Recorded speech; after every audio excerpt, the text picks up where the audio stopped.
New warriors, what's going on? Welcome on in, welcome on in. Hold on a second, I need to actually minimize this and put this over here. Alright, so we're gonna get the ball rolling. Get the ball rolling on some TLI as always. I hope you're all doing alright. I'm just gonna make sure I disable this. And we have all this opened up here and there. YouTube chat is good to go. All right, folks. So yeah, we're just going to kick things off, as always, as you know, with more TLI. And big shout outs to everyone who's been dropping their comments and all their support on my videos. Really means a lot. All of your, you know, constructive feedback is always good. And I always look at that and I always do my best to, of course, do better than before. So all of that feedback has been very, very useful. And it actually, you know, it gives me a greater perspective on the entire scope and field of TLI right now. And why there's so many players that I think are going through a very similar episode when it comes to the content and how it's being presented. So I'll do my best to ensure that the experience for other players or new players will be a little bit easier, because I'm sure that pain point is quite a common one for a lot of players. I mean, even for myself, when I started playing, I had a lot of questions. Now, mind you, I just took the time to do my own homework, but not everyone is like that, right? Not everyone's willing to go and do the homework, but that's what I'm here for. Sweet Dream Omens that relate to rainbow quality will appear for you to select. Bubbles quality cannot reach rainbow via normal quality upgrades. Only these omens can make it possible. Okay. So Splendor. Now we can have access to rainbow. Alright. We have almost have the full ring. Almost have the full ring. Okay, so let's see here. It removes hacker bubbles, rounding down, and replicates your remaining bubbles with a chance to upgrade their quality by 1 tier. Okay, so that means it's going to remove 2, 4, 5. It removes bubbles until only 1 bubble is left. Then it changes its quality to red and replicates 1 copy of it. What's the other one? Okay, let's try this. I've never tried this one. Okay, so now we have 2 reds. Okay. Gotcha.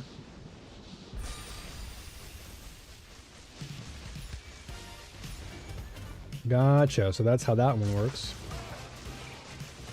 But yeah, a lot of people were really asking me and pondering the question of like, what's going on with this God of War mechanic? And like what how are you to determine what your reward will be? Because what you're seeing on screen right now, this is God of War. And so the question was, well, what am I getting as far as my reward, and how can it be a better use to me? Like, what's the difference between me using God of War versus me not using it? These are very valid questions that I got via my video, so I'll do my best to validate that curiosity.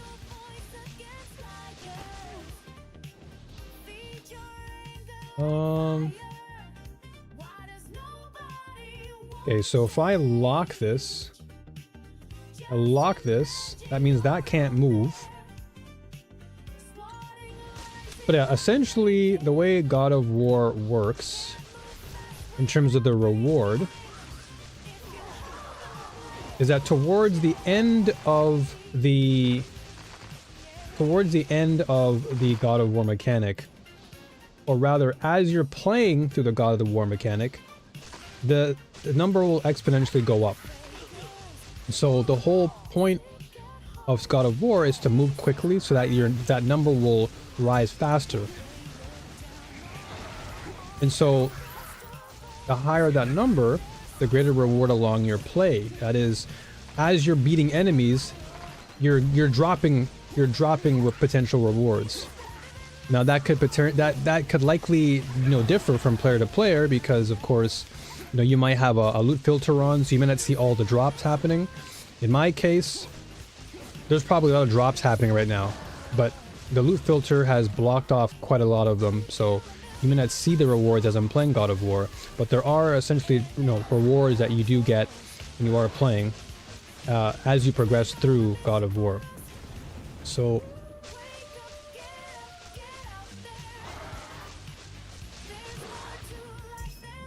in this case, the drops around me here, that's all loot filtered. But the God of War mechanic is done now anyway. But what is this here? Let's go with this. Okay, I'll do this. Burning Heart will test you. Okay, I'll try this one. But I can see the confusion though. I can see why people are asking these specific questions and why they just want clarity. But pretty much it's like, as you're progressing through the map, your drops will increase as you're playing in the mechanic. And so the whole point is to move fast, because as you move fast, right, as you're moving faster, the rate at which you move determines how much you're going to receive at the end of the God of War.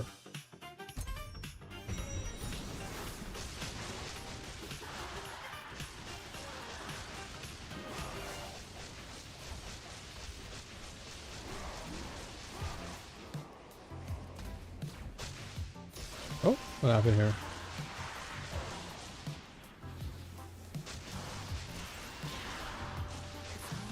I have to go into some detail here on the nodes.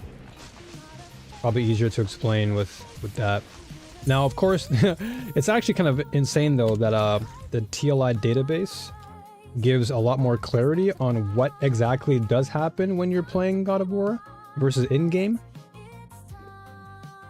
And that's kind of a weird thing.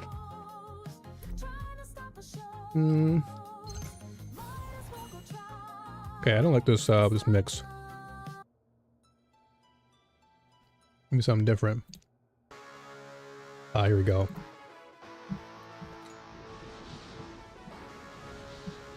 Gotta get some Street Fighter.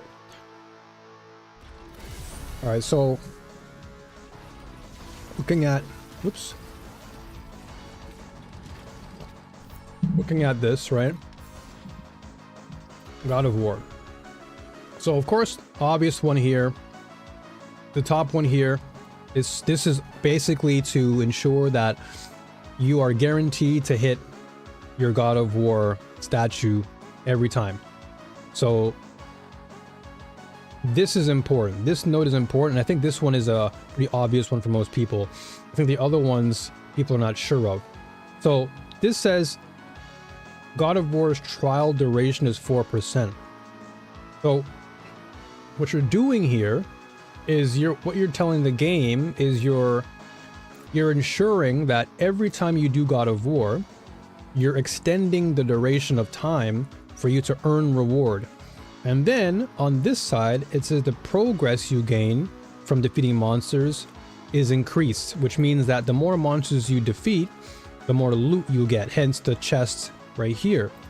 So, which typically, if you are fully invested in the God of War mechanic, what you would want is you'd want to increase the duration of time, therefore increasing the value that you earn from defeating monsters. So if you were to get both of these nodes on the left and the right, you're essentially telling the game, okay, I want my God of War to have a longer period of time, meaning I have more time throughout my maps to kill off as many enemies as possible, because every time I kill the enemy, now I have more progression. That progression refers to the number that you see that goes up all the time, up to 10. So once you get to 10, then you're basically gaining more progress to ensure that you're going to get to the highest level possible. And this increases the max level of Trial God of War. So in NetherRealm stages, +4 to the max level in Trial God of War. So the max level, I believe, is 10. So this would then increase it to 14.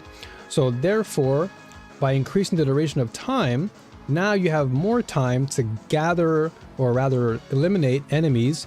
And because it's level 14 as opposed to 10, now you're going to get a lot more reward because you kill them. And then at the bottom here, this says God of War followers. Disciples are magic monsters and will be affected by the drop affixes. So this says there's a 1% chance to be attacked by God of War follower upon reaching a new level during God of War. So each level, again, goes up to around 10. And then the extra additional 4, that's 14. So there's a 1% chance, but if you keep doing this increases their chance, right?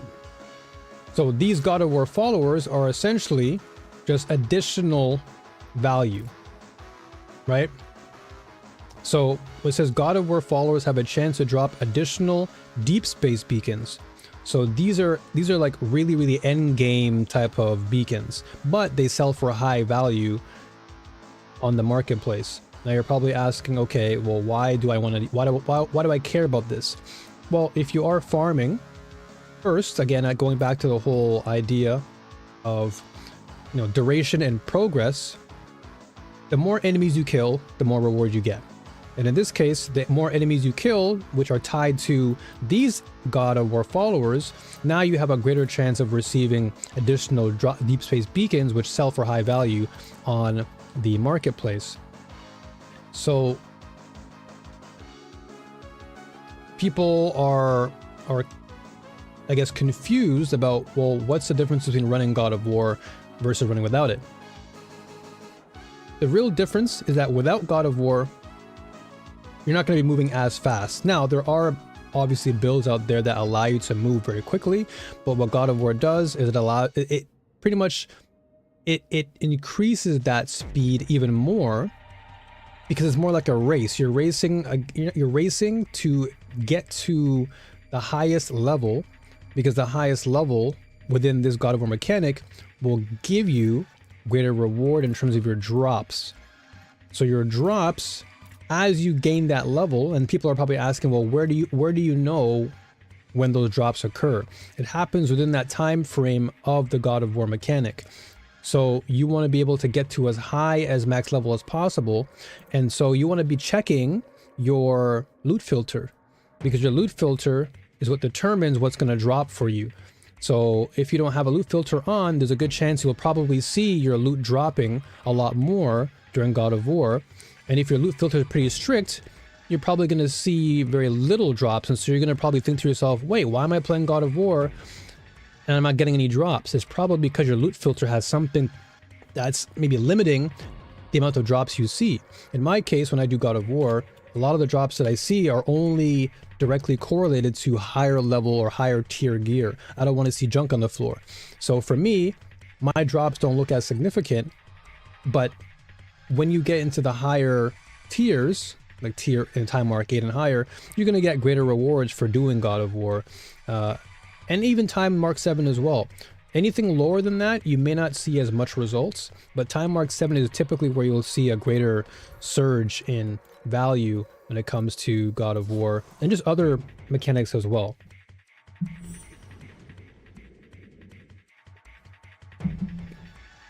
But I will be honest though, the game does not necessarily do the best job of explaining how certain mechanics work. So a lot of players do come into the experience thinking like, what is this? Like, what does this actually mean? Right? So I totally get the confusion and like the I don't want to say frustration. I mean, I guess there's a little bit of frustration because when you're confused about something and it makes no sense, there is a little bit of irritation. Like, what's going on? Like, why can't I figure this out? What's actually going on here? So I get that. So definitely, I think that's one area that I feel the game can use some additional work on. Now, there is an in-game wiki that explains things, but not to the extent that I would say is meaningful for every new player. And this is like a common thing. This has been a common theme for some time. But there is a lot of complexity in the game. On the surface, it's pretty straightforward until you dive deeper, and then you realize that there is a lot of complexity.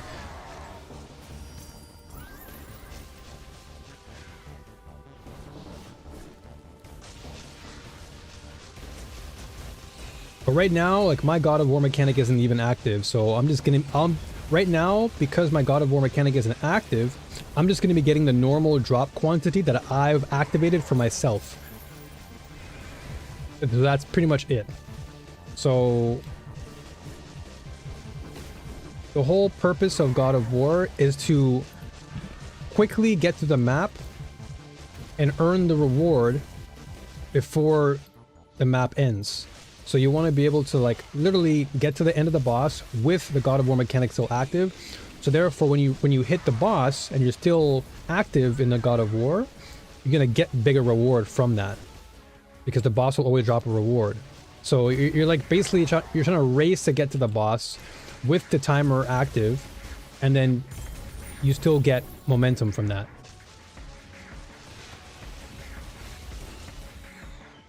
So then the next question is, well, why would I want to run that over, say, another mechanic? Well, that's the beauty of this game. Like, there's multiple mechanics, right? Why should you run God of War? Well, if your build is relatively slow, and you don't really have a build that allows for speed to be the primary focal point, then you'll likely want God of War, because that helps you to speed through the map faster. And the whole point of speeding through the maps faster is for bossing. Why bossing? Why is it important? Because with bossing, you're getting star shards. Oh my gosh. You're getting star shards. And so those star shards allow you to essentially fight bosses multiple times. And those bosses have relatively good drops. And so the whole point of doing God of War is to get to the end, get to those bosses, gather their rewards, whether it's beacons or flame elements and whatever the case may be. Typically, it's like, you know, you're getting a lot of reward for beating these bosses. Wow, dude. Dude, this lightning thing is crazy. But yeah, why would you want to run this or God of War? It's really a subjective question, because it's hard for me to really provide anything concrete, since it all depends on your build. So I guess one thing I could say is, dude, really? Okay, I won't use any more of my bubbles, or my I won't use any more of my whatchamacallits, my revive tokens. I have very little now. Dude, this lightning is actually kind of annoying. Actually destroying my... Crazy. So yeah, typically God of War, you want to run that if you feel like your build is slow and you want to get through the maps fast. It's really important for bossing because bossing plays a big role in how you level up in the game and how you can get to your time marks faster. That is, you want to get from, like, let's say time mark 5 to time mark 6 or time mark 7. These, you know, God of War is really good for that because, you know, it's just a time saver. And so the rewards you're getting are only amplified. So if you, let's say you have a drop quantity outside of the God of War, right? Let's say you have a 30% boost in your drop quantity prior to God of War. Well, now that quantity is going to be added on top of the God of War, whatever you have. And so now you're going to get greater bonuses from that. What the heck? Holy, wow, I lost so much. 1, 2, 3, 4, 5, 6, dude, that's crazy.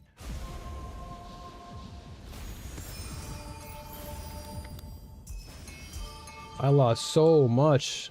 Wow. I could have gotten so much more value for that. Damn. Oh well.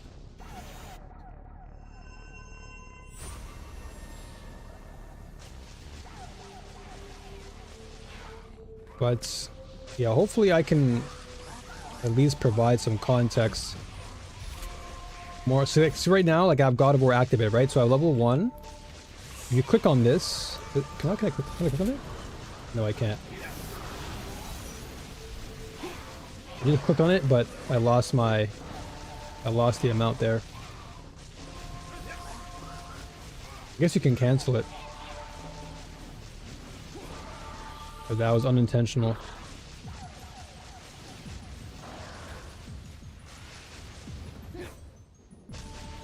Yeah, next time then I'll have to show it off.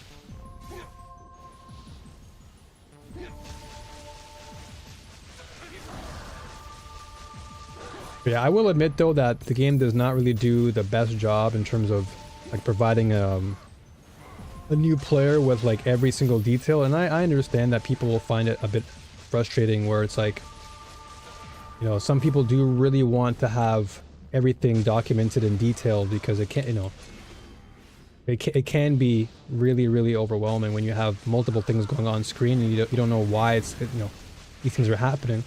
So it's totally understandable and justified that people would have a complaint, or not really a complaint, but more of, like, again, a criticism. And like I said, unfortunately, some of that stuff is more of a dev-related issue, more so than a player thing, and that's not something that every player can answer. But yeah, God of War is just a mechanic that you'd want to run if you are of a slower build and you're looking to earn reward as you progressively go through the map, and making sure that your loot filter isn't, you know, super strict, so that way you can see drops along the way, because that's essentially what happens. So the goal is you play God of War, you race through the map, you're killing enemies, and the faster you can get to the boss, right, with a higher reward, then toward the end, when this boss is done, that reward is going to be greater here, right? That's essentially what you're trying to do. So if you extend that progress, for example, what you're essentially doing is you're just making sure that you can get to the boss, because there are going to be times where, let's say that the map is long, and then by the time you get to the boss, your God of War is done. And so now when you get to the God of War, sorry, when you get to the boss, the God of War mechanic is done. So all you're getting is the default quantity drop that you had already placed prior. So that's why the progress and the enemy meter, or the progress and the enemy nodes, are there. So that way you can get to the boss. You can get to the boss knowing that your progress will be enhanced. And on the left hand side, you'll ensure that the duration of time you have is going to guarantee that you can get to the boss, fight the boss, kill it, and then you can get greater reward. That's essentially what the goal is. And the reward is going to be bigger when you beat the boss, because the boss is what drops most of your rewards. So people were asking, well, when do you know when you get the reward? The reward typically happens at the end. That's typically what happens.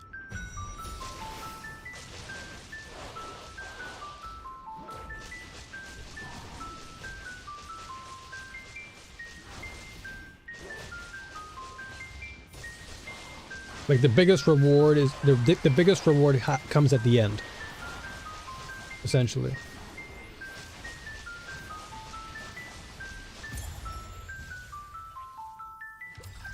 What song is this? What is this? Oh, this is clock tower music. I was like, what is this creepy music happening in the background?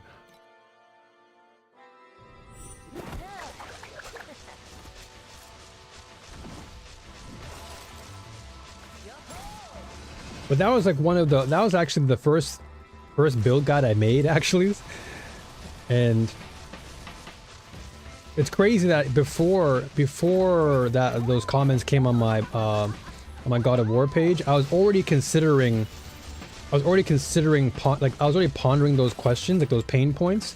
And that's why in my subsequent videos I really made sure to like really get into the nitty-gritty with details. And that, so if anything, like all that the comments did was reinforce what I was doing before, which was to really hunker down and make sure that whenever I make any guides in the future, I want to make sure that I'm saying everything in detail and covering things that need to be covered and not just glancing over things. Not that my glides have been bad.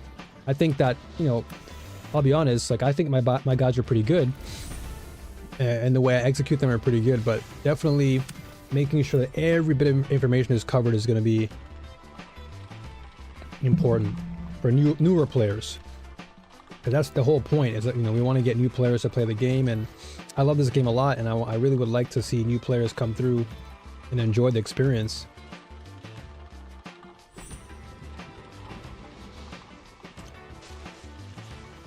Because you just can't get this anywhere else, dude. This is like, TLI is so unique in how it plays, and everything within the game is, it's like, it really is like the brother to Path of Exile 1. There's so much depth to it, and when you learn how to craft and when you learn the ins and outs of the game, it really becomes a satisfying experience. But that's where a lot of confusion comes into play, and I think that's really, you know, that's the pain point that I have to address. But I want people to enjoy TLI, dude. This game is like amazing. Like this and Last Epoch to me are just like two of my favorite ARPGs. Like hands down. Two of my favorite ARPGs, and for good reason. They just execute the gameplay on such a level that is like so good. Like they nail a lot of what is important about an ARPG. You know, granted, aside from the pet stuff that people oftentimes, you know, roll their eyes over, it's not that bad, to be honest with you, but it's just something a lot of players tend to place a lot of emphasis on, like, oh, you know, you gotta buy pets. And sure, look, the way I see it is this: if you're willing to buy MTX and other ARPGs, if you're willing to buy a battle pass, if you're willing to buy anything really, then buying a pet should be of, you know, no real concern. I think upgrade the Oasis core. I don't want that. I don't even play Sandlord. I'm good. All right. But yeah, I think though, you know, there are paid aspects of the game, but you're not necessarily winning. There's nothing that you're really winning or taking home.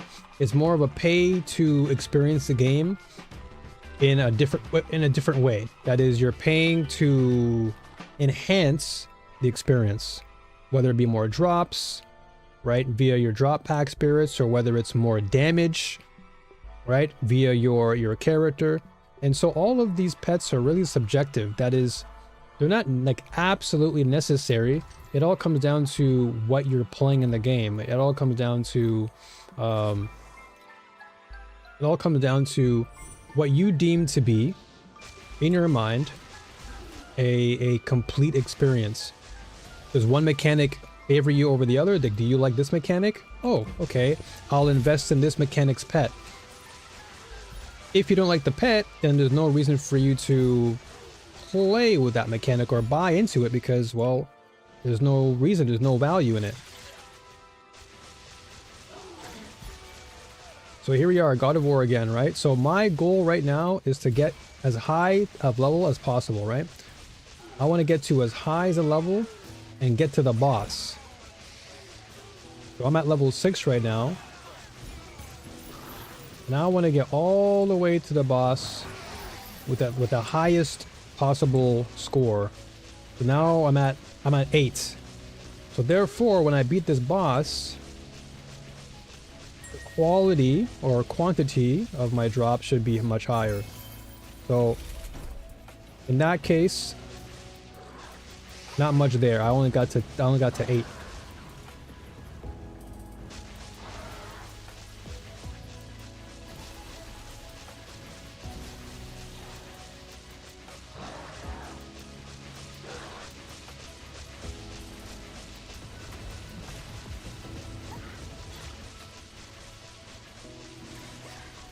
What? No. Alright, so let's go for more Ember. I'll keep it honest too, man. I'm not going to answer anything that I don't know. That's another thing too. Like, if someone has a question about TLI that I'm not sure about, the worst thing I want to do is misinform too. Like, I don't want to misinform people. So if I don't know anything, or if I don't know something, I'm just going to pass on the question. Because the worst thing you want is to give information that is misinformed, as opposed to being silent and not saying anything. I'd rather not know and just be honest and say, look, man, I don't know, than to say, yeah, I know this, and then you explain it in a way that misinforms the other person. Now you've just created a much different problem. And that problem is trust. And trust is one thing that I feel is really important when it comes to making any form of content. It doesn't need to be TLI, like anything. Whether it's business, whether, you know, even family, like relationships, like you gotta be honest. You gotta tell the truth. So if you're misinformed, oh nice. If you're misinforming, that's gonna cause some issues. All right, so now is the time to start selling. We already studied the economy here. We've got the market down, so I guess I can probably start selling off these. So 6 of these costs how much? 5 per pop. So for 6, let's see here. How much is it normally for 6? So if 7 costs 39. That means 6 should be around 35 on average. Yeah, 9 is 54. Yeah, 6 is around 32. Okay, so this guy is going for, so 5 is for 30. He's going 32, 39. So the average I'm going to say is around 35 for 6 of these. I want to put 35 on mine, so I'll go 35 for the time being. Or actually, maybe I sell 30. No, sorry, maybe I sell 5 for 30? Let's see here. All right, we sell 5. 5 for 26. Okay, so we'll sell 6 for 35 then. And we'll see how that works. Because I'm not using them right now. Okay, I've got 2. Okay, I've got 2 of these. So I can sell this. But I want to fight this guy actually. I want to fight him one time and see what he's like. So let's see. So we sell 6 of these. And we can sell that for 35. Yeah, so it's about 5.8. So we'll sell that. And we'll see if that sells. 35 for 6. This compass is not selling, dude. These things are not going very well. I'm gonna remove and try again. I'm gonna remove and repost. See if we can get any sort of bites here. So this we sell for 3. Sell 3 for 2. Right there. I know scalpels sell, but we'll farm for that. I'm gonna keep on building this up. Okay, we can probably sell more of these. So I have 6 for 100.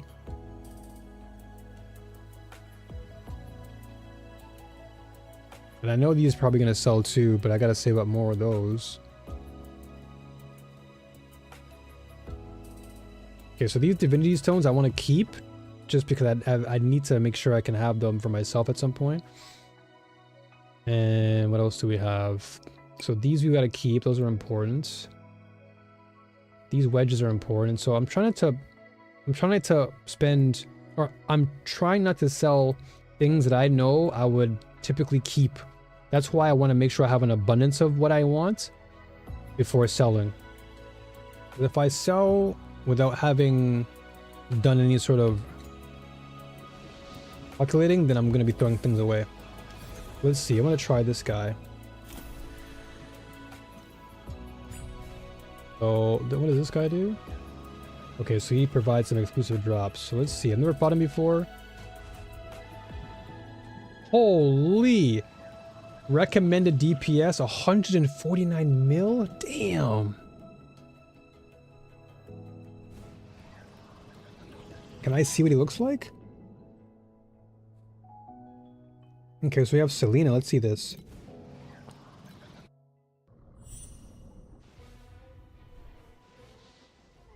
Damn!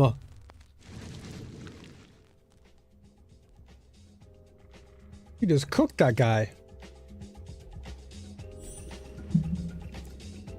You just cooked the living poop out of him.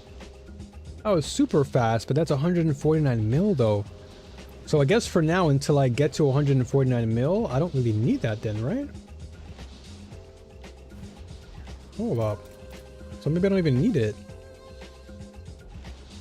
I'm not even near that yet. So then, you know what? Let's just make some cash, man. Let's just make some cash, man. I'm gonna sell. I'll sell this for, so 2 on average. So that's 17, 18. Let's see, trading. So 38 for 2. 38 for 2. So I'm gonna sell it for 35 then. We're gonna go for, again, this is market value right here. So 2 for 35. That should be a justifiable purchase right there. Always look at the stock market, man. Always look at look at the market value and see if you can try and make the most out of it. With this Oregon, I can probably go for, probably drop it down to 3. These marksman braces, I can put it down to 1 then. And this Arcana compass is probably too pricey, so let's put it down to 2.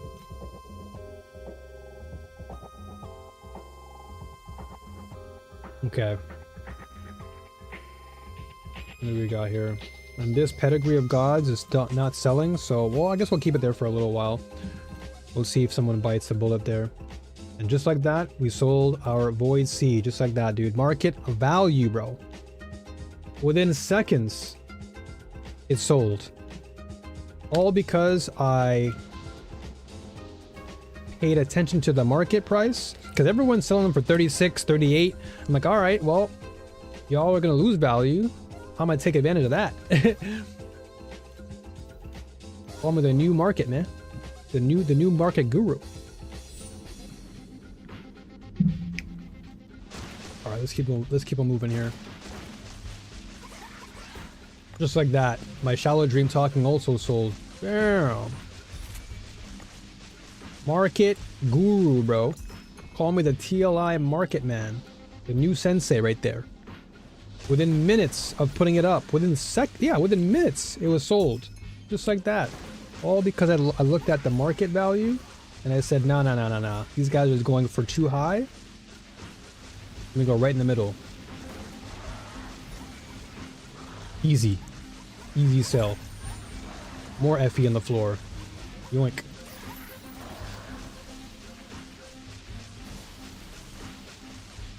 You see here right now, I'm at level 6 for the God of War. I'm actually losing value here only because I'm wasting so much of my time trying to fight this guy that now, by the time I get to the boss, it's done.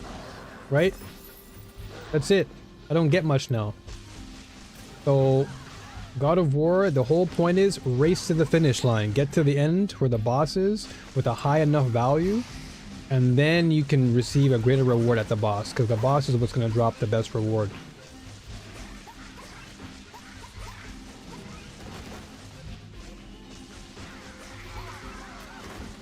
Now this guy I think is a misfill enemy.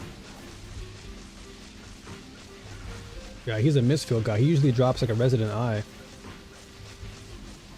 Man, I gotta go back to play misfill at some point. It is a really, really cool, cool mode. Man, we are just... Dude, I'm telling you, man, this is when the market is hot. Here in Asia, the market is hot at 6:30, dude. The market is actually steaming hot. The moment 6:30 hits, that's when I go sell. Like, that is literally the NASDAQ right there. The NASDAQ TLI 3000, dude.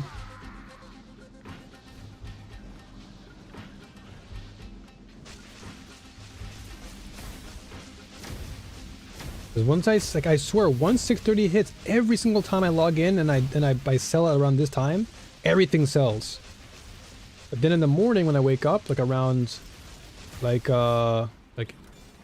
8:30ish, 9, like nothing barely sells. Like midday, nothing really sells except for the weekends. Weekends obviously people are awake here in Asia, but weekdays that market is slow midday. Then when people come home 6:30, yeah, that market goes up. People are just all over the place. Alright, let's go. Banger song, by the way.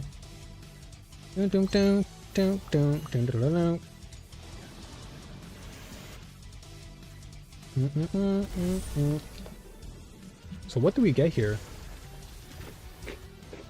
What do we get?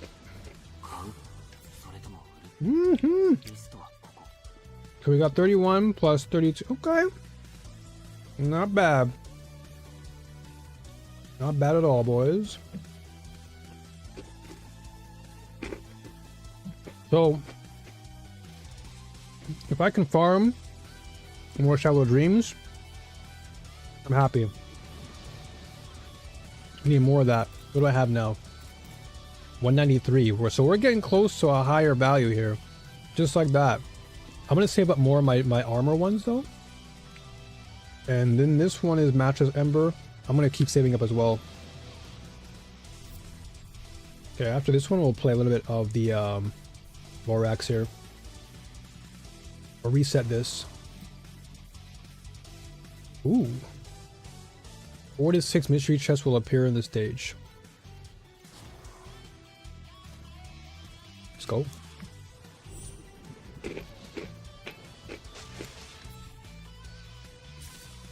Man, it makes me so sad. I lost so many of my bubbles. Do I know?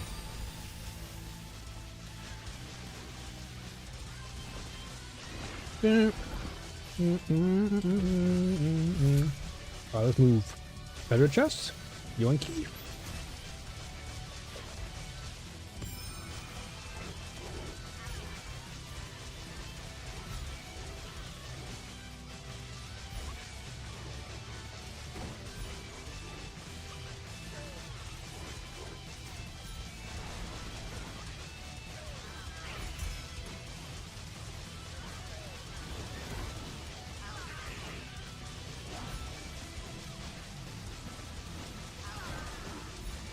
Clear this out.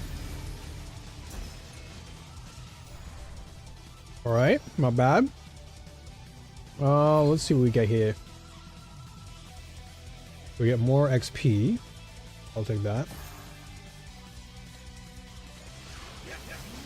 Yeah. Oh, scavengers around. Oh boy. This is going to be challenging because we got the swordsmen and these guys. Oh my gosh. These swordsmen.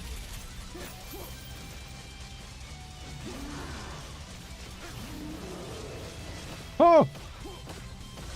That does so much damage for no reason. Goodness. Alright, yeah, keep puking. He's gonna be sick! Uh-oh.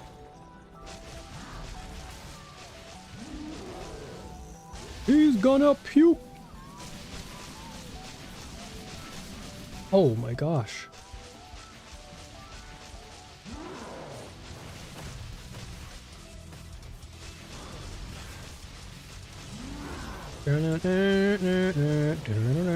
Uh-oh. Oh!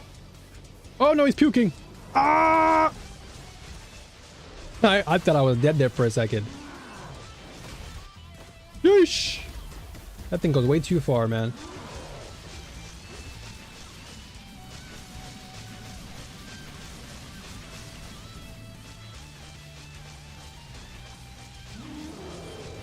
Boom, boom, boom.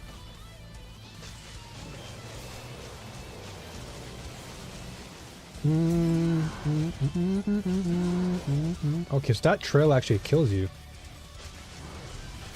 But anything red means dead. Ah! I almost got deleted.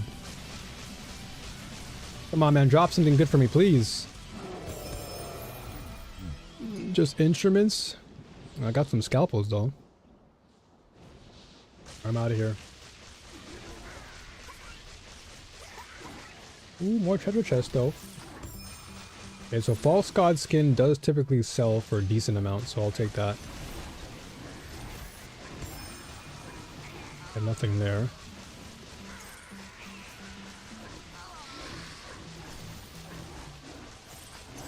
Holy moly, dude, what is this insanity?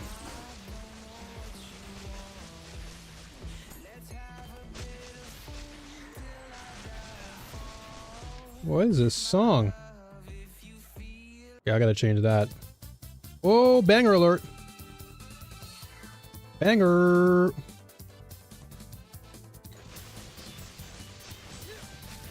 Yeah, I'll have to remove that song next time then.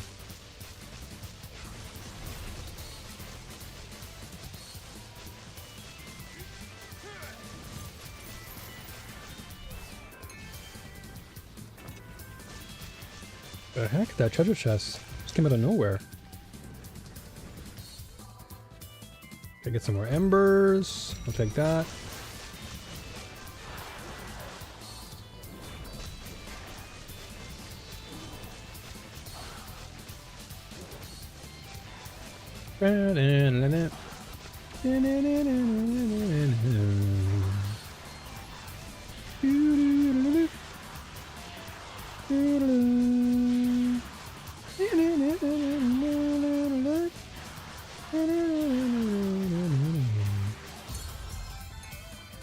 Yoink.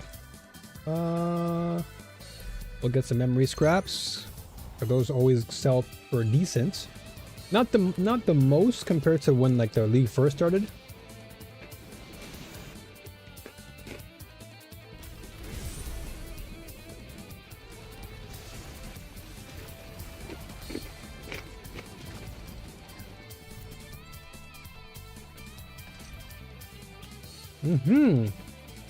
More mystery chests, please. Oh, damn. Alright, fine. After.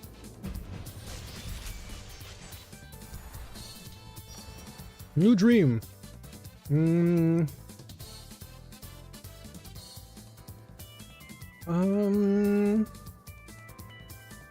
Upon entering a nightmare, there's a 45% chance that the quality of all your black cell bubbles will be upgraded by 1 tier up to rainbow. Well, alright. I'll take it. Have any black cell? No, I don't. I do. So if I look for a bird, I get a bird, omen. Cool.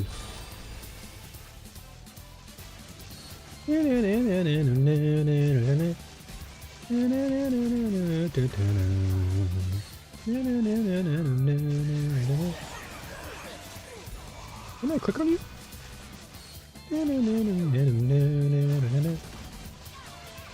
And Sega Rally's got some goated music, dude.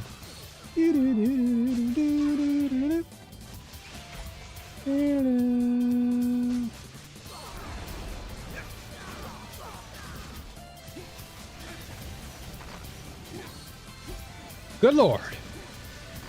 What is going on? Alright, let's get to the boss, man. Get all the way through all that. Oh! I knew it. Oh, I only have 9 left, though. How close am I to leveling up? I'm pretty close, actually. I don't want to... Oh, I only have 0 attempts left. Oh! Oh, red. Come on, man. I'm out. I'm out. I'm out. I'm out. I'm out. Help me. Help me. Help me.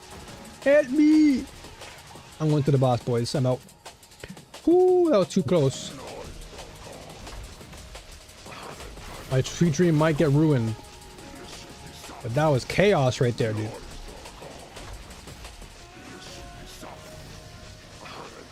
I'll go back. After I be bossy. Oh, there they are. Can we still get the... Can we still clear the sweet dream? Yes! Got lucky there. Adds one wind bubble. Okay, that's a black sail bubble. Or, let's go with this. When you are in proximity to the nightmare roots for more than 5 seconds, the nightmare roots teleport 30 meters or farther.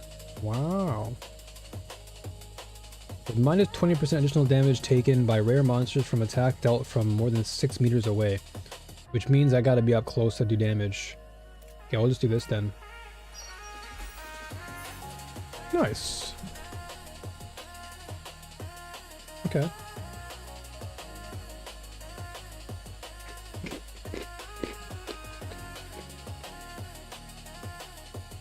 Wait. Damn, this is some crazy drum and bass.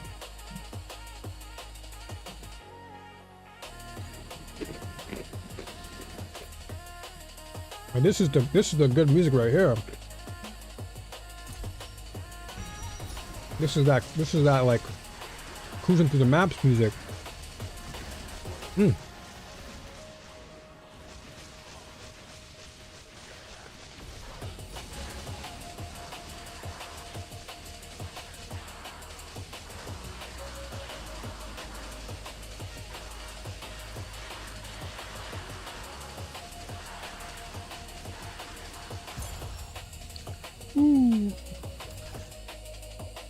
Memory thread, drop rarity. I'll take that. What do we have?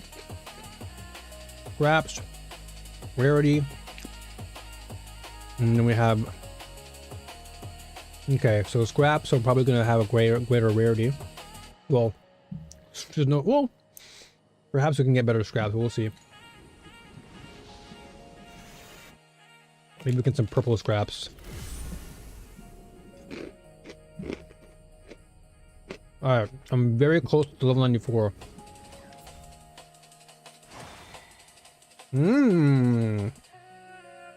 Okay, this is pest mode. Ooh. Okay, pests. Let's go.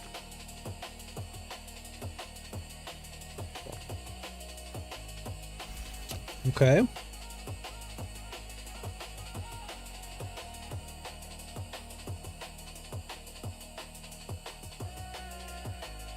Alright, let's see. 31 activity to 2 groups of monsters of the same rarity. Okay. Let's try this one. Okay. So select one group of monsters, mutate them. We're gonna get more of them. Okay, so let's re-roll this. Okay. We're gonna fuse them. Some more. Okay, so then at the end of the rounds. Okay, so we're gonna fuse them. We're gonna go for the Dragon Ball fusion.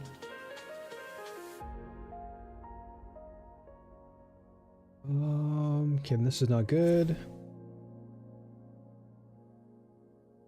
Okay, so we'll do eggshell powder. Okay, so we removed that. Okay, I'll get nettle.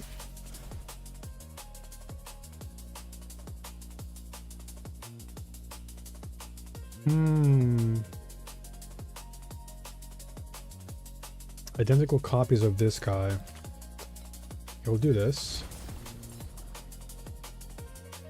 When you have at least one group of bone. And now we're getting more value for this, but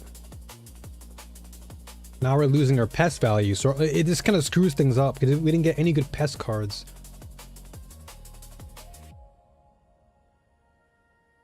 Okay, let's see if we can remove this guy. Okay, so now we're getting value for that. Now we're in the Amberon territory.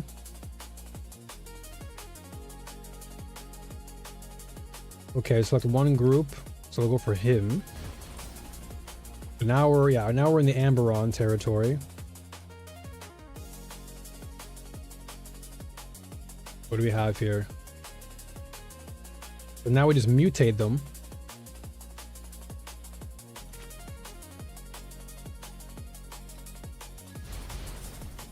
Okay, now we have these guys.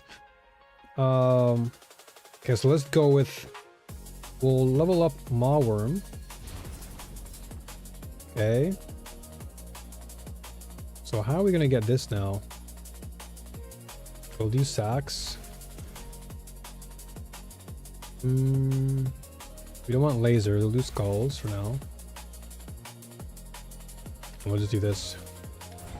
Nothing really. I mean, we have purple vials, so it's not like the worst thing in the world. But yeah, it's some of the cards, like, it screws up a lot of your momentum.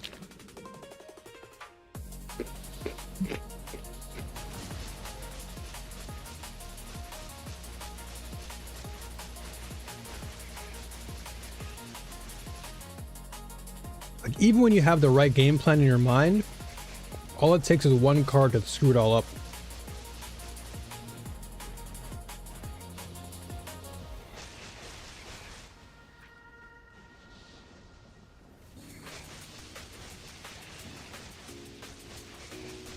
But I guess that's the fun part about it, is that you're never like always guaranteed. So you're always working towards like bettering your run. I want to get back to that 10 million mark. But then I guess that's the beauty of it, right? Because if you were to get 10 million easily, then everybody would just, be chasing after it. But in fact, it'd probably get boring because you just know, oh, well, I can get to 10 million easily, that's it. You just get bored. But the fact that there's like a really strong variance to how you can earn that 10 million, that's what brings me back to playing this mode. So I think the mode is well executed, right? The mechanic is well executed, but I think what the game, or rather the mechanic, needs is just additional cards. Additional cards I think will really bring the mechanic to life a lot more. In its current state, it's not too bad. I actually like it. Like I said, I like it a lot. But the main I'd say the main point that I feel the game or the mechanic needs more of is just more cards, so that way you can combo things better. Because right now, due to like the limitations of some of the monster families, it can cause a bit of friction where now you're kind of forced into playing a specific monster family when you didn't want to initially. Like maybe I wanted to spec into the pests, but now I'm getting nothing but Amberon cards, so now I'm forced to swap off of what my initial combo was, which kind of goes right back to what I was doing earlier. Like I wanted to go into pests, and then the game just didn't give me enough pest cards, and so now I'm forced into playing Amberons when I didn't want to play Amberons. And so now the very plan that I had with all the cards that I had been given no longer have value, so now I lose that combo potential. But I guess that goes back to what I was saying with like the game has the mechanic has some friction in it, so you're not always guaranteed, which makes you come back for more because you're like, man, I want to get that 10 million again. But it's not easy, and that's I think the whole point of it. It's like they want you to come back, they want you to rethink your strategy a little bit. But again, at the same time, I do think that more cards would be great, because then it adds a little bit more depth and creativity to the mechanic, thus giving players a little bit more freedom to pick and choose what they actually want to focus on, while still maintaining that level of randomness and complexity that allows you to garner, great reward. Like, I guess what I'm saying is giving to the player without taking away the integrity of the experience. Like, not robbing the player of what already makes the mechanic great, but just adding more to it and thus giving the player a little more, I guess you can say, yeah, giving the player some freedom, creative freedom. Okay, so this guy's gonna be crazy. Scavenger's always dumb. Oh my gosh.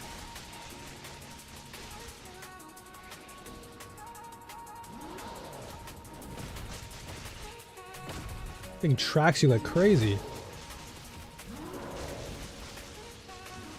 I kind of want to get rid of these guys, to be honest.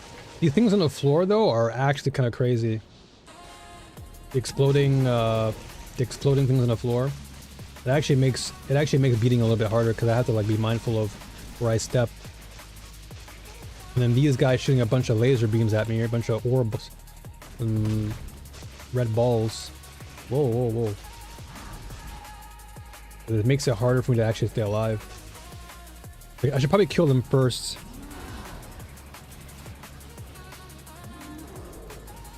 But it's just hard to kill them because they're so stationary. That's the biggest problem with, I think these are Agitos. But this is like one of the bigger issues I feel with some of the enemies is that they just stay there. So it forces you to go to them. But in situations like this, it's like, dude, if I go to you, I'm dead. So I feel like some of the monsters, there's like benefits and there's pros and cons, right? Like for my build, like they gotta come to me.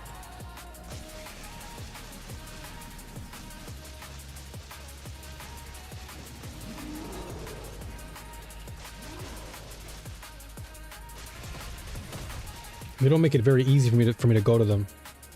Like I'm very like I gotta hit you and run away. Like I'm very hit and run in this play style. Like right here, like I can't do anything. I'm so limited. This is why the strategy of picking like what like monster to fight against is important, depending on your build. Because depending on the build, you can benefit from fighting off certain monsters. Pests, to me, being probably the easiest, since it can pretty much, you know, any deck or sorry, any build can benefit from pests. But like bone sentries, I think are really good for my build because they come toward me, so I can just zap them. But these guys literally just camp in the center, and the center is where all this madness is happening. And then you got all these spikes everywhere, so it's like really hard. I just literally just waste time. Time wasters. Literally time wasters. That's all they're doing. And oh my gosh, I almost got cooked again. And they make it hard for me to beat the scavenger because the scavenger is chasing me down, which is fine, but it's not fine when I have a bunch of orbs chasing after me. And then the enemies that produce those things, I can't kill them. So I gotta like keep running away and just be patient.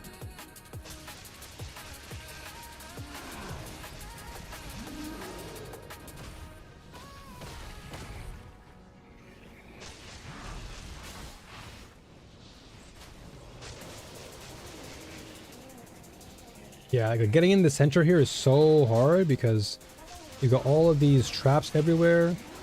You got a bunch of things exploding. Oh my gosh, I almost died again. All because I just stayed still for 1 second. I take my eyes off of the scavenger for 1 second and he just like bombards me. Oh, I knew it. I knew it. Okay, so now I can't use any more of my revive token. I have no more left. I just didn't want to use my XP because I'm so close to leveling up. Dude, this is going to take forever.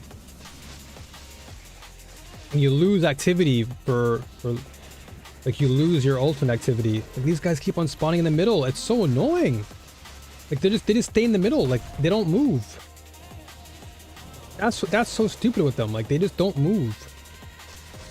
They don't actively like do anything other than just staying in the center and just throwing orbs at you. So like I'm literally just wasting time trying to fight these guys in the middle. And because it's like the last phase, they keep on respawning.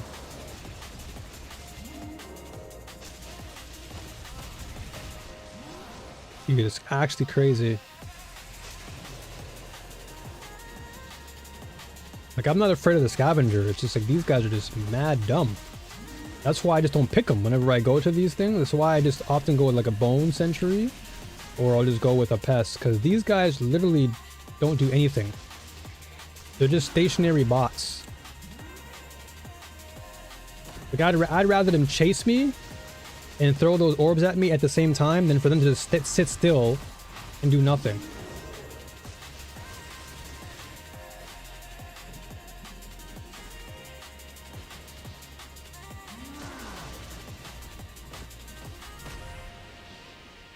Look at them, look at them, look at them, dude, look at them.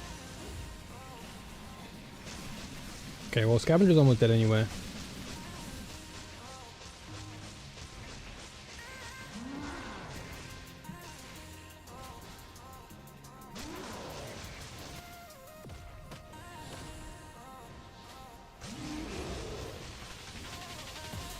Jesus.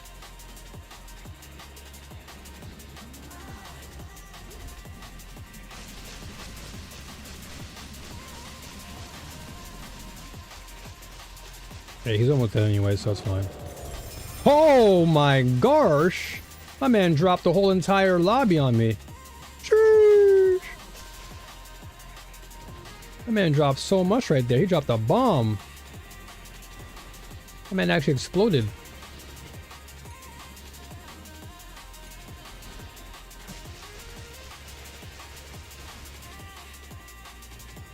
Okay, I'll save that replay. That was actually insane.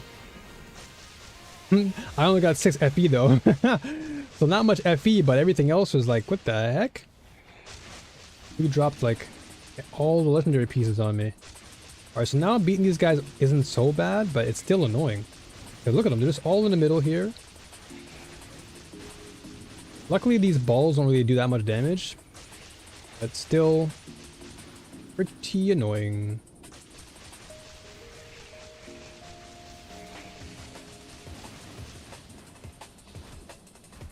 Like, I'm literally playing a bullet hell game right now with these guys. Look at them. They're just all camping. They're all just camping around each other. Like, you would think it would make it easier, but it's actually making it harder because all these, like, ball spams are all over my face. Pause.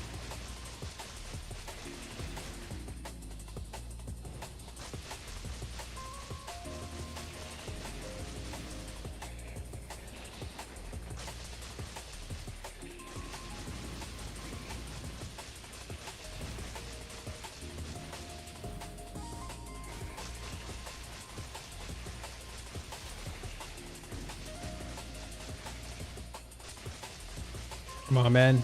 Just come close to me, dude. They're just bouncing around in the middle. Just having a party in there. You see what I'm saying? Like, they don't come out. What the heck? Oh, no. Did my game lag? Are we lagging? Wow, dude. Come on now. Game actually just lagged me out? I think I paused right there. Let's change the song for a second. What the heck?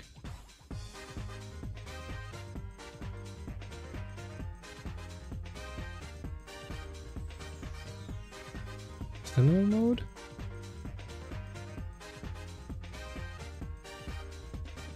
Dude, that was so weird. What is this?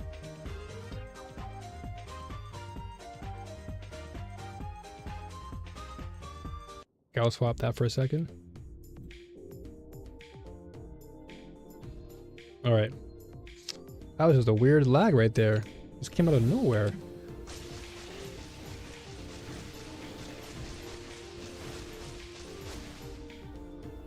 Oh my gosh. This is Knuckles. Finally, dude. It took so long. All of these things I already have. I already have all of those. Playing with the wrong guy. Ecodona is what I represent. No, not much here. I mean, decent.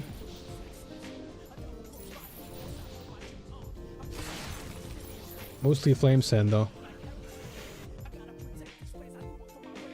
Okay, let's do one more. So yeah, that cocoon was okay, but these Festerpod guys, those Festerpod guys are annoying, man. They just sit there in the middle all day.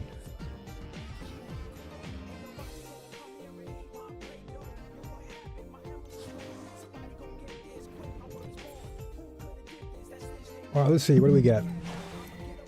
Okay, change starting monsters to 4 groups of rare monsters, okay.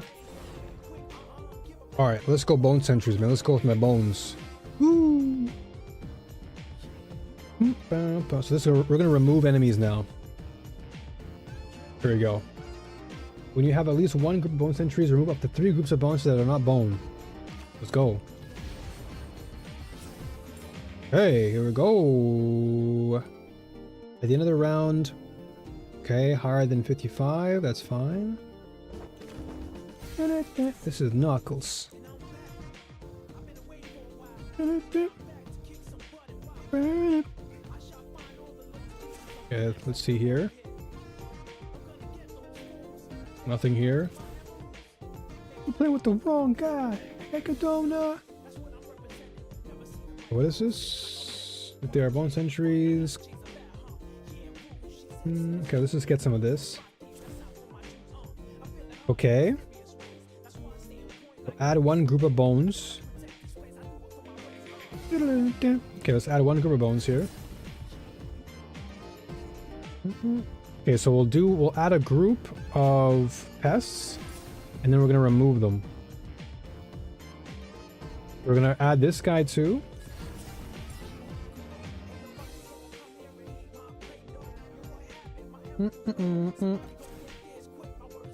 We don't want to fuse them. There you are. We'll add an Amberon, just for the time being. Okay, so when you have 1 group of bone sentries, so we're going to remove these guys. There you go. Removing a monster. Yeah, that's the one we want. Okay, so now we want to...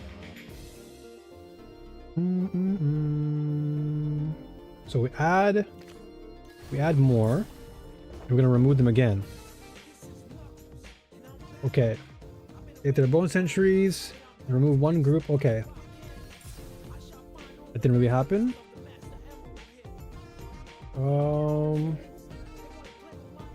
Here, I was going to select this. This is what I represent. Damn, didn't really work.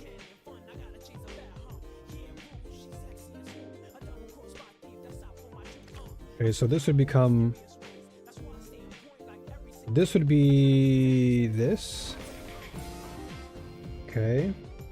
Didn't get the most value there because I wanted to remove these guys, but unfortunately.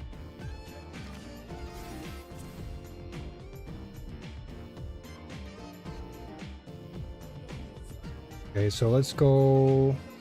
Let's do this for now. Slow.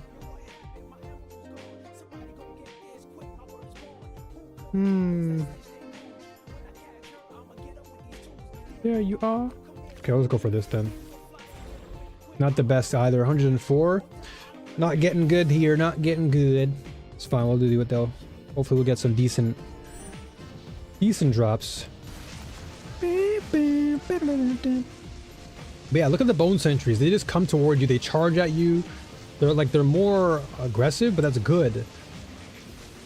Monsters like that are actually good for the experience because you want them to be like, you want them to be aggressive so you can get value. But if they're just literally sitting in the corner or sitting in the middle of the map, just spamming their attacks, like there's nothing fun about that because it's just,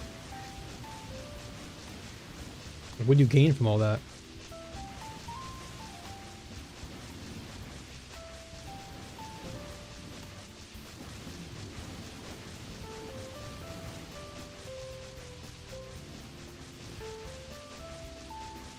You get no value from enemies that are just like, they're just playing the game of, okay, we're gonna camp in the middle and just shoot you. These guys are fun because it's like, okay, I can play cat and mouse and run away, you know? More engaging.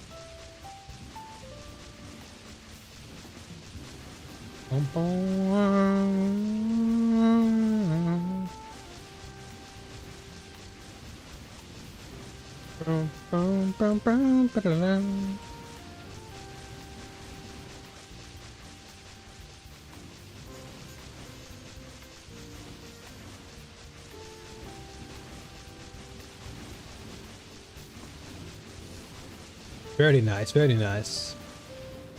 But this is phase 1 still, right? I think this is still phase 1, isn't it? Yeah, that was only phase 1. That's fine though.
Even though this one's a bit longer in terms of like the surgical rounds, it's not like annoying long. It's just like a nice, good, okay, I can rock with this.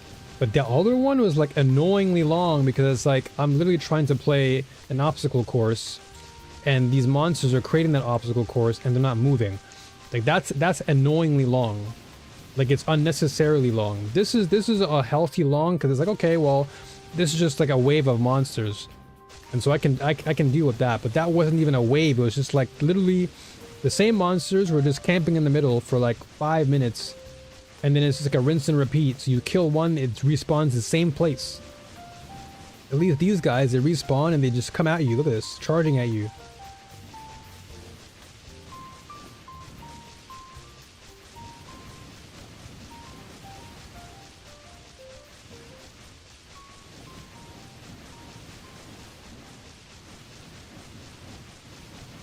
So I gotta add more jumps. I should add more jumps to, and more channel stacks for sure. If I can add more channel stacks to my build, it's gonna be even better. Oh, the encoding's up. What is happening with the encoding?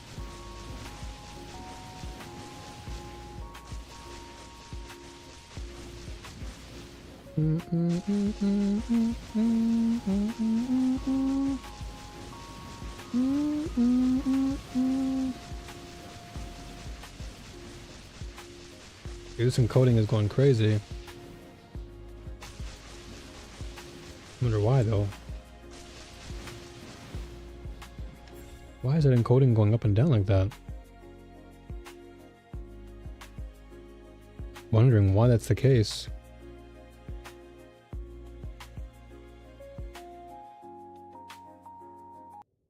Let's stop that.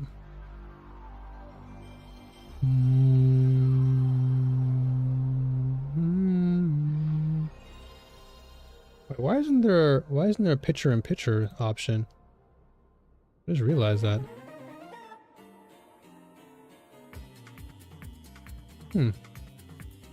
Just realized there's no actual picture-in-picture or picture out.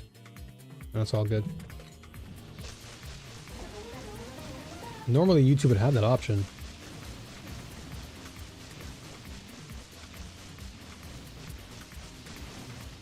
Seems like the encoding is happening during this segment.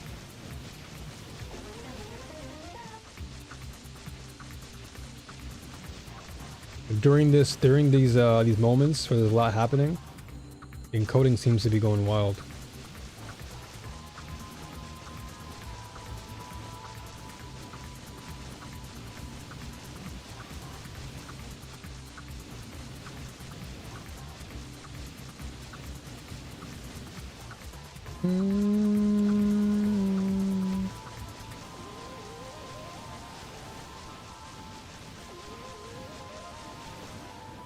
Finally, dude. Not much there. Not much there. Flame sand all day. Nothing. Nothing at all.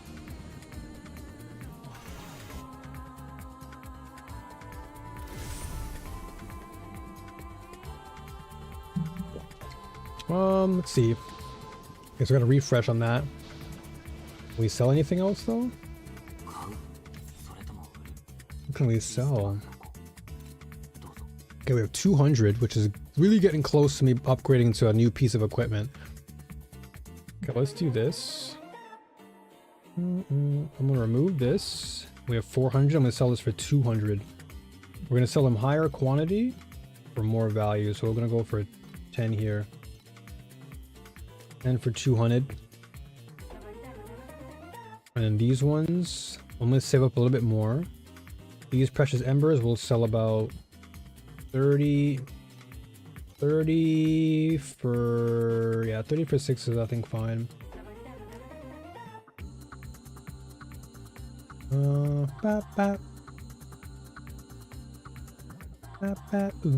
I want to sell more of these. The elixirs, they actually sell for a good price, but I don't have too much, so gotta be mindful of that. I imagine these sell for a pretty high price too. Let's see, what's the price check? What, 2? 12 for 4. 35 for 10. Wow. How much do I have? 25 for 10? I have that. I have 30. Okay, I have 10 too. That's a 35 piece right there. Interesting. But I actually need that too for my own grafting. I don't want to sell off what I will actually use at some point. Anything that I'm not using, I want to definitely get rid of more, but let's see if I can try and get something from your boy. What are we getting for this? Only one? We'll wait for a while. Oh, just like that. Precious Ember souls quick. Alright, so we know this Precious Ember is selling like crazy. How much do I have? I have a lot of embers, right? Where's my Precious Embers at? Matchless. Where are my embers at? Oh, here we go. I have 111. So I know they sell like hotcakes. I'm not going to sell... I'm going to wait till I get to a higher amount of... I'm going to wait till I get a higher amount of the embers. We're almost level 94 though. So... we're getting close and closer and closer. So more embers or we get some more... yeah, compasses I think is fine. Go for more compasses.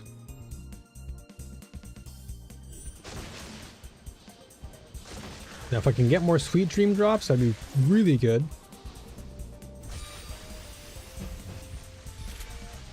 Oh, please guys, don't cook me.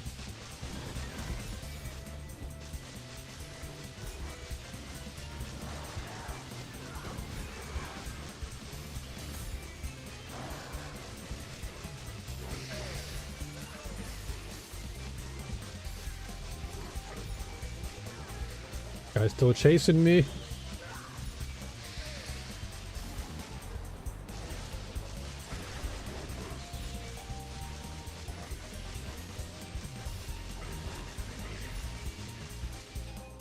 We're level 10 now. If there was a boss for me to get to, I would certainly want to get there now, but not at this moment.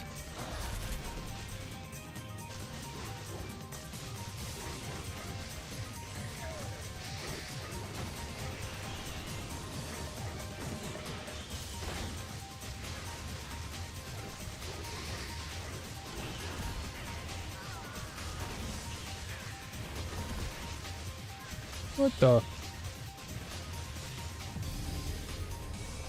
Okay.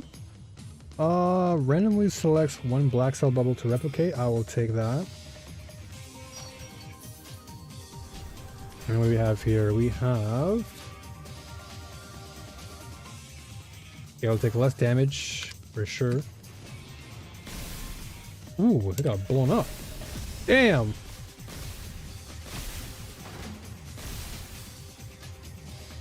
It zaps. Edge. Edge.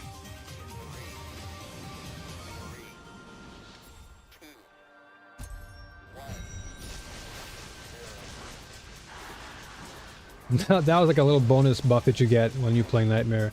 Just one-shot everything.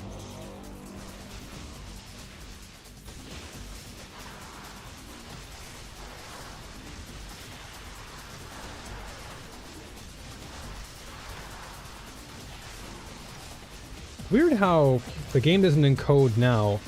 It only seems to encode, or at least on OBS, it only seems to encode when it only seems to encode when I'm playing the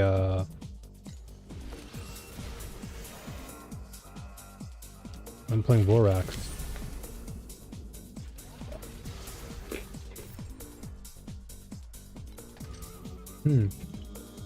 Odd.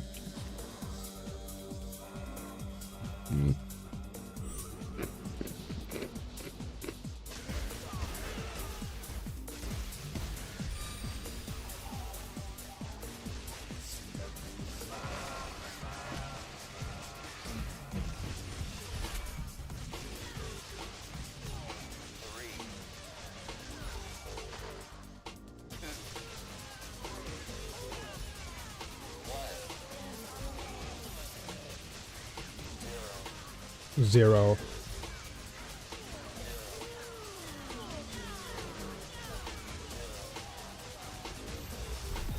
And level 94, let's go. Level 94. Now I can save my my revive tokens again. So trying to not go at the bottom again. Reset my level, so now I can just take it easy again.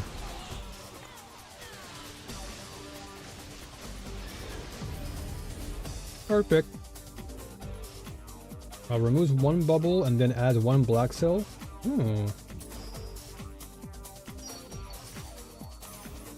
Nice. Okay, so it just removed the same black cell but gave me a better one. That's fine.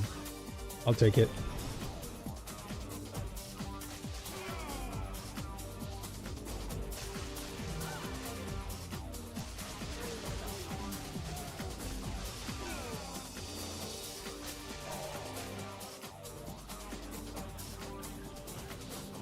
Oh, I can't teleport down there?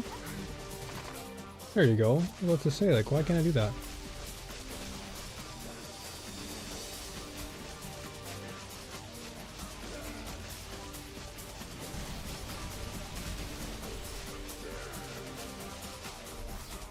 Yeah. What's this? Dexterity? Probably try and sell that. Someone out there might want that. Embers for sure. We're gonna get more embers.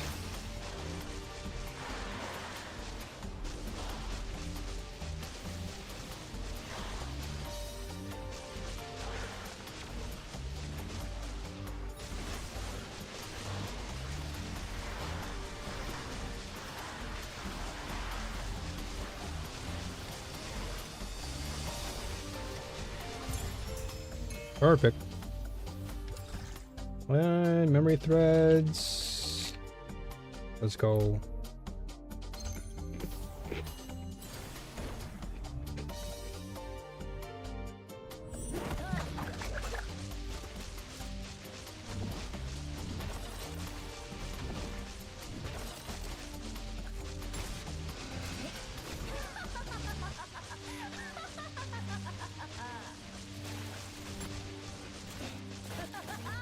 Woohoo!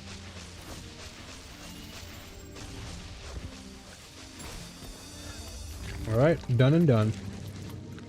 Dude, why is overloading happening? I think it's because I've like been alt-tabbing constantly.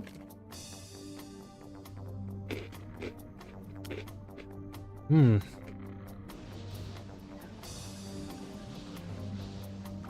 Oh no.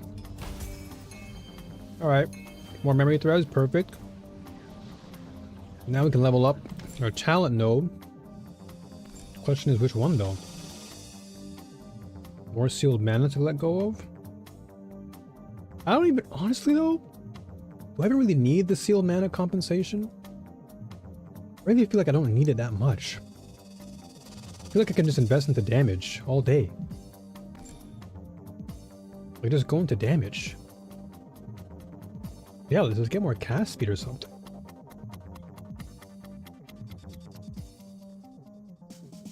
Converts 100% to physical. I don't need that really.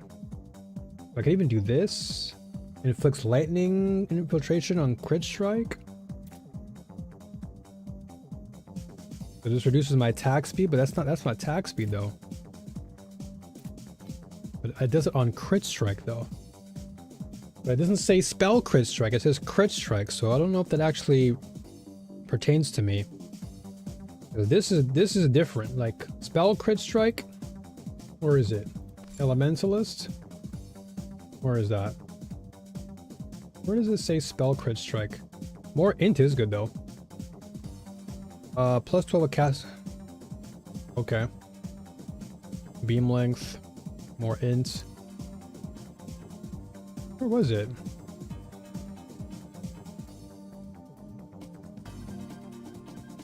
Was it this one? Yeah, yeah, spell crit strike rating. So it's very different from crit strike. I gotta be careful with that. Like, this is crit strike. This is not spell crit strike. So maybe I should just go for more cast speed then. You can't go wrong with more damage, because I'm looking at cooldown recovery.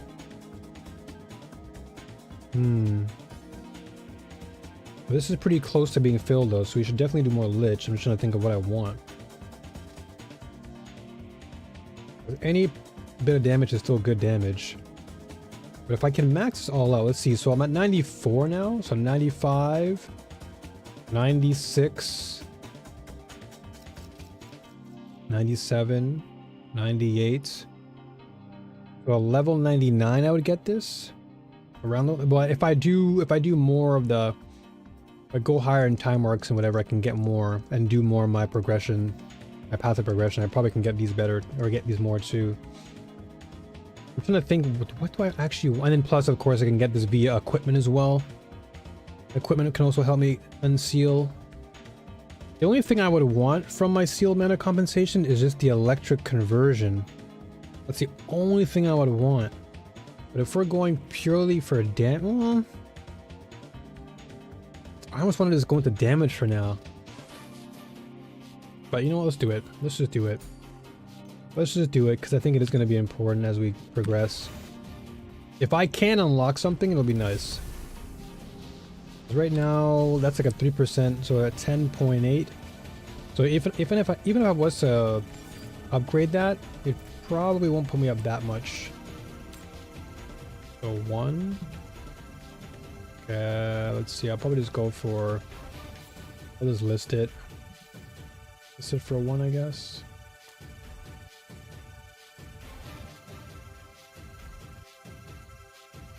Let's see if somebody wants this as well. 1 for 1.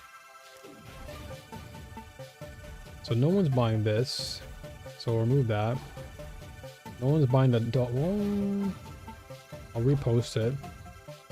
No one seems to be caring about installation as much. I'll drop that down to 2. No one seems to care about flame sand. Okay, so these I could probably put for more value. I'm going to remove that. And instead of splitting them up, I'm going to put them together.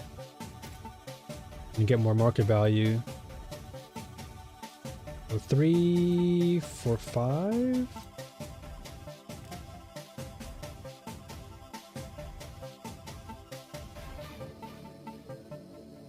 I have 208 here. Okay, 112. Okay, maybe I can sell 35 for, yeah, 35 for 7. That's probably good. Wait, how much is it going for now? It's 20? You know what, I'll do that. 35 for 7 I think is okay. And I'll save the rest as I go forward. Just trying to like, bits and pieces I'm gonna sell. So this is 10 for 200. This ain't really going far either. Okay, let's just keep it moving then.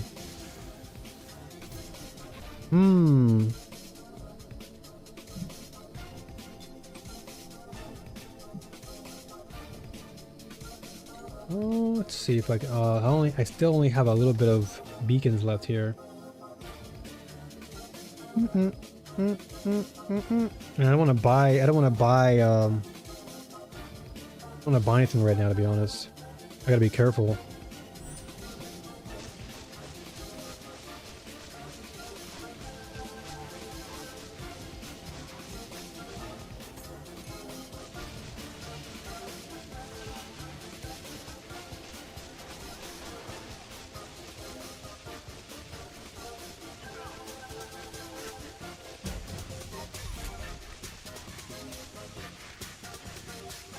My time, dude, time arcade is actually crazy in terms of the difference in damage. It's crazy. Like I can cruise through so much of 7. Wow, what am I getting killed by? What the heck?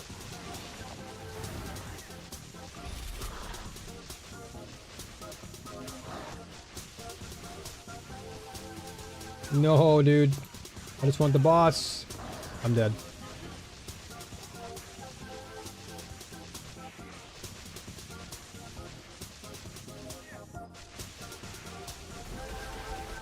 Actually kind of insane how much what difference it is in terms of damage that I'm doing. Crazy. So I gotta double my damage output for time arcade still.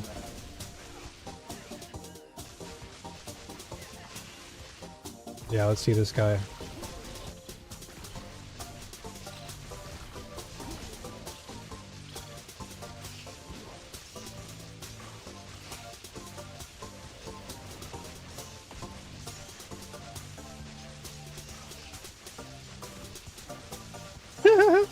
Crazy how much of a difference it is, dude.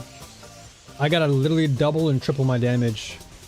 So 1 second, you know what? I'm gonna go look and see if I can find any valuable resources. If I can find a cheap ring or something, that could be good. Within my price range, but we'll see. If I can't find one, then I'll have to just keep saving.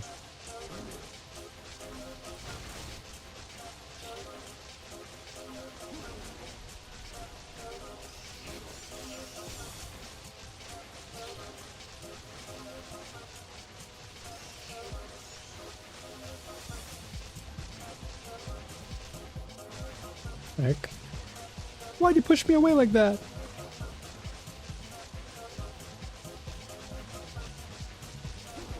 If I can even get to like 20 or 25 mil, I feel like that would be like enough to like at least get me through, and at least get me like a nice consistent flow of time arcade.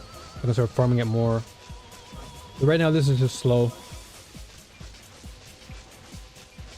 This is just a slow crawl. So even just a 10 million DPS increase would be nice.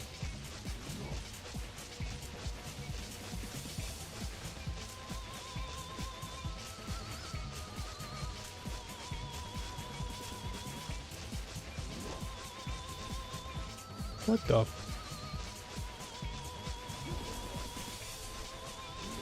The good thing though is that my defenses are fairly high, so at least I'm happy with that. I'm not like dying too fast. I feel like pretty comfy with the defenses at least.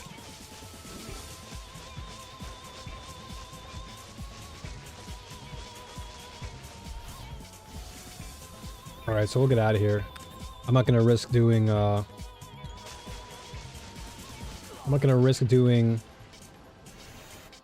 black sale just because I know it's gonna be a little bit harder. So yeah, we'll come back to this because again, I don't have many beacons anyway, so I don't want to waste my beacons. So we'll have to come back here when we know we can get a consistent amount of farm potential. But yeah, let's see if we can try and get a better ring still within my price margin here. 208. Okay, so we sold more Ember. Dude, Ember is selling like crazy. Okay, so what are we getting for our level?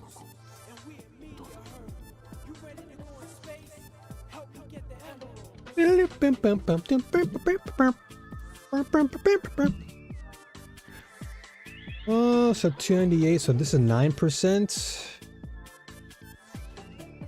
We want a good massive jump. We don't want anything that's like 3%. We want a nice solid boost. 5%, no, we want at least like 9 to 10% or more. Because even some of these priceless rings are not that great. This is 4%. Yeah, 4% is not that much of a jump. Like it boosts my survivability, but I don't need that. Look at this, 4% for like almost quadruple the price of what I saw earlier.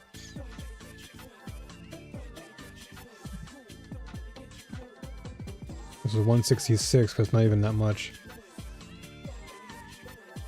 Okay, this one's not bad. 15%. Okay, this is a booster right here. This is a booster pack. So 288. Alright, we'll work towards that. We just need, how much do we need? This is 214. Okay. Let's work towards getting that.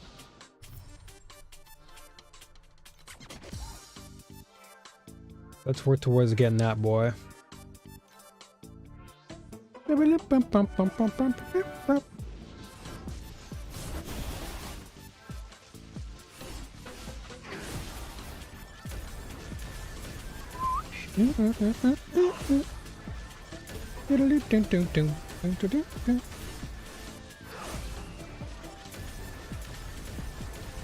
After this ring, I'm gonna have to save up again, unfortunately, but I mean that's probably better than nothing. I'd rather just buy what I know is gonna get me value now, and then we'll just save up again and we'll try and get the better items later.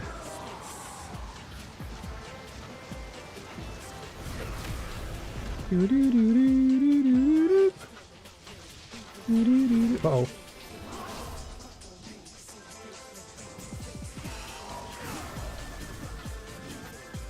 This encoding is kind of crazy right now.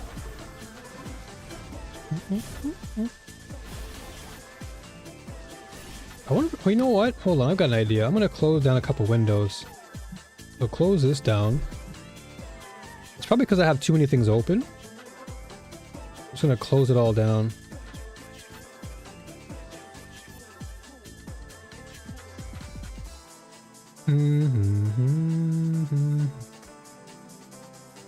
Yeah, I guess the more things I have open, the more encoding has to happen.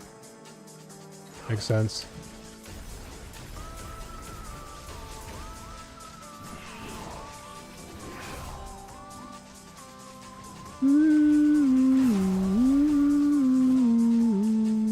Still happening.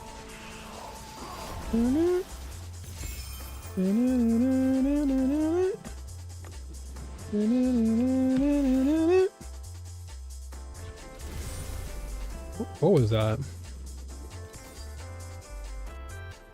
Bowl of Endless Dusk. How much are we going for in the market? Okay, so why are they selling for so high? Is it because of his rarity? It's probably because of his rarity. 110, 108. What's my drop looking like? 111 to 117? 111, hold on. Pickety pop bumpa. Pickety bump bumble. Buck Bumble, dude, classic. This is okay, this is 107 to 121. Okay, so I'll probably sell mine for like 7. Bumble.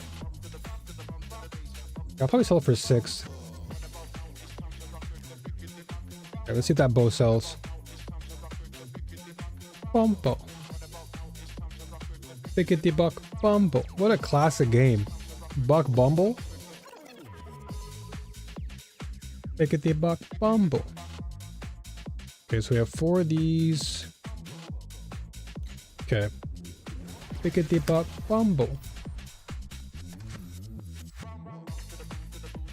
Some beacons.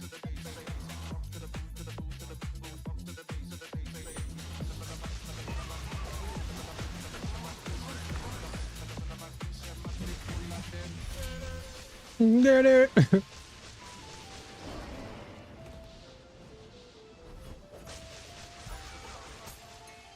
Bickety Buck Bumble.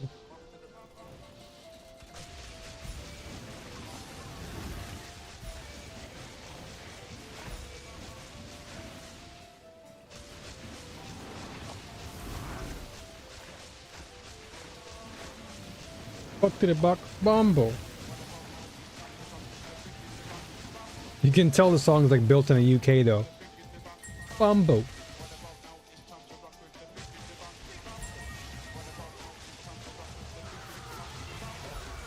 Like games had just like a different sound back then, dude. Like you can tell like what region a song came from just based off of like the beat.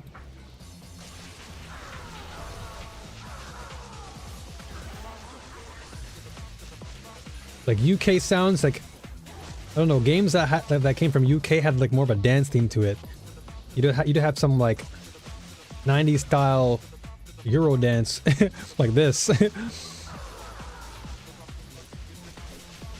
NA games had like more rock music. Japan or Japanese games had like more like a relaxing type vibe.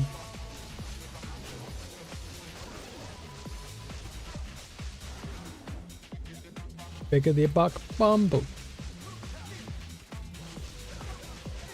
I also realized that a lot of 90s games took inspiration from like a lot of the 90s like popular songs back in the day.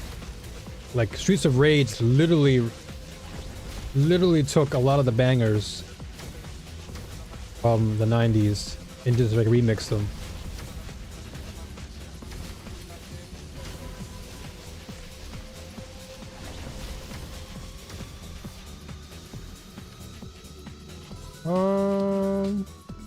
I guess like energy cores for now.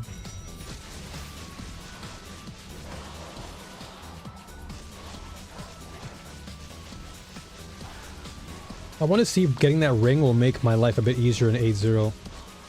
So that boosted my DPS. It's got to help in some way.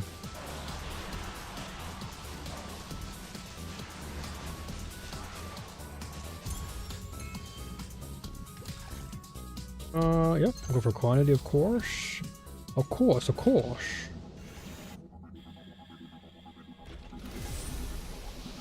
We need 300 to get there though. We need 300.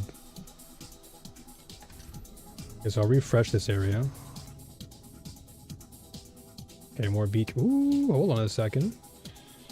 Oh, we have a shallow dream. Hold on. Shallow dreams are pretty good. I can get my shallow dreams back up and running. That'd be nice. Bickety Buck Bumble. Such a catchy tune. Bickety Buck, Bickety Buck Bumble. What the heck? It's a boss? Where's it? Where is he? Dream of the endless disorientation. Let me kill him. No more God of War for now. Is it this guy? It is. Let's go. That's what I want.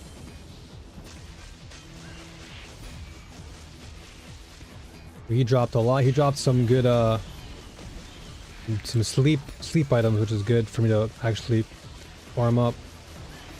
Oh my gosh. Damn, dude. Alright, last attempt and that's it.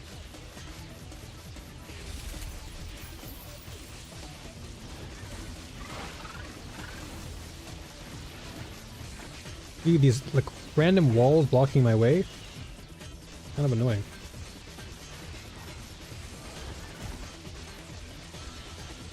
I gotta go back and kill that guy. I need my points to do more Vorax stuff.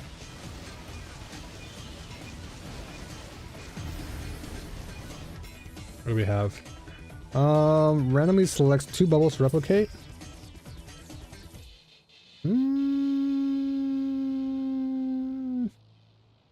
Yeah, you know what? Let's do this. Nice. 1 initial bubble till the vision. It's not bad. I guess we'll fill it out anyway. It's all we've got. We got the full circle all loaded out.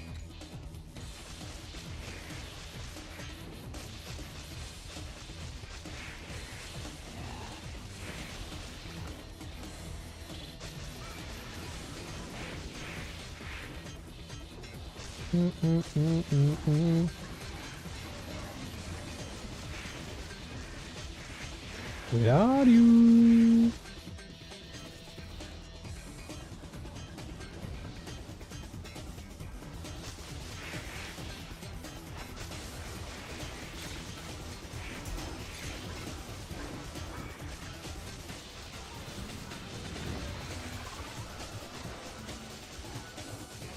Come here, boss boy.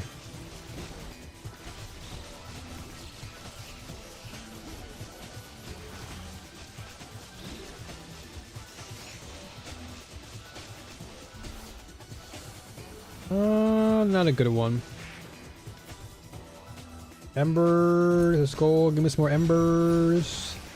Those things be selling right now, boy.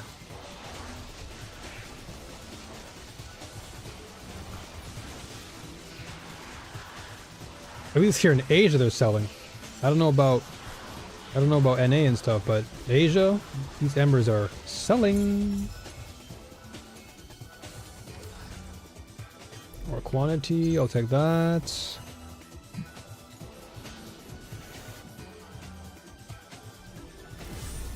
Okay, so I'm gonna do at least one of these. And I'll do it. What do we get? Can we get a bonanza? Can I get a bonanza? I want a bonanza. What do we have here? Removing a monster does not bone sentry. Ooh, yes. Bone sentry time again. Okay, let's just fuse this for now. We'll fuse.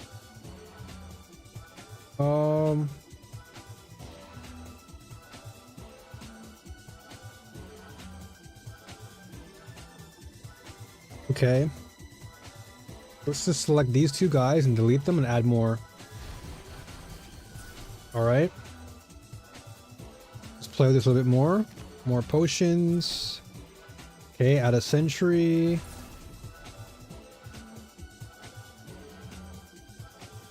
Okay. So select 1 group of monsters and mutate them into bone sentries. Got you.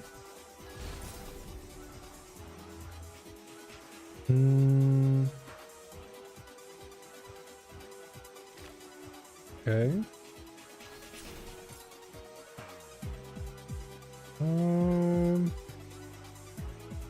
Okay, I'll go for the foul scraper because the rest of them are not that good.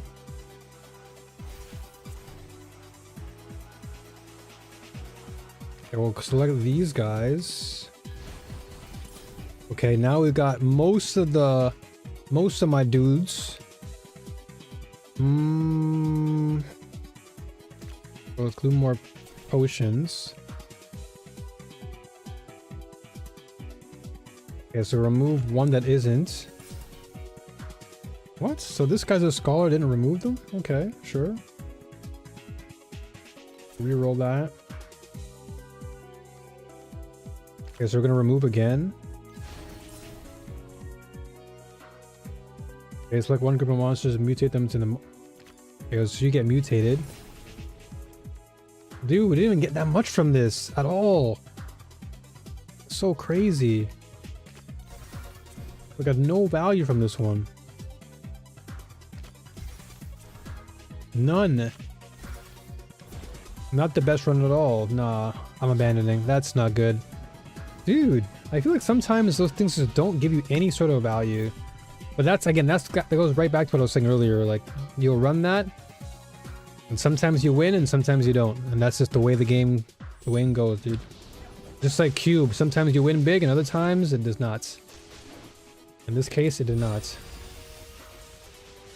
And that's okay. That's why you keep coming back for more, right? Ooh, let's go. Got a shallow dream drop. Thank you.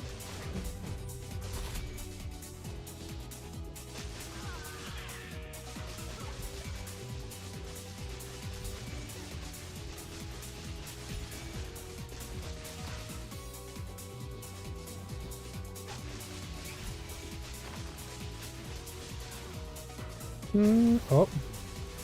What is this? What is this buff?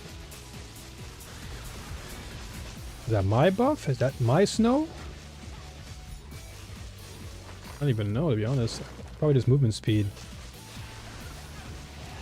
Probably what it is. Probably just bonus movement speed. Nothing crazy.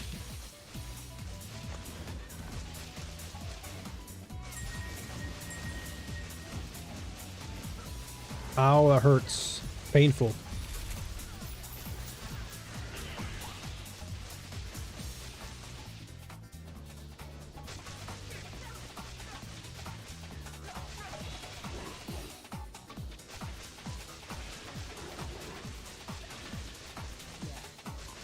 Yeah. Yeah.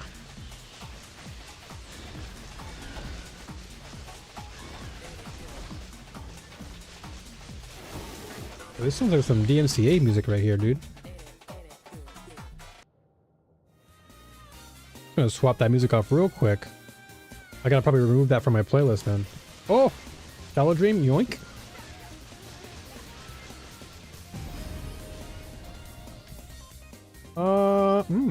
Adds black sail bubbles. Less armor, I don't care about that. Ah! I'll take that. That's a good one right there. Got a 3 of 3 right there. Now I gotta make sure I don't die. We can get value from that. We gotta play that nightmare really, really slow. Cause we want to get some good pulls. Or good drops, sorry. I need my FE.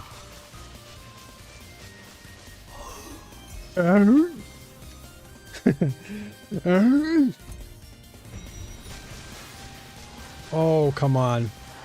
You just came out of nowhere. You just spawned out of nowhere. Get your demonic nonsense out of here. Get your demonic garbage out of here. Leave me alone.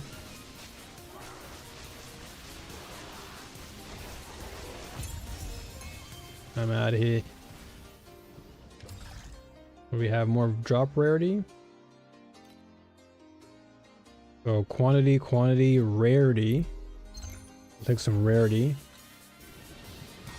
That way the quantity and rarity is high.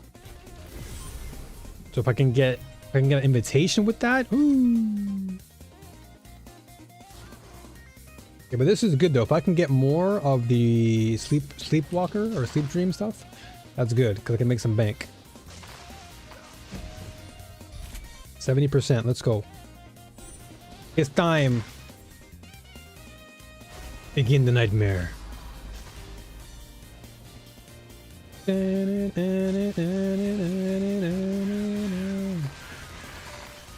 Alright, let's not get cooked. Let's try and play it super slow. Slow play this game. I don't want to lose any of my...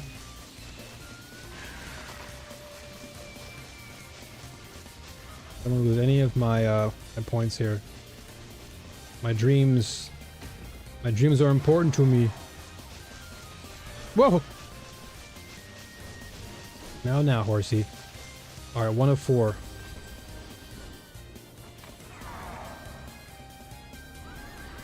Give me that. I'll take that. Yoink. See ya.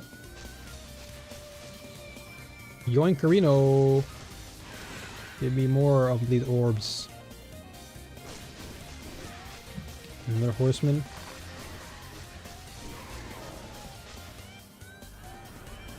Whoa. Whoa there, horsey. Better calm down there, boy.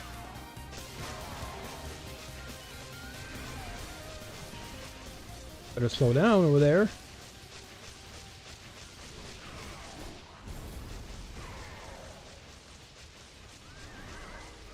Oh, banger alert.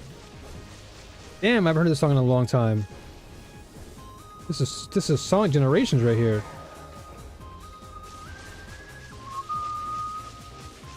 Classic song. Dun, dun, dun, dun, dun, dun, dun, dun, dun, dun.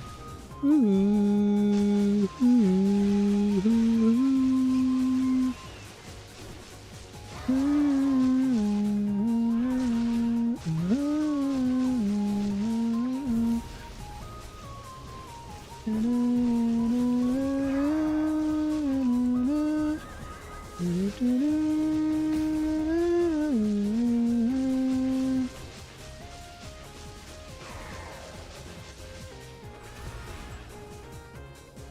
Okay. More scraps, I'll take it. One more. One more! It's always the one more that costs me one more of my life.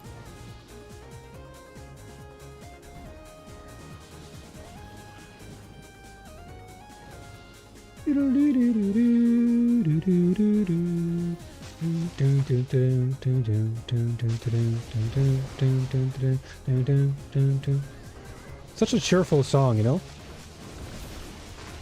So uplifting.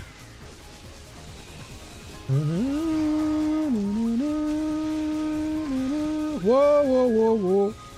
Whoa, whoa, whoa, whoa. I have to just remove all these guys instantly. Holy moly.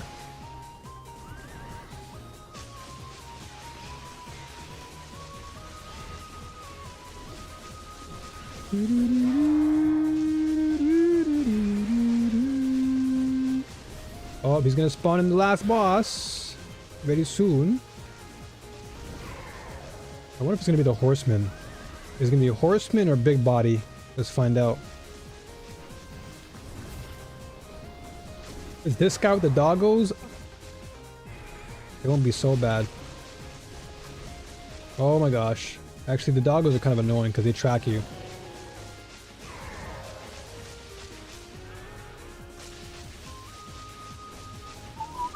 Who is it? Is it horseman or doggo?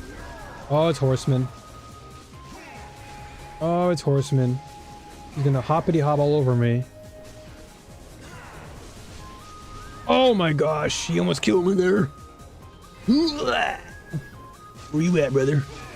Hoppity hop hop.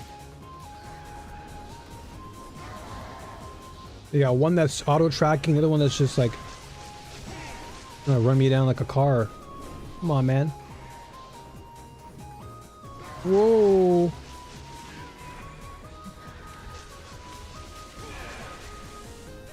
I'm playing this one slow, dude. I need space. What just killed? What was that? What just killed me there? What the heck? I swear I was in position to like not die there. Wow, okay.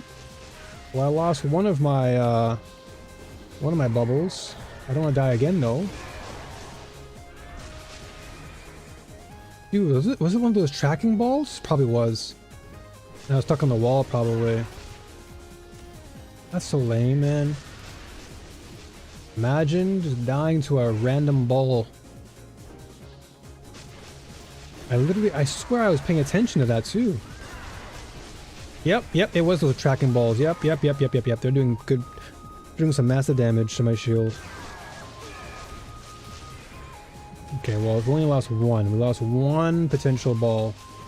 One potential sack. Whoa. Whoa, dude. Damn.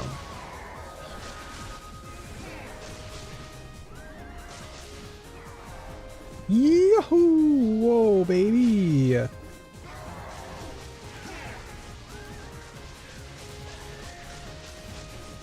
Come on, we're almost dead. Come on, baby. Yes! Alright, now we clear this out and we get a reward. Come on, baby! Edge. Okay. Let's collect the reward then. Okay, more scraps. Now, what do we lose? Okay, purple's fine. I was concerned about the red, but we're good. Alright. Okay, we got a lot of cards here. A lot of scraps too, which is good. Okay, nice. We got a talking. Okay, we can sell. We can sell again. We can sell. Are we done? Oh, we are done. Did we? Wait, did we kill it? Yes, we did. Guess we're out of here. Music is this? Oh, this is Chaos 0.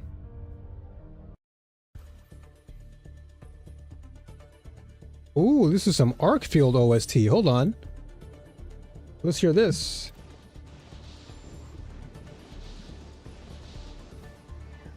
Oh, is it? Oh yeah, never mind. This is the Nightmare. My bad. I got confused for a second. I'm like, what the heck is going on? Now the actual map begins. I got so confused. Thought the map was done, but I'm like, wait a minute, no. It ain't done yet, brother. Hey, there's one of my favorite, the Arcana. I love the Arcana, but this time I swapped it up. I wanted to go Black Sail and Dream instead. But they've been selling a lot of FE for me, so I figured I'd go with those two for now. Devil, rebuke you. Leave me alone. Rebuke, rebuke, rebuke, rebuke, rebuke. Leave me alone. Get out of here.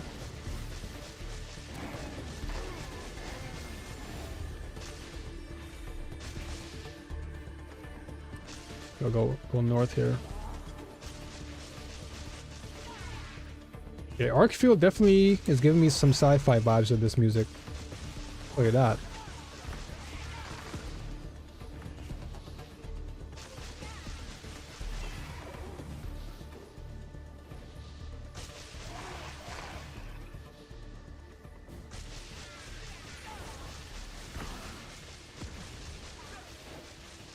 $25 million on a critty?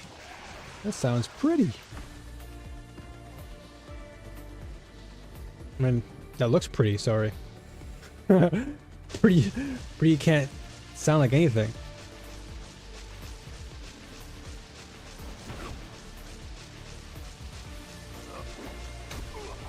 Ooh, you got stunned, buddy.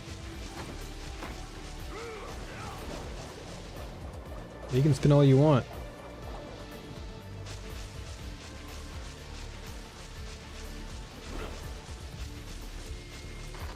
Edge. We have 24. Okay, so 6 more left, and so we can actually get our Arcana back again.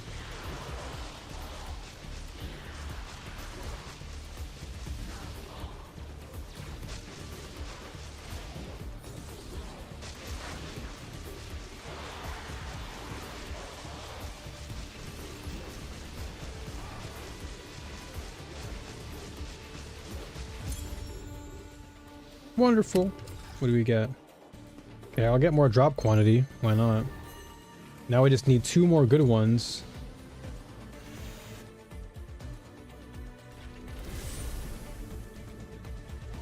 Oh yeah, let's see. Are we able to sell anything here?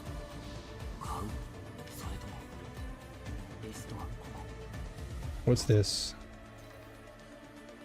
What's the value on this? Okay. Okay, we can probably get more FE here. Okay, so we can sell these armors. So last time we sold armor, how much did we sell it for? 6 for 35? Okay, so if we do... How much do I have now? 7? So I'll do 7. 7 for... I mean, 6 for 35. 7 is one extra. One extra will do 7 for 36, I guess. Yeah, I'll do 7 for 36 then. Push that. And then we still have one more weapon one. Then we have trinket ones. We'll sell trinkets 3 for 5. 3 for 5.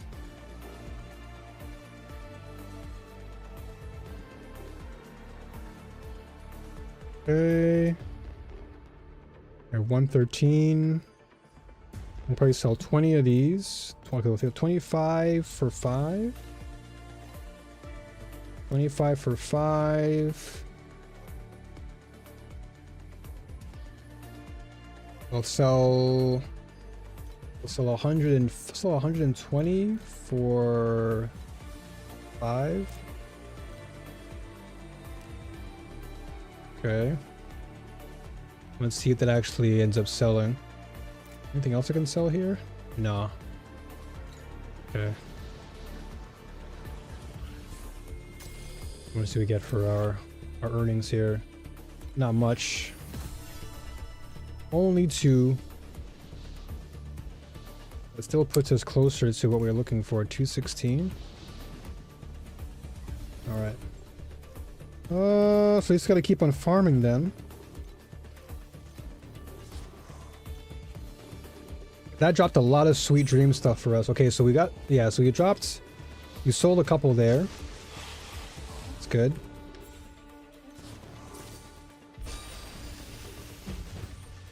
So the moment we put that sweet dream up, it sells.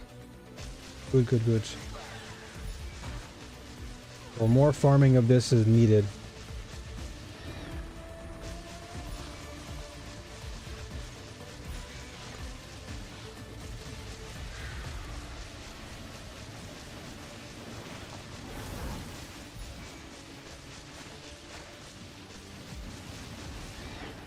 I just wish more of these guys would spawn, dude. They don't spawn as often, so I feel like I'm having to farm more for these Vorax guys. Okay.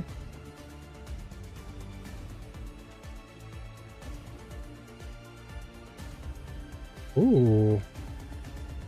The quality of all your black cell bubbles will be upgraded. Okay, this is a nether realm bubble. This is a fluorescent. This is gear.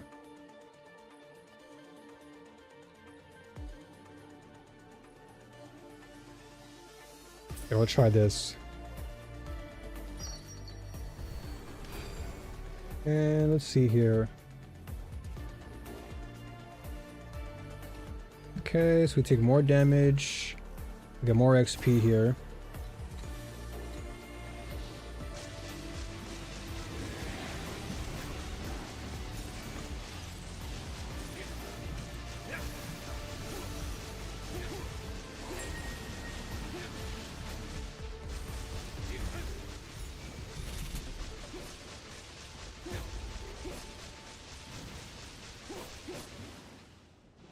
Okay.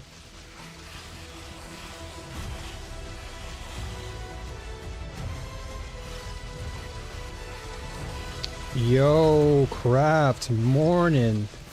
Morning, what's going on? Welcome. Good to see you. As always.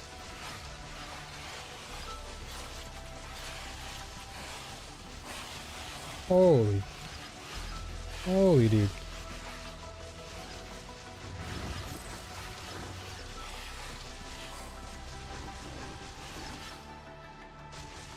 Six a.m. The day is getting started. But started in a good way. Oh, are we dropping frames again or what, dude? We are... Are we back or what? I think we're back.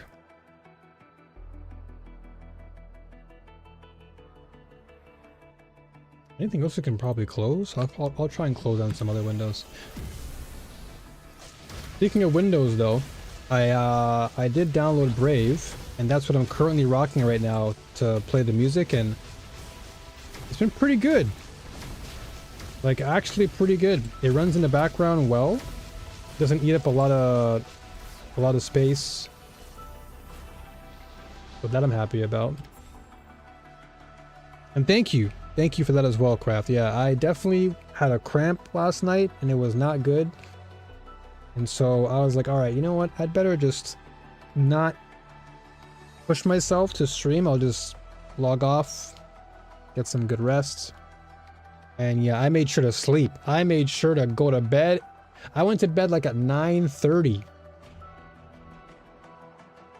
So I was like, you know what? Let me just go right to bed from now. And I had knocked out. I knocked right out. 9:30-ish, close to 10, I was gone. And then before you know it, I woke up and it was like 9 in the morning. So I got a nice solid amount of rest. I think I woke up maybe around 5 in the morning. I woke up at 5 and I'm like, this is too early. And then I went back to bed again. And it was perfect. I felt so refreshed.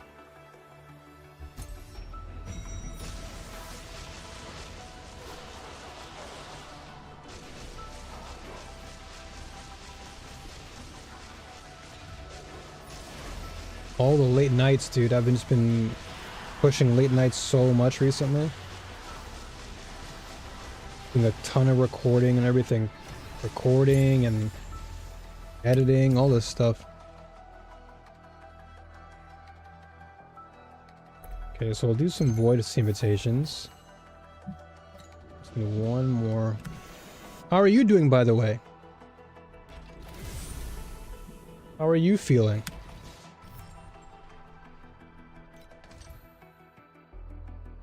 Okay, so let's do embers.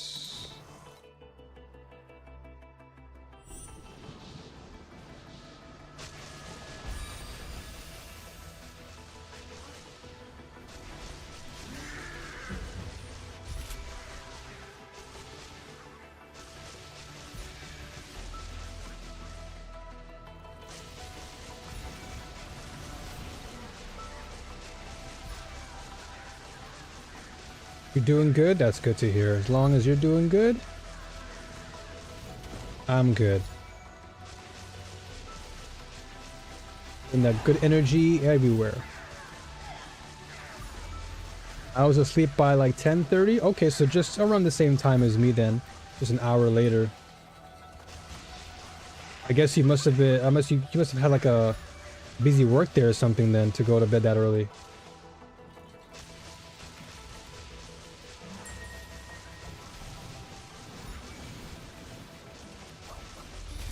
Uh-oh. Well, this guy's annoying as a mother.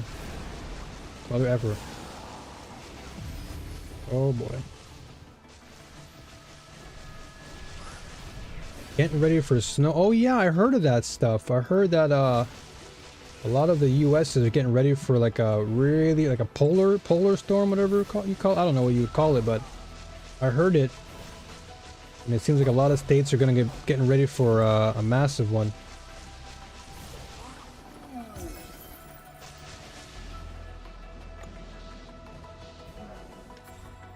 Okay, so we're gonna randomly select 2 black set. We don't have that. We're gonna add them then. Nice. Got 3 of those.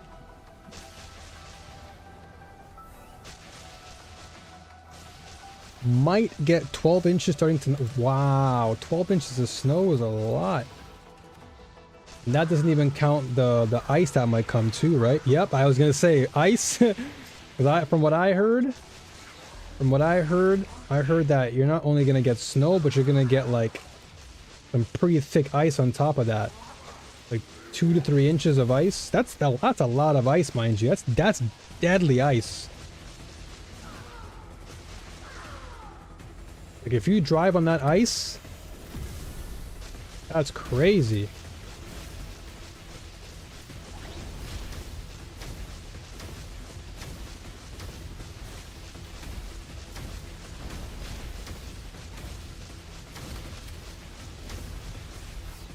Edge.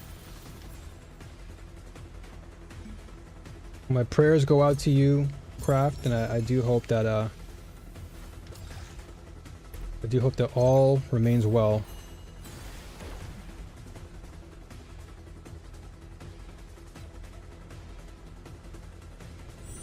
You've dealt with a meter of snow? Yeah, it's not that. I mean, it's not like the worst thing in the world. I mean, me being from Canada, I've experienced worse. Yeah. The ice is the worst part. I can handle snow. Like I've dealt with a lot of snow. But when it turns to ice, though, that is the most dangerous part, because you don't know what to expect with ice. That thing can turn a road into an ice rink.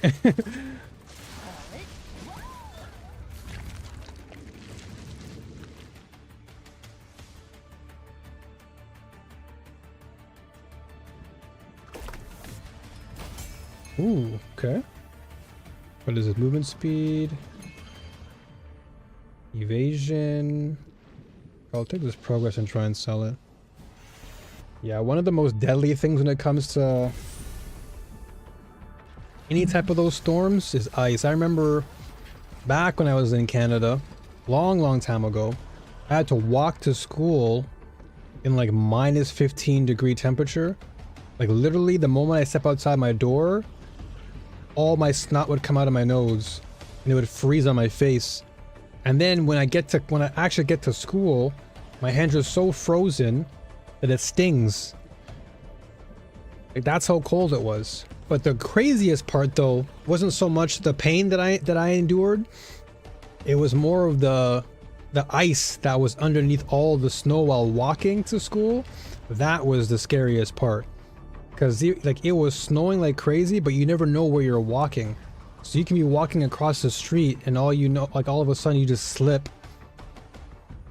And that's not good, because if you slip on the road and cars are coming, damn. Not a good look.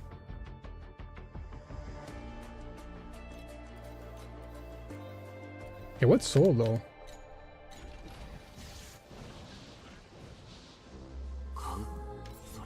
What did we sell? Okay, so the trinket sold. So 5 and 4. Okay, not too bad. But the one that I wanted to sell still hasn't sold yet, which is okay. So these didn't sell yet. I imagine they will at some point. Let's put this up for 1. And let's put this waist guard up for 1. Let's see if this actually sells. And okay, so this now I have. Okay, so I have 4 of them now. Let's just get more value. 4 for 6.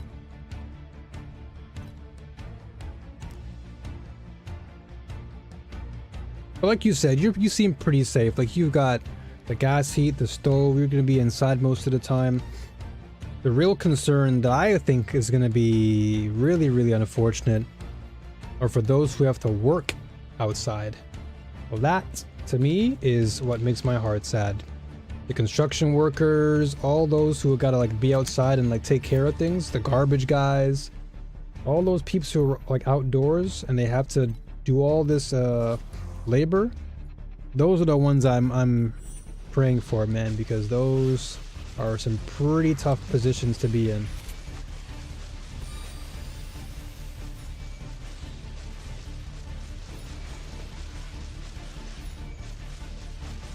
Never would I wish anything upon anyone like that. I would not wish that life upon anybody, dude. That is a life that crazy.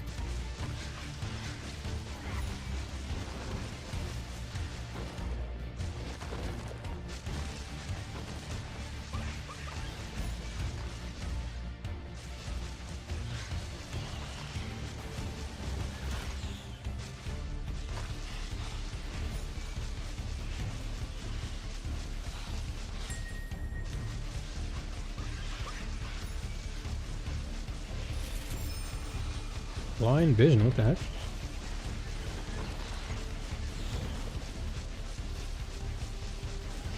Oh, we got this guy again. Serby? Where's Cerberus here?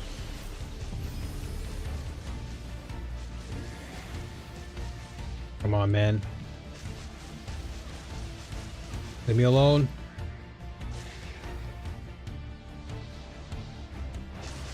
Just wanted to get rid of my dream. Okay.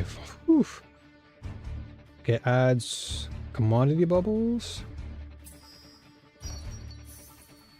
Ooh, nice. If we really get this amount of snow, no one will be doing construction or trash collection, I think. That's good, at least.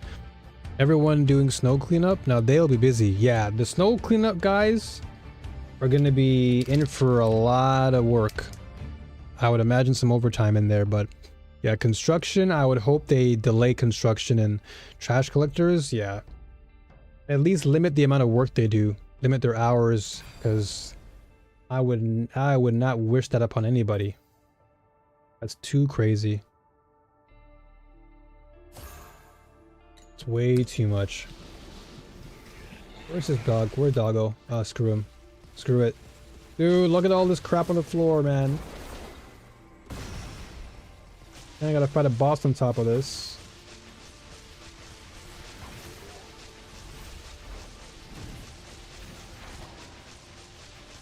Yeah, exactly. I gotta get behind Cerberus all day.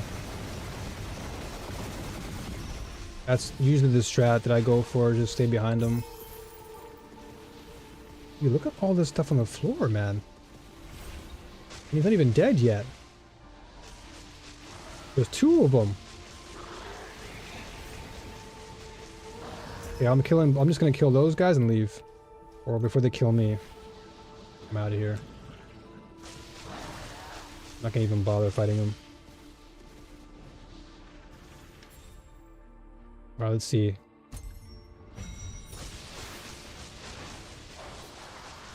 Sometimes it just ain't worth it. Yeah, especially in that narrow corridor, I'm not gonna bother risking too much just to kill one dog. I'll just move on. That server can kick rocks. Nice. Okay. I'm actually surprised I didn't get any invitations that last one.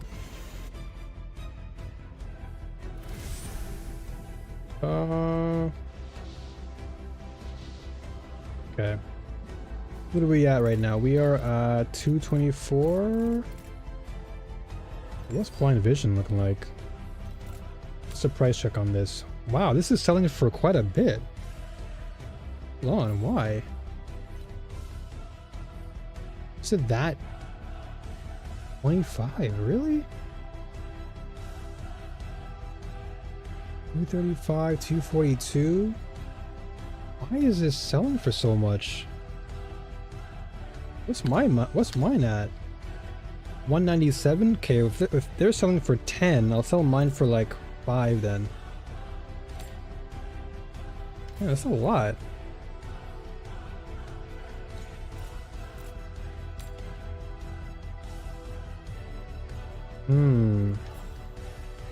Yeah, I'll sell mine for like... I'll sell it for 6. 6 seems like a legitimate price, I guess. So no rest for the wicked. The devs actually recommended a controller for it, so I bought an Xbox controller last night to use with my computer. And so how do you find it overall? Because you said you're gonna pick it up, so I imagine did you actually buy it? Because I got confused by what you were saying. You said that you were gonna pick it up, but then you were enjoying it. So I thought, was it a demo you were playing, or?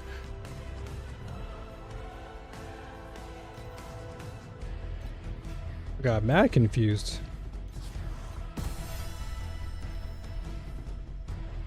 I don't know if this is going to be as popular, so I'm going to recycle this too. All these limbs.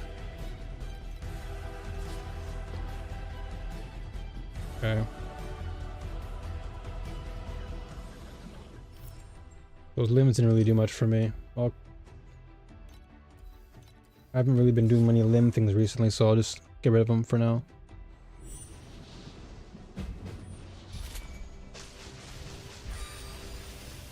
Ah, got you. Okay, because I was like, pick it up.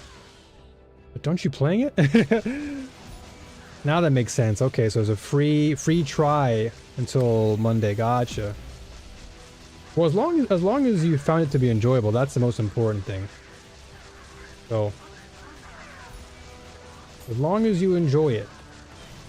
Because I was watching a little bit of Aaron Action RPG play it earlier today when I had some free time, and he seemed to enjoy it a lot.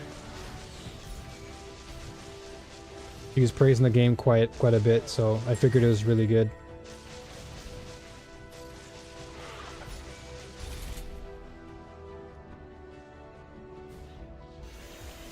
A bunch of the ARPG community are talking about it or playing it. Yeah, I knew of the game. I remember Rax playing it like a long time ago, like before, like when it first came out.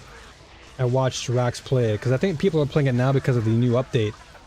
But I watched Rax play it when it first dropped. It seemed pretty interesting. But Rax was going crazy because the game was just like killing him over and over again. But at the time when I watched it, it seemed really interesting. I'm assuming the combat and stuff got better now.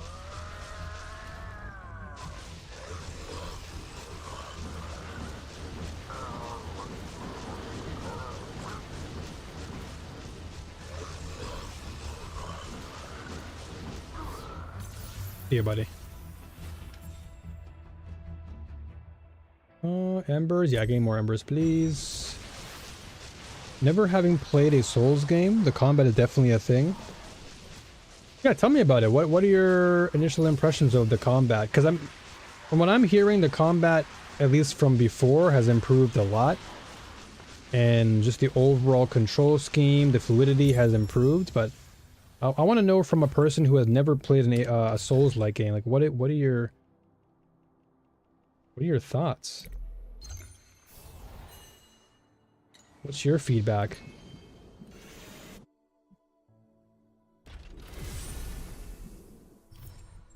Okay, do we go with, yeah, I'll keep going with this. I might sell some of my Nether Realm resonance. Oh, did I die? Okay, whew, I got scared. I thought I died there. I thought I got cooked. Okay, we're just in a nightmare really fast.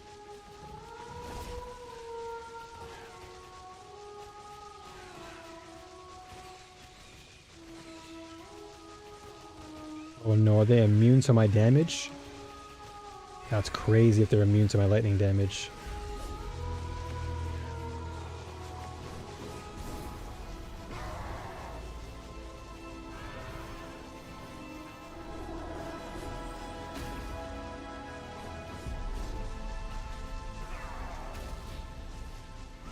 Okay.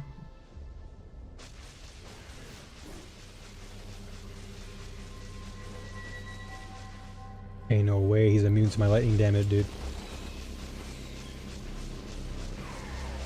No way they're mostly immune.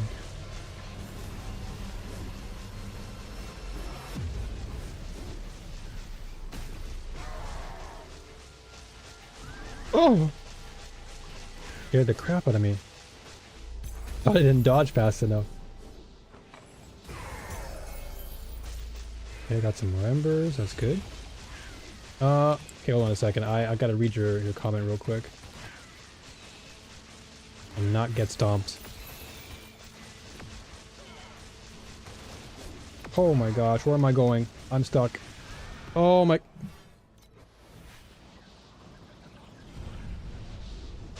One second. I thought I can teleport down and I couldn't do it. Dude. I thought I can teleport down and that's why I was in that corner, because I wanted to skip the geometry. But it didn't let me, so I got cooked. Okay, so never having played a Souls game... Okay, so I read that one. I think the thing is that I have to get used to not being able to just spam a button on hit. True. Yeah, that game... You got to be a little bit more cerebral in terms of your decision making. Because a Souls game is really all about positioning and timing. And then recognition of patterns. That's pretty much a Souls-like in a nutshell. All a test of your ability to respond to enemies and then recognizing like their patterns.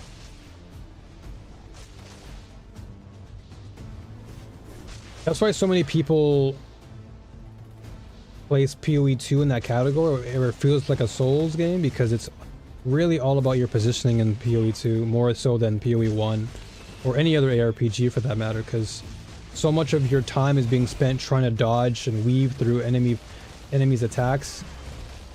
And that's not like very typical of an ARPG. A lot of times you're just like zooming through the maps, and if you need to, you'll dodge if necessary, whatever. But in PoE 2, it definitely feels more like a Souls game where you really have to think and consider, okay, what's the enemy gonna do now? Okay, I gotta be here. I gotta go here. So I feel like Wicked does that.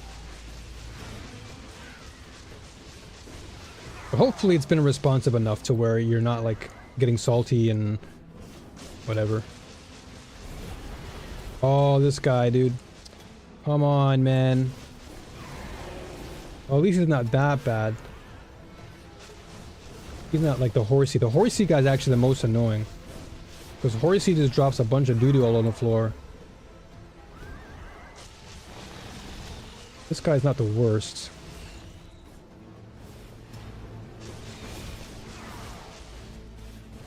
Hold on a second.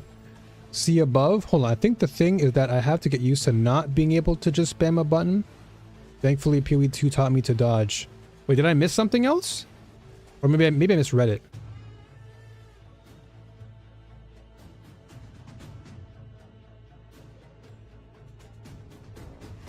I think I may have misread it. Did I misread it? I think the thing is that I have to get used to not being able to.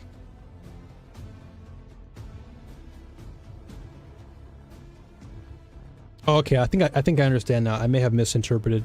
I'm not salty because I think I had the right expectation going in. Well, that's good at least. I think that's perhaps the biggest thing, is that you're not coming into it, or at least leaving it.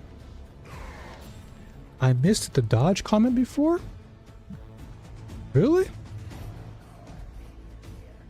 Thankfully, PoE 2 taught me to dodge. That comment?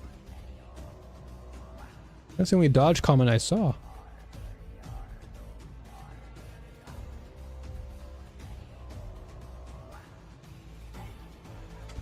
Either way, as long as you're really having fun, and the expectation going in wasn't like, over exaggerated, then that's all that matters. Because the one thing you want to have is fun. If you're going into it and you're not having that fun, or the game just doesn't seem to have that feedback loop that you're being rewarded for your gameplay, then that's not really good. Yeah, my bad. I may have just like misinterpreted.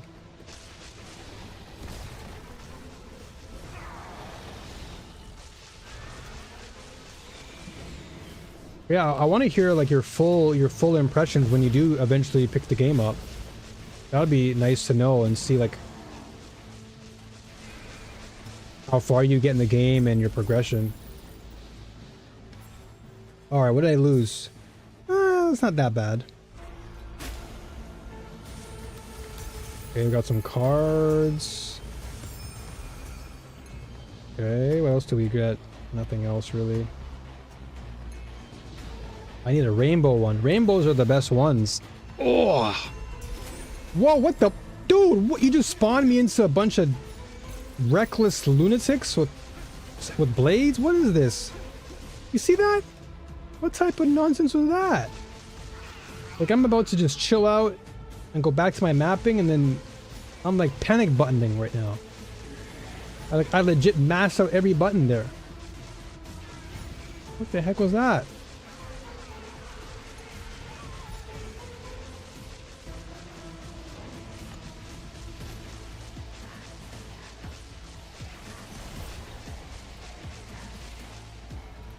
Come on, man. Get out of here.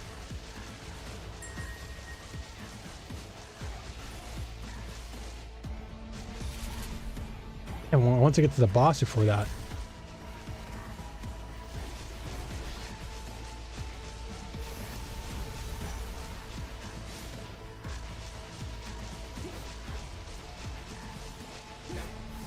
Edge. All I've ever heard about Souls-like games is that they're hard. I think that I was gonna say it's subjective because hard is defined by the person, right? Because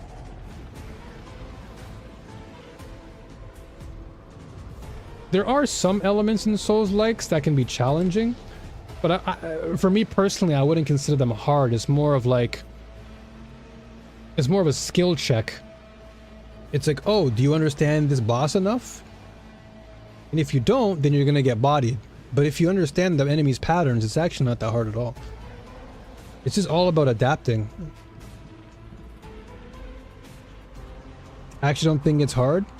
Yeah, I mean comparatively, because I at least from my perspective, it doesn't seem as hard as like other Souls-likes, I guess.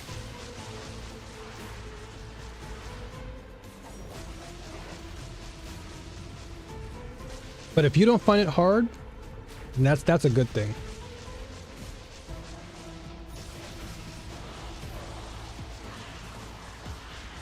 Yeah, exactly. Much of the difficulty spike for a lot of players comes from a lack of pattern recognition. That's just me. Like based off of observations from seeing other players play like a lot of Souls-likes, a lot of it just comes down to a lack of understanding of the mechanics and how enemies attack you and whether it's your time to take your turn or not. It's like a fighting game. That's how I play Souls-likes. I play it like a fighting game. Is it my turn to attack? No. Okay, back away. Enemy is recovery state? Okay, aggression. Enemy recovered? Okay, defense. It's just like, it's a lot of hit and run. But most players that dive into a Souls-like, they think it's just like rip and tear, go in, you know, slash, I'm gonna kill you, but then they just get bodied because it's not like your typical hack and slash. It's more cerebral. It's a more visceral experience where you have to really consider your positioning and whatnot. I think that too many people want it to always be a... Yeah, exactly. Yep. You get it. You understand, Craft. You get it. And that's the biggest problem. Is that far too often players want that screen wipe experience, and then when they don't get it, they think the game is hard. But it's not that the game's hard, it's that you're just hard to change. Like your habits are hard. You're so hardened by the idea that you can just screen wipe an enemy. Like, oh yeah, I'm at this level, okay, I can screen wipe them, or I can body them. But then it's like, nah, like sometimes your level doesn't even matter. I remember playing Elden Ring, and I remember I was at the right, you know, equipment level, I guess you can say. And even when I was at the right equipment level, all my stats were good, I'm still getting bodied. So it's like a humbling experience. Yeah, exactly. Do you want to screen wipe or do you want a challenge? Exactly. You get it's either or. You can't have both. Because if you want to screen wipe, then the game's going to be easy, and then you're going to complain, oh, this game's too easy. So, you know, you gotta ask yourself, what do you want more? Do you want the challenge where you're being tested, or do you just want to, you know, breeze through? And if you want to breeze through, then I mean, you've got Diablo, you got, you know, all the other ARPGs out there. But if you want to like want a legitimate challenge and a test to your fortitude and your mental, then you're not gonna really find that in those Souls-likes. Yeah, exactly. Yeah, I'm with you. There's always a good time to just, you know, screen wipe and have a good time and blast. But then there are moments where you really want to test yourself, like, hey, am I capable of doing this? Can I actually do this? Because it feels good. It feels good to be tested at times, just to see where you are, you know, skill-wise. It's a good skill check. I actually find it to be healthy, because a lot of times, you know, your reaction time, you don't really get to test your reaction that often in games, outside of, like, you know, shooters and whatnot. But a lot of times games don't really test your reaction time or like your decision making, and I think Souls-like do a good job of incorporating that idea of testing your reflexes, your decision making, your problem solving. It's really good for your brain, I feel.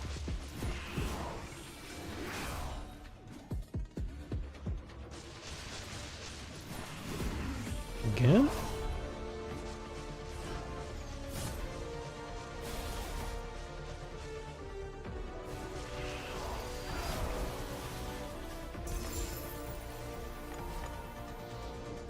See ya.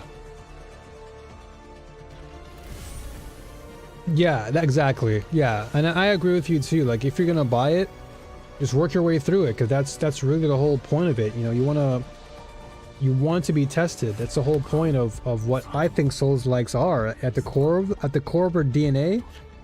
It's like, hey, you know, if you want a challenge, then play these Souls-likes, because they're really meaningful. But if you're coming into it thinking you're just gonna swipe your way through because you seem to have, you know, previous knowledge on ARPGs, it's like, well, which ARPG are you playing? There's the Wukong type of action, and then there's the Elden Ring type of, you know, experience, and then there's the Diablo 4 type of experience. So you gotta know what you're getting yourself into. And this is not selling at all. Same with this Flame Sand, although probably knock it down to 2 then. I'll put this down to 5.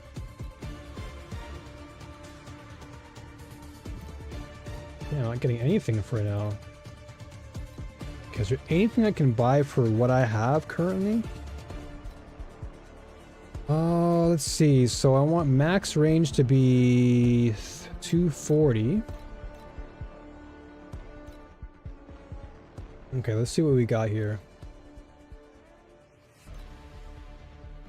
What can we get for 240? Or for around that price range? That can at least jump me or bump me up a little bit. 98, 200, 180, 180.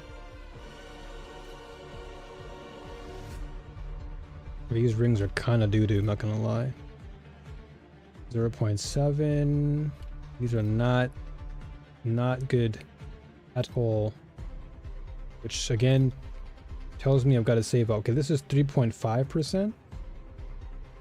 Not the best. I need a good solid push. I can't just go for a little chicken scratch growth.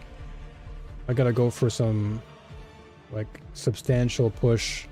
The other thing that I think is going on is that every person's game is its own instance, and you can invite, I think, up to 4 of the people to join you, so it seems to be encouraging party play. I think that's one of the additions they added recently, I believe, with the whole multiplayer thing, which I think is nice. I think it's cool that the game is incorporating multiplayer into the experience without tarnishing the overall Souls-like appeal too. I think that's nice.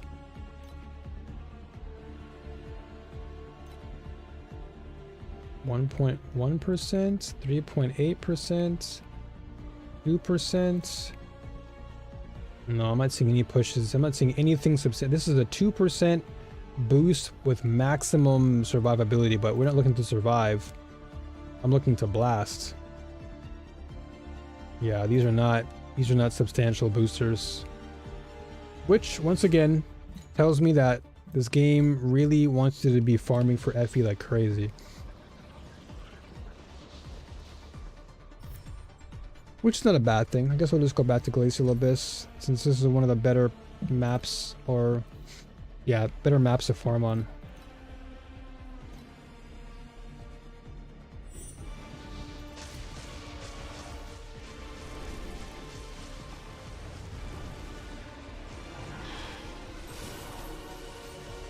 I'll definitely have to put that on my list of games that I'll try out at some point.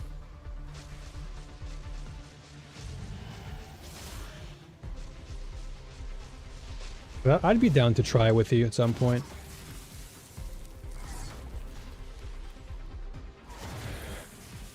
Once everything dies down for me.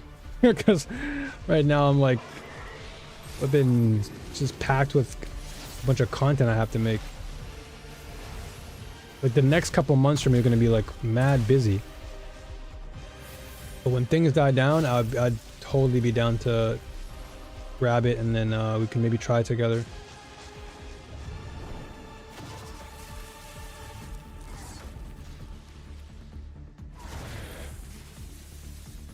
I'll see if anybody else in the community would like to try. But if it's just the two of us, I'm okay with that.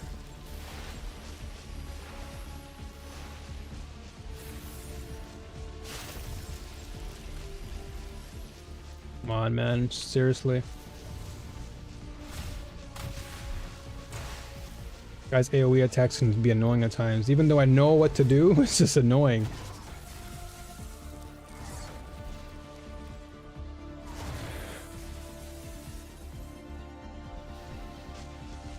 Come on, just die already, dude. There you go.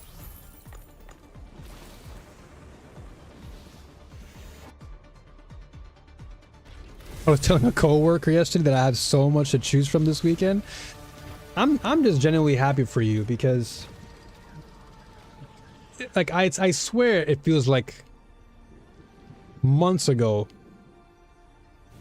or even weeks ago. I don't even know. It feels like it's been a while, but I remember before you were just like, man, I want to play these games, I want to play that game, and you just couldn't do it because you just had no PC. And I was like, man, I hope you get a PC someday because, you know, you can have so much more fun. And now here you are, and now you just can't stop telling people about it. Now you just can't stop sharing how hype and how happy you are. That's the power of PC games, man. It's the power of the PC. It just unlocks so much.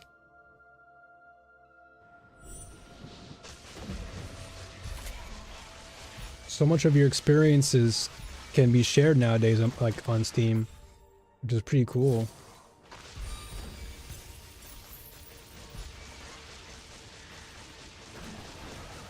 I'm still waiting on the verdict for Marathon, because, dude, what? My button is not working. Hello? What is going on? Dude, what the? Dude, my buttons are not working. Why am I going? No. What the? Why are we autoing? Why am I autoing? What? Did I press a button or something? Dude, what is going on? Did I press a button and make my character auto? Yeah, it's like literally autoing. But why? Why is my A key not going the way that it should? What did I press? What the heck? What did I press, dude? Oh, what?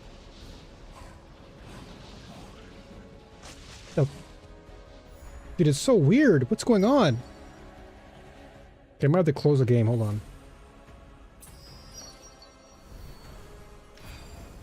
I'm gonna at least clear this map.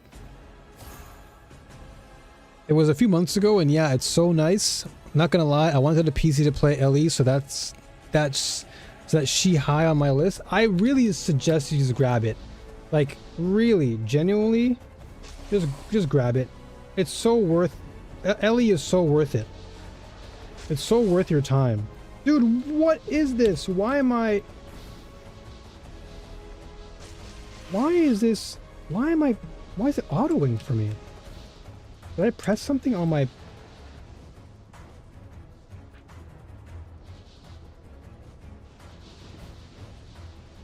I don't know what's going on.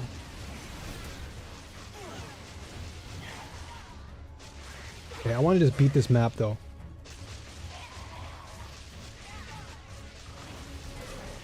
Okay, now we're back to normal. Okay, that's so weird. What, dude? I don't know what just happened, but literally my no. Okay, it's happening again. What is going on? Why is this game? What the heck is going on? What is this? Like, it's just the game is just playing by itself. What the heck? What did I press for that to happen? It's actually freaking me out a little bit. Luckily, I'm just that good that I don't have to be so concerned, but... Okay, I'll just do this. I'm literally like... Okay, I gotta leave the game. Something's not right. Is it my control? Is it my keyboard? No, it's not my keyboard. I must have pressed something. Like automate or something. Okay, let me check the settings. Hold on. There's got to be a control settings here. Let's see. Stop. Skill 1. Trade skill, interact, pickup, show all drops, town portal. Trade house. Auto pickup. Move. What did I press, dude?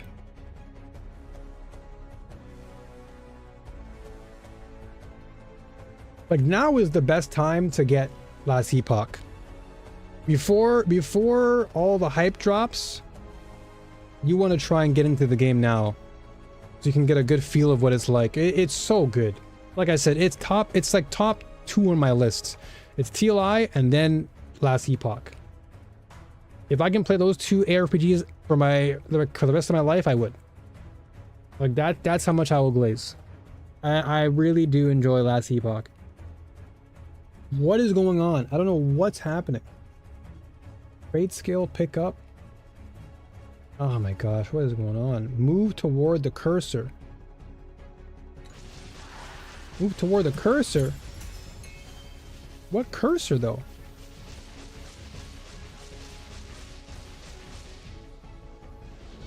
Like, it's just auto-moving me, dude.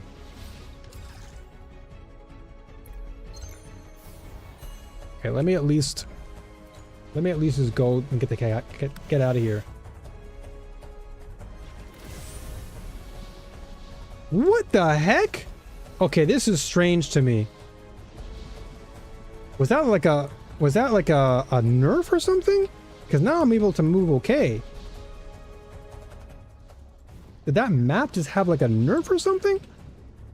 That's weird. Because now I'm able to move as I should. There must have been like a debuff or something. Like you can't move a certain way. What the? That's like the first time that's ever happened to me though. I don't think that was a nerf. It couldn't have been. That was strange as a mother. Yo, what up, troll? Your boy got me to play Arknights yesterday? You mean D? D1? What did he do, man? How did he convince you? How did D convince you?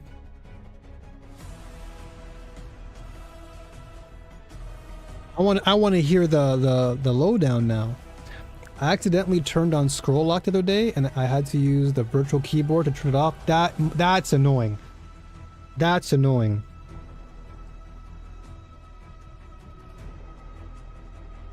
Oh, just by being the second person playing it. Well, what you're hearing right now is actually the OST for it. What you're listening to right now is the Arknight Enfield OST. And from what I've watched thus far, it does give me Xenoblade vibes, which is a good thing. So if you like Xenoblade, then I'm sure you'll have a blast playing it. Dude, that was scary. I was genuinely concerned about my keyboard. I'm like, is my keyboard broken right now? Because I know I've been playing with WASD all day. Like, what's going on? That scared me.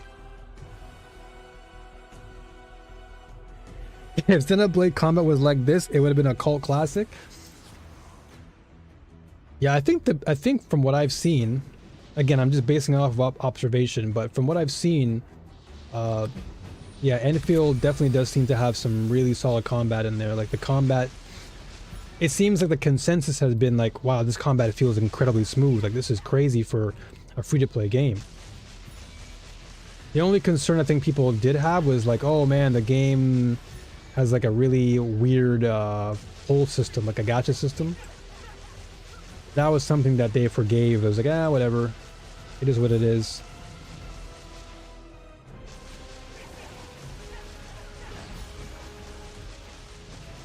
Also, Kraft is here, by the way. He's been vibing. We've been vibing, having a good chat together.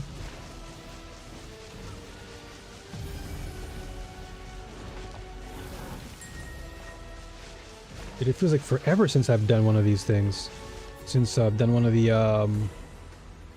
Vorax things. Okay, give me a black sail. Whoa. Okay. You know what? Honestly, I might switch off God of War. I'll try something else. God of War isn't terrible. God of War just allows me to zoom.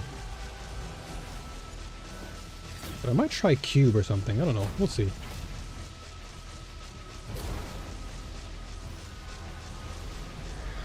Oh, he knows. Oh, okay. I didn't think Troll knew. Alright, sick. What is going on?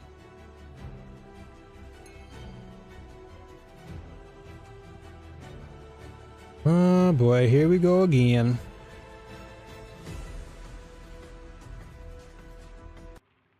Let me swap.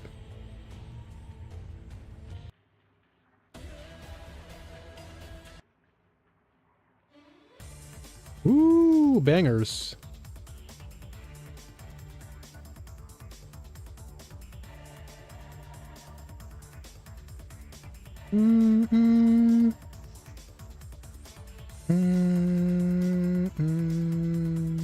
Okay, now I think we've stabilized. Gotta be careful with that.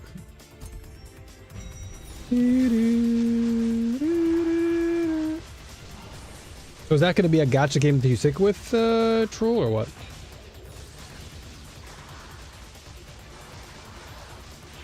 Like, is it a full commit? Or is it more of a test phase right now?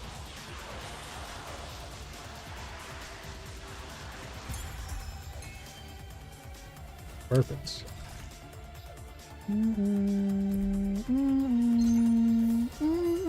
One more.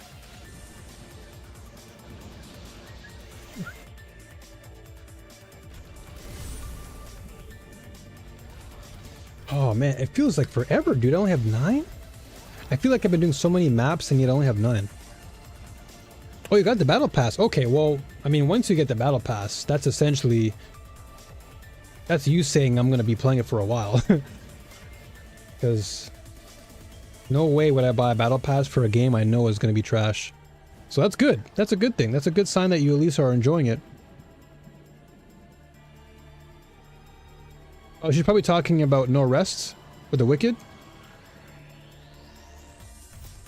Me and Kraft are talking about it like for the longest time now. We were just going back and forth about how the game is challenging, but it's a good challenge, and it's not like that, you know, screen wipe type of game. It's more of a, you know, cerebral experience, but a good, healthy challenge.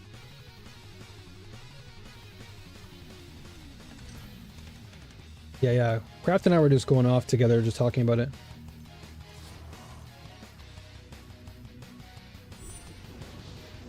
Well, I'll let her share her points again if she wants.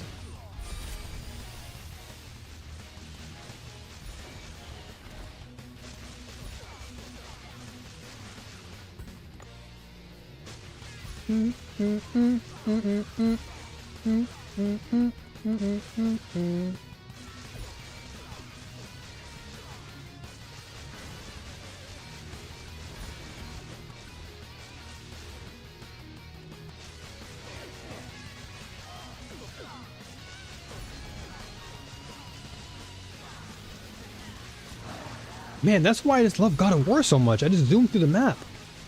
Like, it's so nice to zoom through it, but then at the same time, a part of me is like, man, I'm missing so many kills. Like, if I just went by slower, I'd be able to pick off more enemies. 'Cause, I mean, I'm not moving too slowly right now. Like, my move speed's not terrible.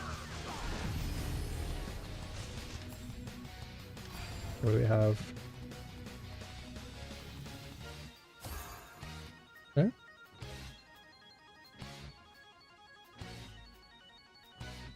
No holes in the wall? Did you make it farther than me yet? Oh, so you both are playing it then?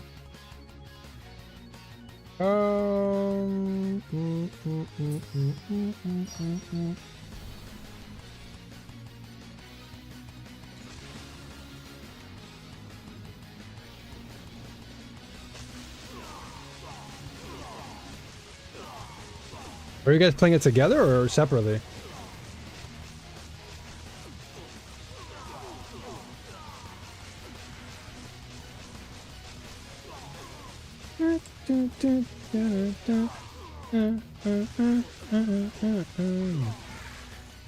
Alright, this time I now need to make sure that... Yeah, maybe I do change God of War off. I mean, I've been playing it for a while now. I kind of want to switch things up. Like, I don't mind moving a bit slow. Like, I can't go back to God of War anyway. But I might try... I'm gonna try a different, whatchamacallit, mechanic. Swap it up.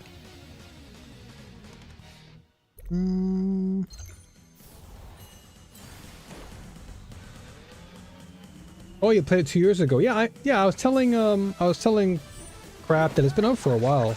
No Rest for the Wicked, but only recently has it been seeing a lot of discussion because of all the improvements that have been made and the multiplayer part being added in.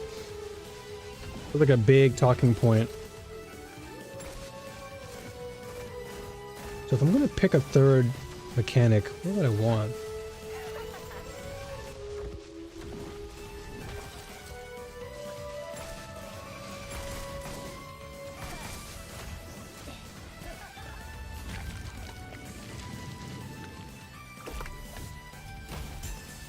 Okay. Let's see here. So yeah, the question is, what would I want? What do I actually want for a mechanic then? I'm having fun with Black Sail. Black Sail and Nightmare are really fun together because I can farm for a lot of good things there. Oasis is kind of meh. I mean, it's good for farming FE, but I just gets boring. And then Cube is fun because of the gamble. Mistville is cool because of the overall mechanic being fun. Dark Surge, I still need more time to adjust and learn it. Eterna is challenging. Overrealm, Outlaw is going to be good once I level up and get to Time Arc 8. Clockwork is good for compasses. If I had Dorothy, which is the current banner, I can probably do this and go crazy, but this one meh. This one meh. I kind of want to just go and try out Mistville again, because Mistville is kind of cool. It's a bit on the complex side, but I like complex things. But then again, I'm already doing snow. Like, I'm already doing canvas, and that's pretty complex enough. I do kind of want his blast. If I do Clockwork again, what can I do with Clockwork again? So if I do this, 1, 2, 3, 4, 5, 6, 7, 8, 9, 10, 11, 12, 13, 14, 15. So all I can get is a free unlock. So I can go for the free unlock, but honestly, ballerina dances are pretty good. The more cogwheels are pretty nice. Or You full commit into something. You can full commit into Nightmare and get more of these nodes. I can full commit. That can be 1, 2, 3, 4, 5, 6. I do have the pet for this. I do have pet for Nightmare. So if I invest 6 into that.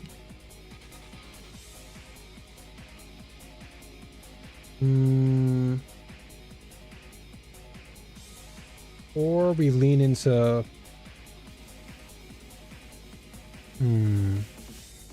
Or do we lean back into Arcana again? Because Arcana is really nice. But I'd have to lean heavily into Arcana to get value. Or what I can do... Because I have 2 ways to farm here. I can switch back to this. Where I can do Dream and I can do Nightmare and Arcana. And I still have God of War.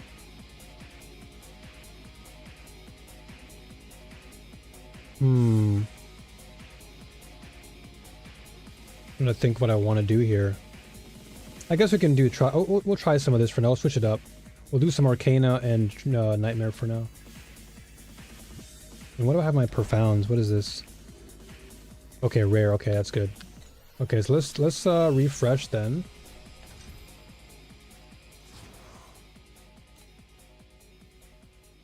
Okay, yeah, I'll do this. Ooh, what's this?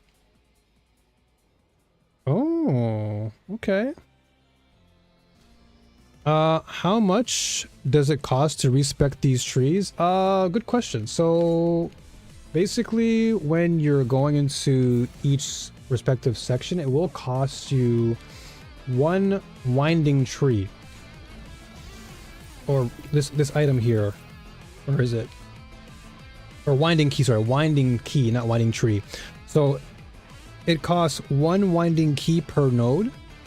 So if I was to respec, let's say I wanted to respec my God of War, I would need 15 of those winding keys. I have 3 left over, so I would just probably take 12. So it would take me 12 plus the 3 to remove all of this and reset it. And then I can just take those nodes and respec into whatever other mechanic I want. So I guess for visual example, let's say I take this off. Let's say I want to do this. I'm going to go right now and I'm going to use my keys. This is going to cost me 12, so I have enough here, so I'll max it out. Then I go back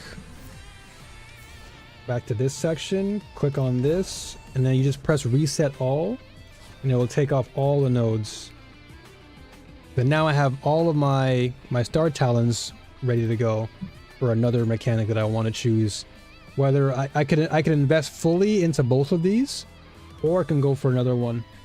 And so I can invest, let's say, into, like, I could even do the Holy Trinity. I can just go Black Sail, Nightmare, and Arcana, and I'm pretty good. The Black Sail I always like. Black Sail is just so fun because it's consistent. It gets me value. I can sell a lot of good things. And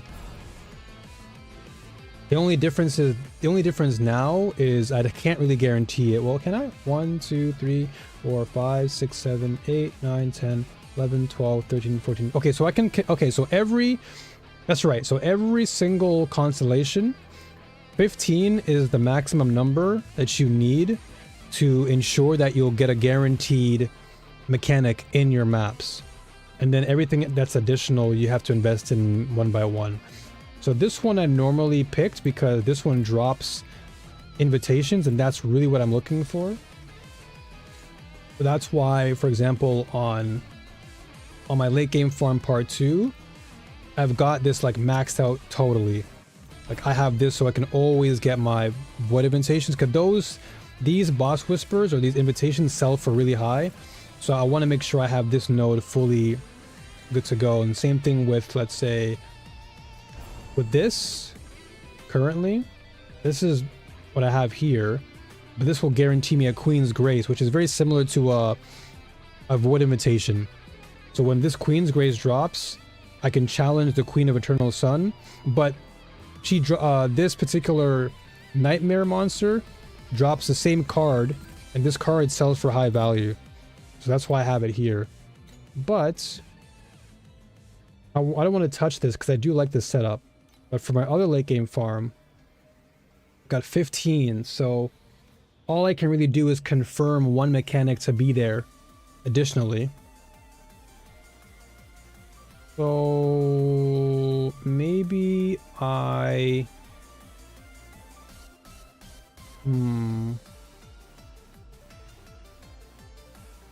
can opt for, this is more for compasses. Okay, you know what, let's go into cube. Let's try cube. Let's do some gambling. Let's gamble a bit. I'll show you guys what cube looks like.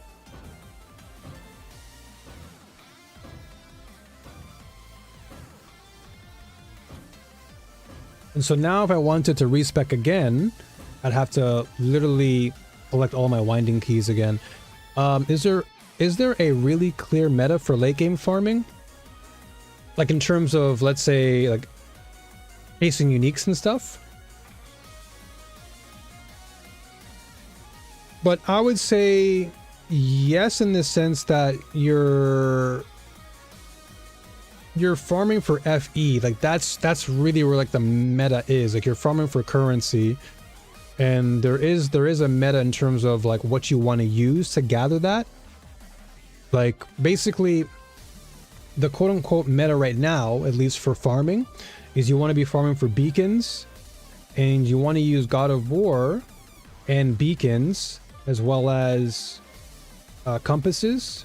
Like these two together plus this is really good because you can basically like speed run through the maps, gather your beacons and your compasses, because these always sell for high value. So that's kind of like one of the late game meta you can use. But there are like multiple, there's like multiple different ways to play in terms of the meta and get the same value. Yo, let's go craft. You crafted your first red weapon. Let's go. What are your stats looking like?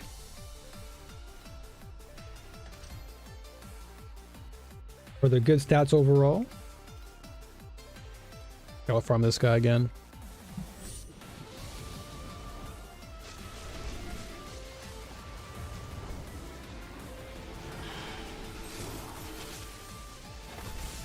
So for example, God of War is like a very meta option for late game farming because of the fact that you can just move through the map very quickly and boss rush. So that's like one clear meta, is the boss rushing. Boss rushing is one of the most consistent metas you can really follow, whether you're a new player or a veteran player, just because when you're boss rushing, they drop so much items, whether it's beacons, star shards, all the things that you would want, currency, all that stuff. And it helps you to, and boss rushing helps you to level up faster in terms of your time mark. So let's say you're like time mark 5, you can boss rush your way to time mark 7 because you'll have enough momentum to get you there. Oh my gosh. No, not like this.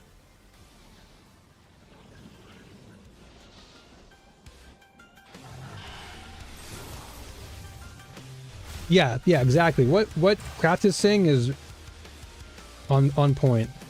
Like think of beacons like waystones.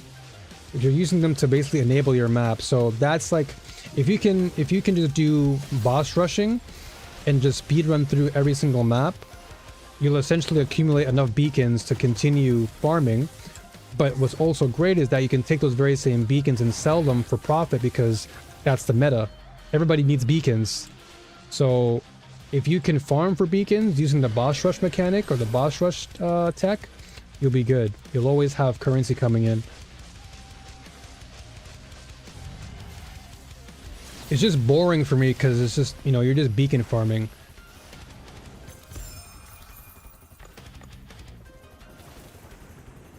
I think of beacons as bacon with a little extra.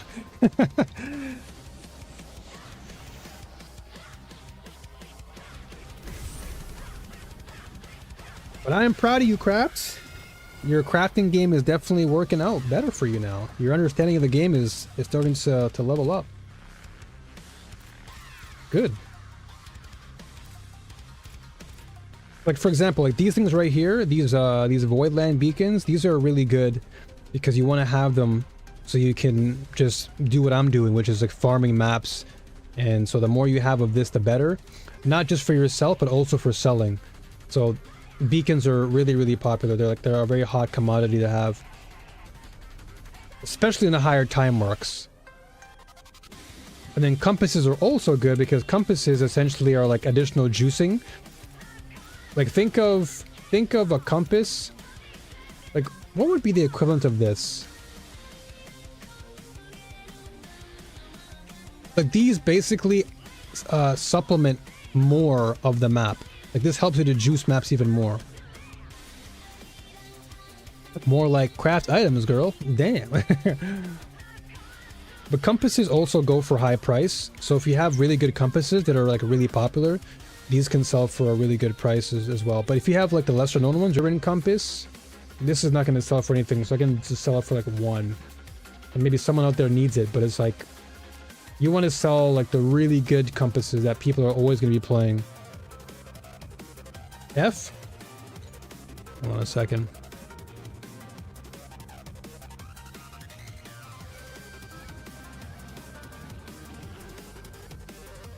Are we F'ing again?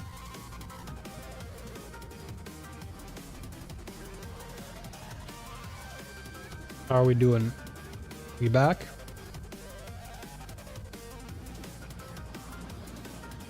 I'm trying to see something. I wonder if I can close down. Well, let me just open this. Close down this tab.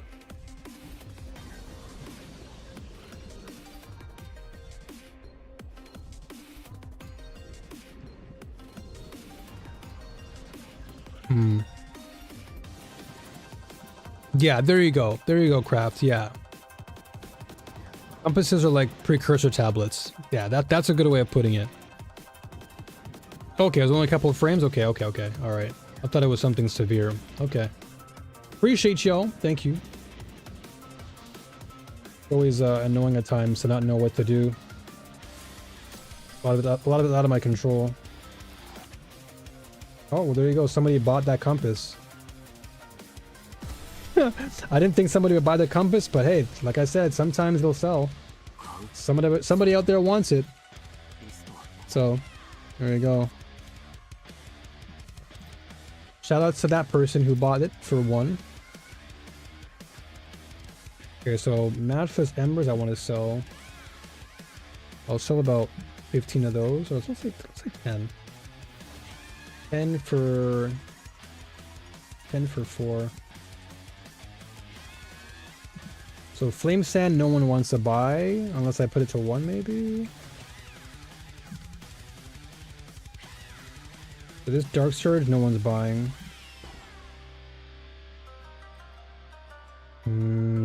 Normally these would sell. These Eternal Reverberations would sell, but not really selling right now. And then this Pedigree, I'll lower it down to 35. I don't think it's selling that well because of the rolls. Don's video called Torchlight for PoE players was A+. Don is awesome, dude. Don is truly great at what he does. Because he played a lot of PoE. Like he played a ton of PoE 1. So he has a good understanding of like how to explain the game from a PoE perspective. He's just really, really gifted at what he does, dude. Always respect the Don, man. He's awesome. Okay, what do we have here? Okay, so we're gonna see this, this, and this.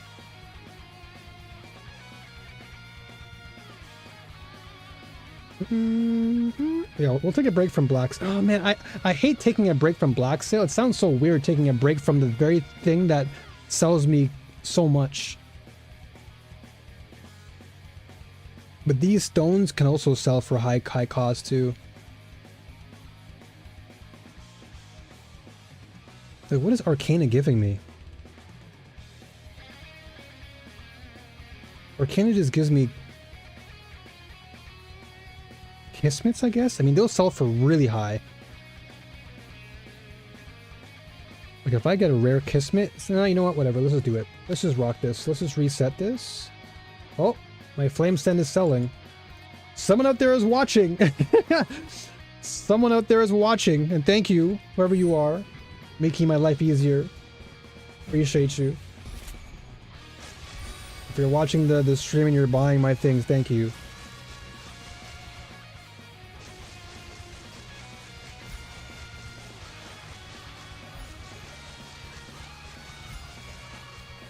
So I am just trying to simply level up my gear.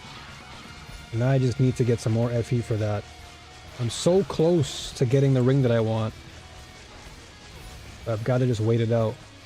I had to endure. Do Torchlight for Pokemon players.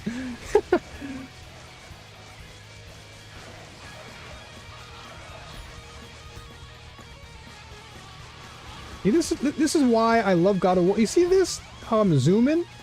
This all is happening because of God of War.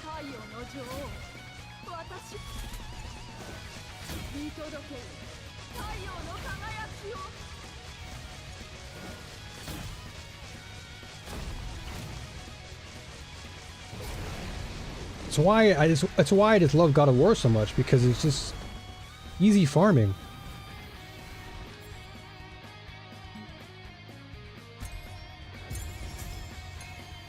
And that's why Black Sail's good, because it's easy farming. And they drop so many memory scraps. It's so good. Black Sail's so consistent, dude.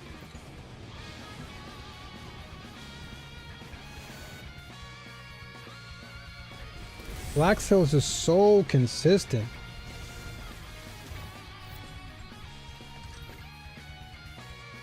Okay.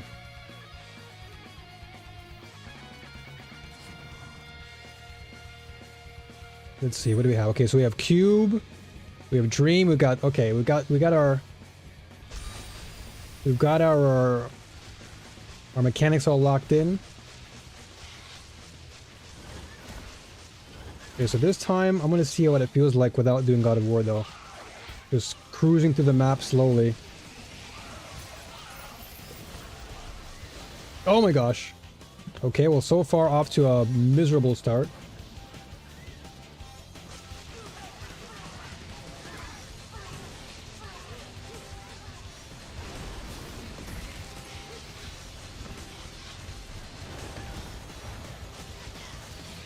But you just can't go wrong with God of War, dude. Night and day difference.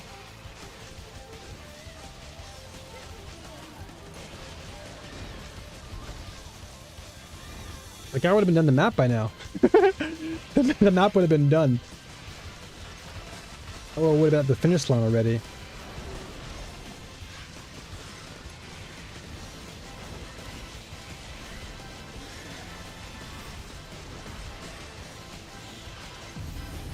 We do have 5 more.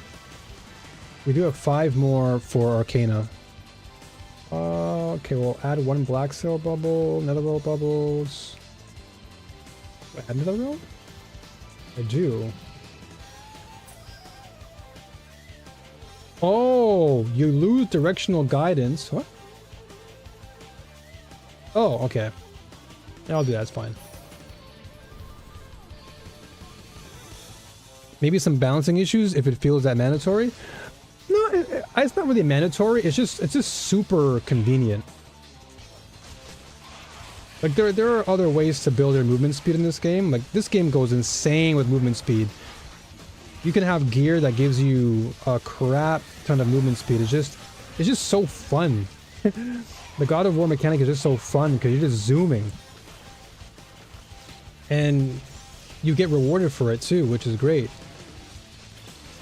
So it's like you're racing to the finish line, and when you get to the boss, as long as your level is high enough, you just get insane value for it.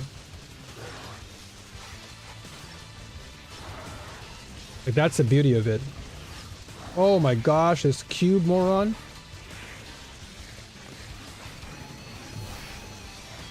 This guy is crazy. Cube is actually really fun though, I will say. Admittedly, Cube is actually really fun. It adds so much challenge to every single map. It's so rewarding if you can really like clear all your maps with it. And the actual like minigame part of it is really, really fun. It really is like a slot machine. Like this right here. So if I was to save up all of this, this is so cool because you can roll and you can get either like these divinity stones. If you get lucky, you can get the, you know, SSR with the 20. And then if you really level into the cube, you can get like greed and you can like double your chances and double your rewards. Pretty sick. And you also get free divinity slates, which is also nice. These stone wedges, these wedges sell for quite a lot, so it's also good to have.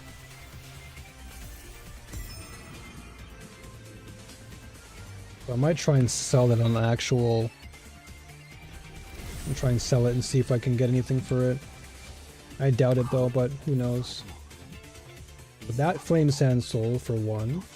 Thank you again to that person who bought it. I'll try and sell this for 1. I'm going to lower this to 35. Just one number change and we'll see if someone buys it.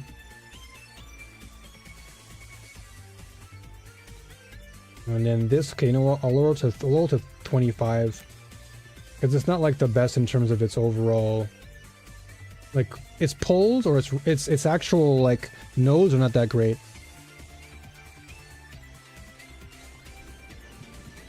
Okay.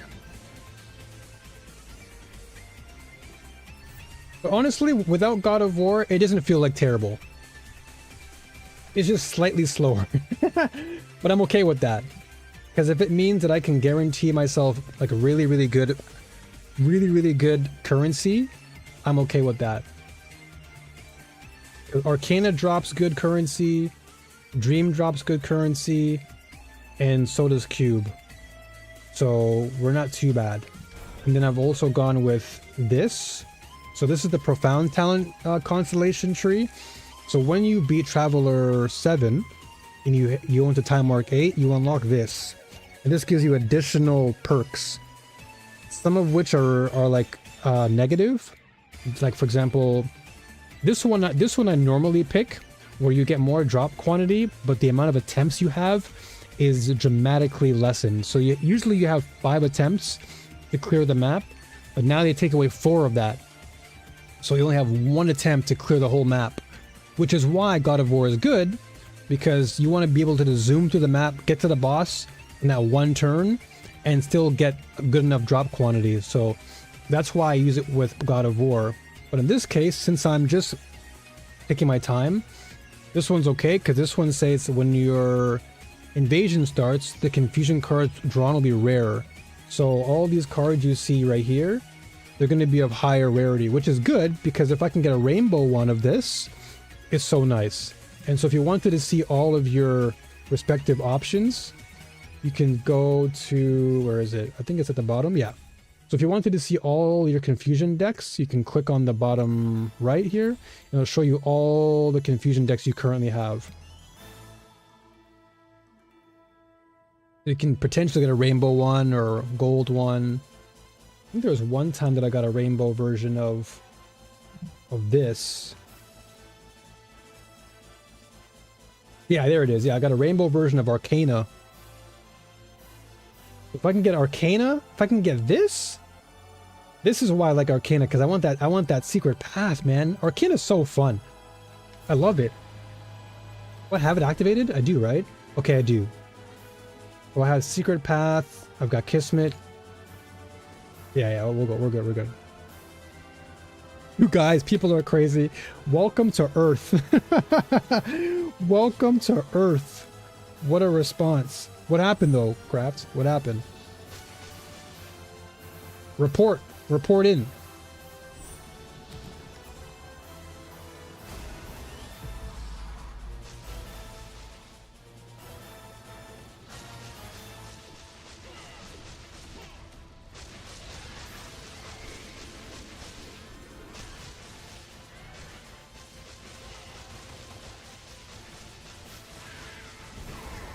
These horses, man. All of them are dumb.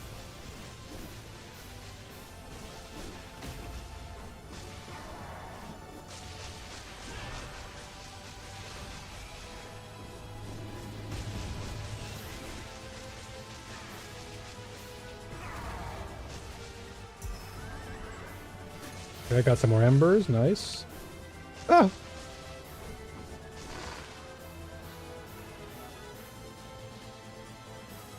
Damn it, dude. The grocery store is so cleaned out, it looks like COVID again. That's crazy. Oh, is it because of the winter storm stuff, right? Everyone's in like panic mode, trying to get all the toilet paper and everything.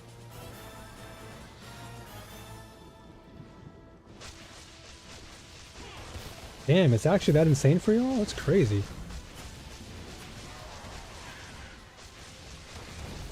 It's -9? Whoo!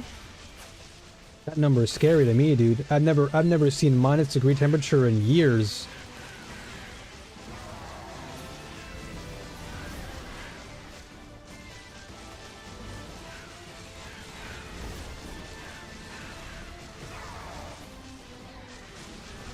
The last time I saw -degree temperature was like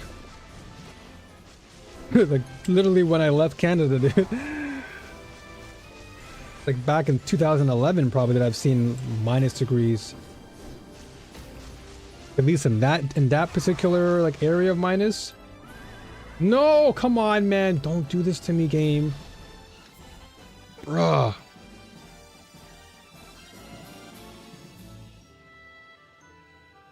-23 centigrade? Okay, that definitely sounds very cold though. I'm gonna refresh this. Hopefully that fixes the issue.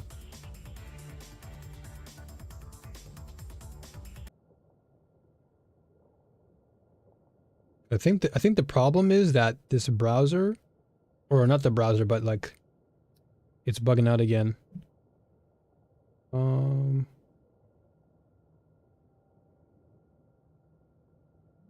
Yeah, it's bugging out.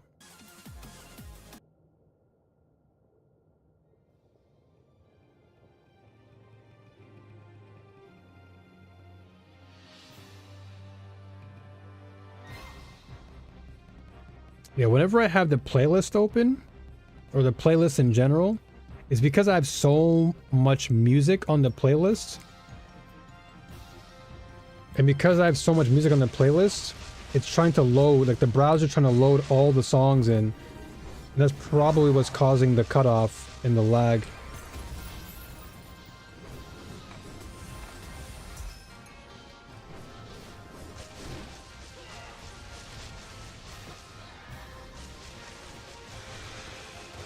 Wow, dude, where the heck is the,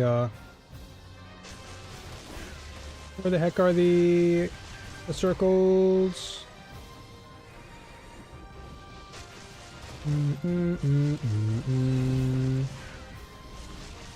I wish you all please to take care of yourselves out there.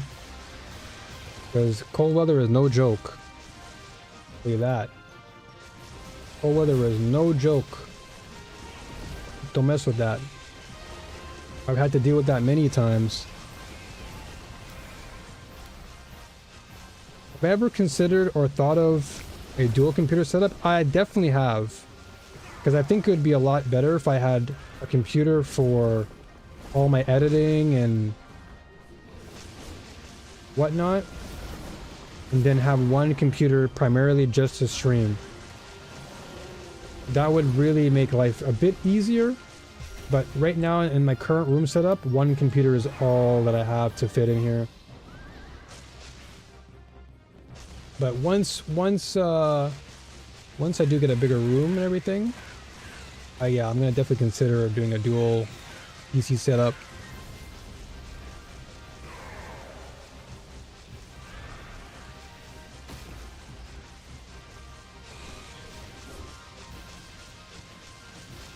You can get frostbite in less than 10 minutes. Yeah, it's really scary. Like I was telling Kraft earlier about how when I was a kid, going to high school or walking to school, I had to walk in minus like 15-degree temperature, and that was really, really like bad. Like I literally opened my door and it was just like my boogers froze in an instant. That's how cold it was. And then when I got to school, my hands were so cold that it actually hurt. It hurt to actually sit down and just write, because all the nerves in my hands were like frozen. It was actually insane. But yeah, that's actually kind of insane though, Craft, that people are in panic mode like that. I mean, it's just a winter storm. It's nothing. It's not like you said, it's not like some apocalypse happening. It's just literally a snowstorm, dude. It's not that bad. Like, you might have to do a little bit of extra shoveling, whatever, but nothing wild.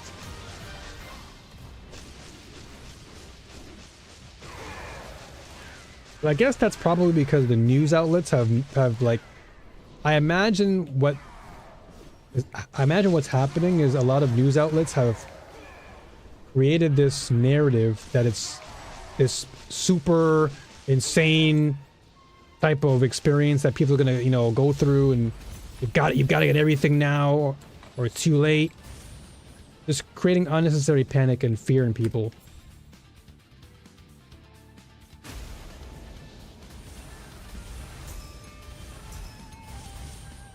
Oh, you know what? Honestly, I still get more threads. I get a lot more threads though in Black Sail, but it's fine.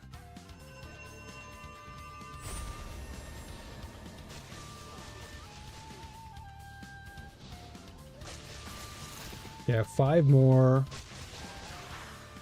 5 more to go through. Oh, nice. So I have 2 more here.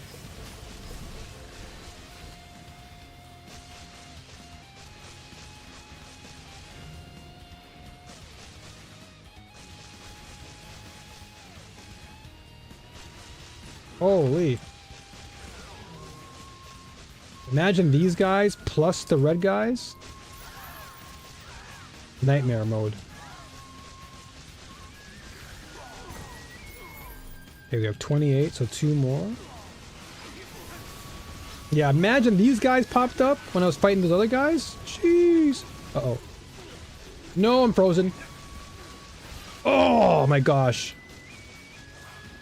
Dude, how many of you are out here? We got swordsman, we got the malice executioner.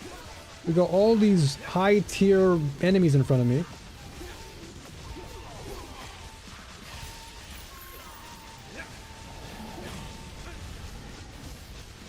Holy dude.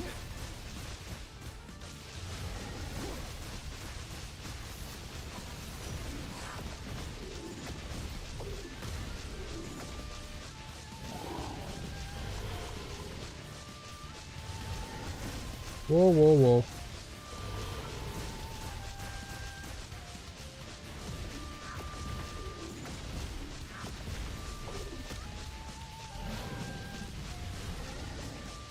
Luckily this guy is just no brain, so I can kill him. Ooh, we got a lot of divinity stones though. That's great. So I have survival skills. I'll set my couch on fire and eat my neighbor's dog. That's crazy, dude. Wow. Wow. But hey, you know what? You're not wrong in that. It just the way that it came across is like, damn. But I definitely understand. Like in that instance, if it came to that point where I had no other means to survive, and you know, I saw Wishbone in front of me. What's the story, Wishbone? Well, Wishbone's about to have his Wishbone taken out.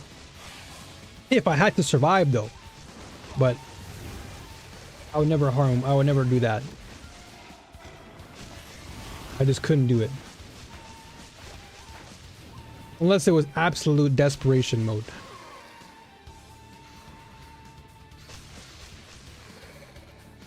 I know that'll be super cold for the next week, but yeah, I wanted some milk and my only option was to buy a gallon because everything else was sold out. Crazy. I'm surprised that sold out so fast.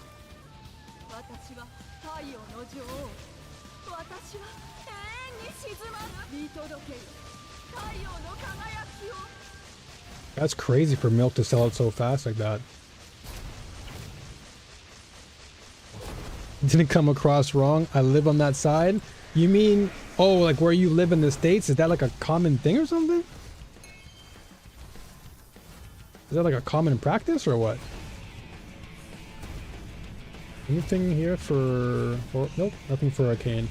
Okay, I'm gonna save this. I'm not gonna actually do my pull. I want to wait till it gets to like 100 plus.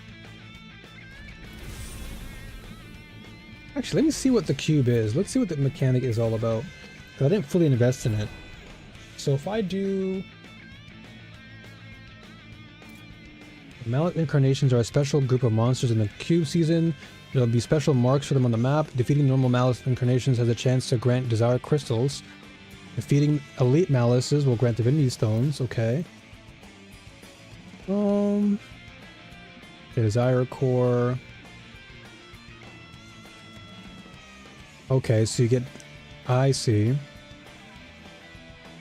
Okay.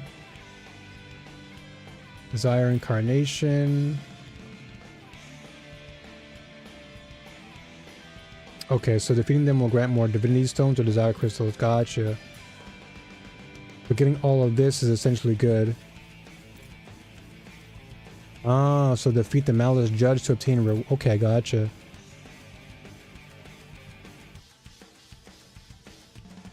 Oh, okay. Okay, I thought you meant like... Wait, is that like common in your area? Like, do y'all... Okay, now it makes sense. I then retract my statement. So I'm like, wait a minute, are y'all good over there? Is America good? Like,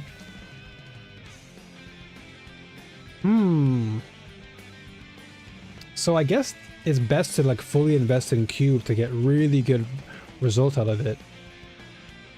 From what it seems. Ooh, here we go. So when completing a tarot trial, for every point of tarot trial progress gained, there's significantly higher chance for the secret path. I want the secret path. We have one more. Reset this.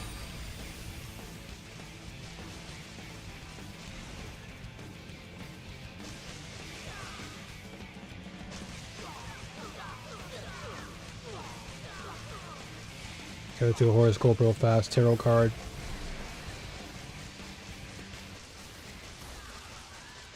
Please give me secret path, please. The next pet I want to get is actually the Arcana pet. Arcana pet, Gestress, and then the next pet I want to get is the Snow Girl. Because I want to use Snow Canvas more. Whoa. Yo, what's up, Bavarious? Bavarious? Sorry if I choked on your name there. I watched your Moto 1 video on YouTube. You think Moto 1 can still handle T and above?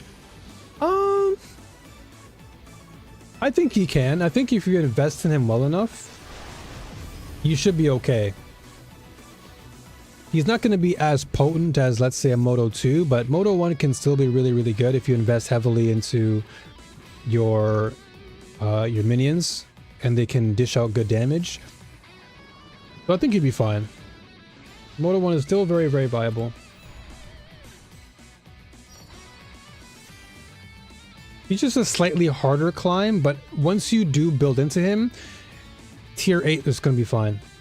Because I got to tier 8 last season with him and it was totally okay. Or Time Mark 8, sorry. I keep saying tier 8, Time Mark 8. Last season I got the Time Mark 8 with your boy, so it shouldn't be that bad.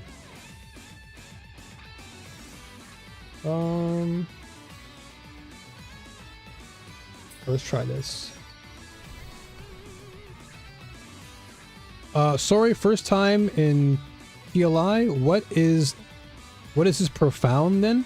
So basically the way leveling works in Torchlight is by time marks. So essentially, okay, what I'll do then, hold on, I'm going to beat this map and I'm going to show you. It'll be easier for me to show you visually than to talk about it.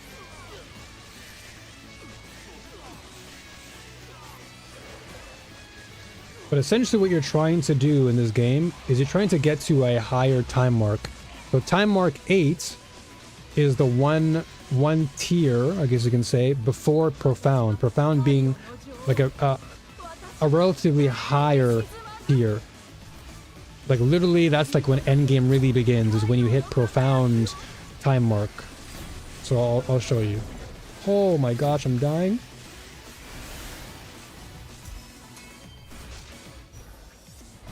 Holy moly, dude. Are we dead? Where are you? I was like, where's the boss at?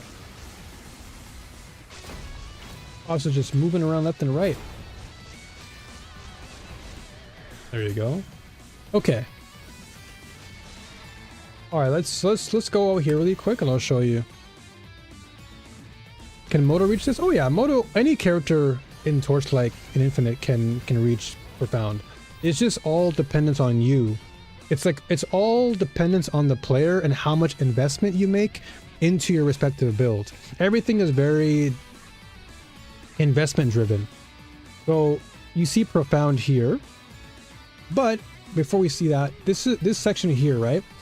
So you've got all the time marks from time mark 1 all the way up to time mark 8, and then you have Profound. So Profound is basically like the upper echelon, the upper tier version of time mark 8. So this is like regular time mark, and Profound is like really where the game gets exceptionally harder, like night and day difference. So time mark 8 to time marks, like between time mark 7 and time mark 8, very big jump. Like when you hit time mark 8, your damage has to be in like the triple millions, like close to hundreds of millions. And then Profound, this is where you need your build to be in the billions, like hundreds of billions, close to trillions. And then Deep Space, you gotta have like trillions plus. So it's a huge, massive tier jump from time mark 8 to Profound. It is like the upper echelon. You get a lot more bonuses by being here, but it's a significantly higher jump. So you're on time mark 5 with Moto 1, but my damage is insanely bad. That's a natural feeling to have. And so what I would recommend if you're on time mark 5, because this is typically where a lot of players tend to feel stuck, only because now you're like, okay, the difficulty has spiked from time mark 4. You want to start crafting your own items. So for example, anything that drops on the floor that pertains to your build, let's say you need more movement speed, or you're looking for more damage, you want to just pick things up off the floor and start crafting them. Because the more you pick up items on the floor, it's going to help boost your damage little by little. Just small incremental leveling is what you need to start doing. In between time mark 5 and time mark 7, it's really all about trying to craft your weapons and your equipment. And then time mark 7, I passed that up, but time mark 8 is when you really need to invest more into your flame elementium, because that's when your FV starts to drop a lot more. But anything below time mark 7, you just need to focus on crafting your own.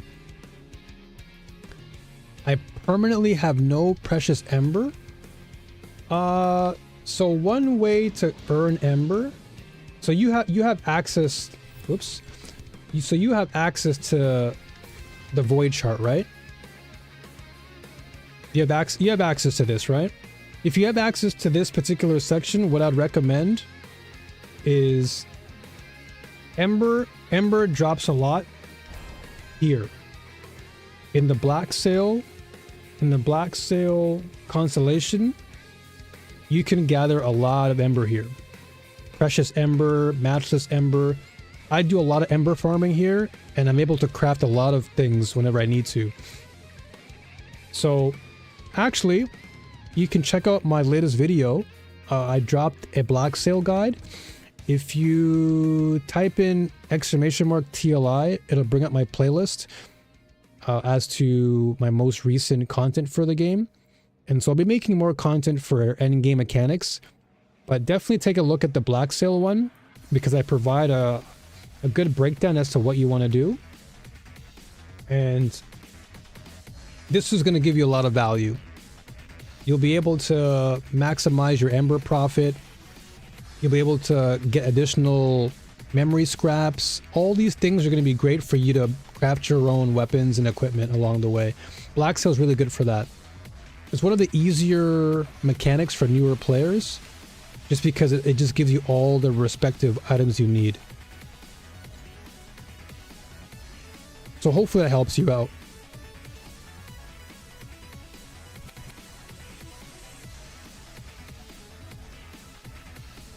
And of course, if you have further questions, by all means, you can always ask me as I play.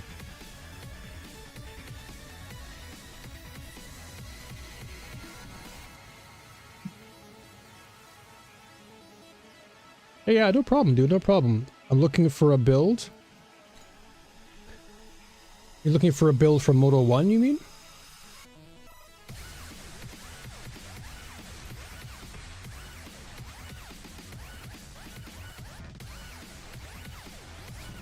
Oh yeah, I didn't even do my... Did I do my thing yet? I didn't do it yet. Hold on, let me do this. So you found a spider tank. You found a spider tank one with the new helmet with multi-strike. Okay. Well, if that particular build sounds intriguing to you, then I would definitely build into that, and then just start paying attention to specific prefixes, suffixes. Look for things that are going to buff you, like look for minion damage percent. Those are the things you're going to be looking for when it comes to Moto 1. I don't play Moto 1 anymore, sadly. I specialize now in SELENA, so a lot of my Moto knowledge is kind of gone. But generally for Moto, because he's so minion driven, you want to really boost your minion damage a lot. Yeah, definitely check your stats, Craft. I'm gonna try my best to get some good value on this tarot path here. Let's see. So I want 1, 2, 3. Wait, 1, 2, 3, 4, 5. 2, 5 cells. Okay. Most problems I have with weapon crafting, some have plus synthetic minions. Gotcha, right.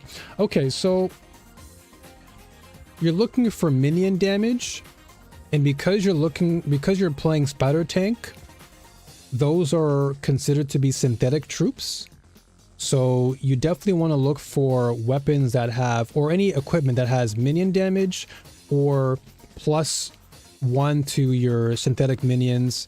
Look for things like command. Command is also important as well. And also thank you for the follow on YouTube. I appreciate you for that. So look for those specific attributes. You want to look for plus to synthetic minions, plus command, minion damage. And if you can, look into some defenses like armor. That would be good to keep you tanky. You know what? I got an idea. Hold on. I'm going to do this for you right now. I'm going to show you what I played. I mean, you saw the video from my Moto 1 guide, but what you can do is kind of follow the same procedure in a way. So I'll just log into it just to kind of give you reference. Because you can't access the code anymore because the code is gone since every new season, everything refreshes.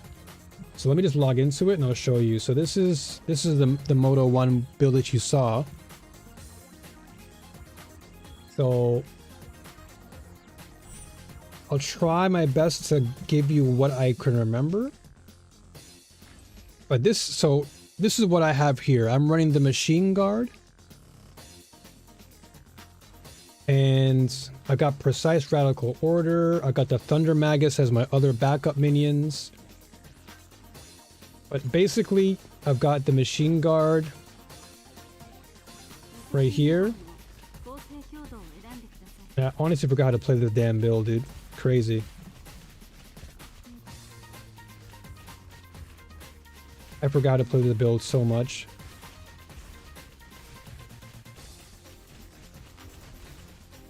But I'll show you everything that you need to know. Is this comfy on tier 8? Yeah, it was pretty comfy for me. I didn't have many problems on it. The only thing I had issues with was more my defense. My offense was fine, but my defense was doo-doo. But that was because I didn't really know at the time. Like I was more offense driven. But now that I have more knowledge, I really try to balance things out. But I would say, like, so let's say, for example, instead of, so what you really want to do before anything is just make sure to read all the different tabs. So like if you were to click on Machine Guard, you want to make sure that it says Synthetic Troop, because you want to be sure that you're investing into the right skill nodes. Otherwise, you're going to miss out on your value. So like, for example, you want to, if you were to pick Machine Guard as your option, you want to basically invest into physical. You want to invest into Synthetic Troop. You want to boost your strength and int, because that's the main stat for your stacking. But in your case, because you're doing spider tanks, these guys are going to be investing in Dex and Intelligence. They're also synthetic troops.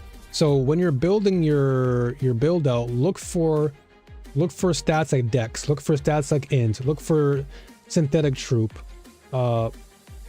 Again, Summon. Those are going to be really important.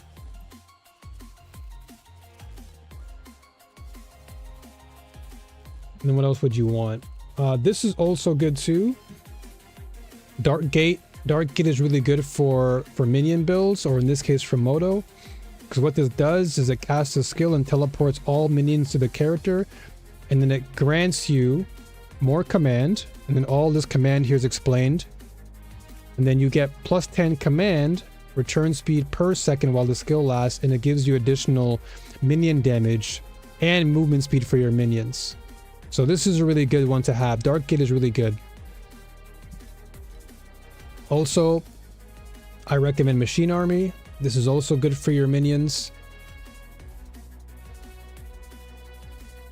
So I suggest this one as well.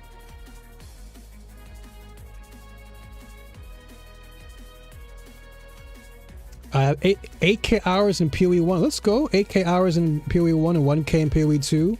And 2k in Last Epoch. Okay, let's go, dude. Yeah, I play Last Epoch as well. And I play PoE 2. I have over 1k hours in PoE 2. And then PoE 1 I didn't play, but this one I have about close to 400 hours now in TLI. But Last Epoch I really enjoy. It's nearly always the same. Problem is to filter out good builds as newbie. Yeah, exactly. It's a lot of fine tuning. It's like figuring out what builds you want to build around, and then once you figured out what builds you want, then everything else is kind of like natural. It just falls into place. But just to give you a good idea of like where you want to go direction wise, consider things like Radical Order, consider Machine Army, consider Dark Gate. Those are some things to really kind of build your build around for Moto 1. So just take a look at these and then just think to yourself, okay, how can I build upon this? So I'm giving you the foundation, and I just build upon it, and you should be good to go. And yeah, I totally agree. Ellie is fantastic. Ellie is my top 2 favorite ARPG right now. It's incredible. It's so good. So good. So Moonlight Longblade Energy 24 plus 15 Dex adds 10 to 11 physical, adds 10 to 13 erosion plus 38 erosion, Plus 23 physical. Okay. Good attack speed as well. Do you know what tiers they are, Craft? Is it tier 1?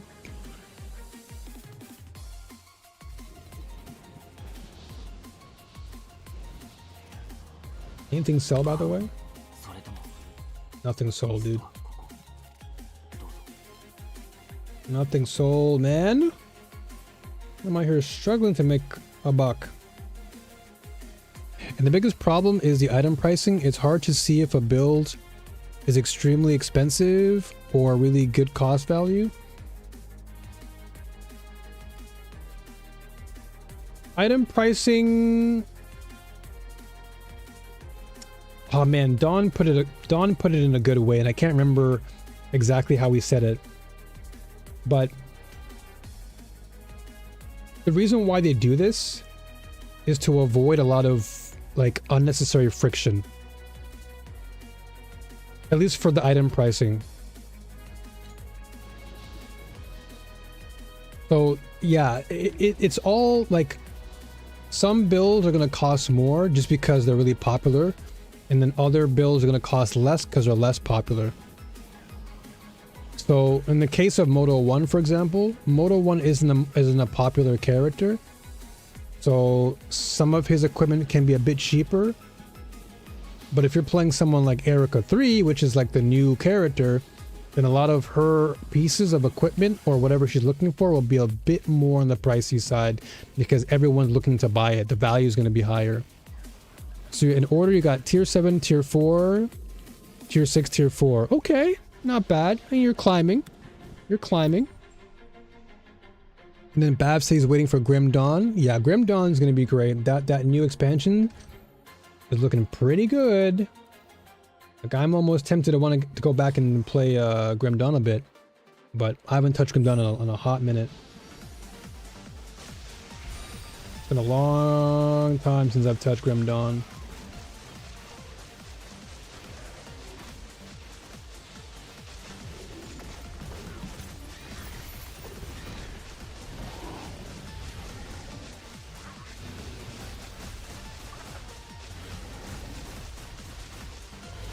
But you've come to the right place, because I basically specialize in ARPGs, so if you like Last Epoch, if you like Torchlight, if you like PoE, it's pretty much what I play most of the time.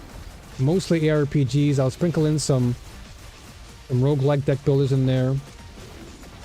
But yeah, most of my stream content is pretty much like ARPG stuff.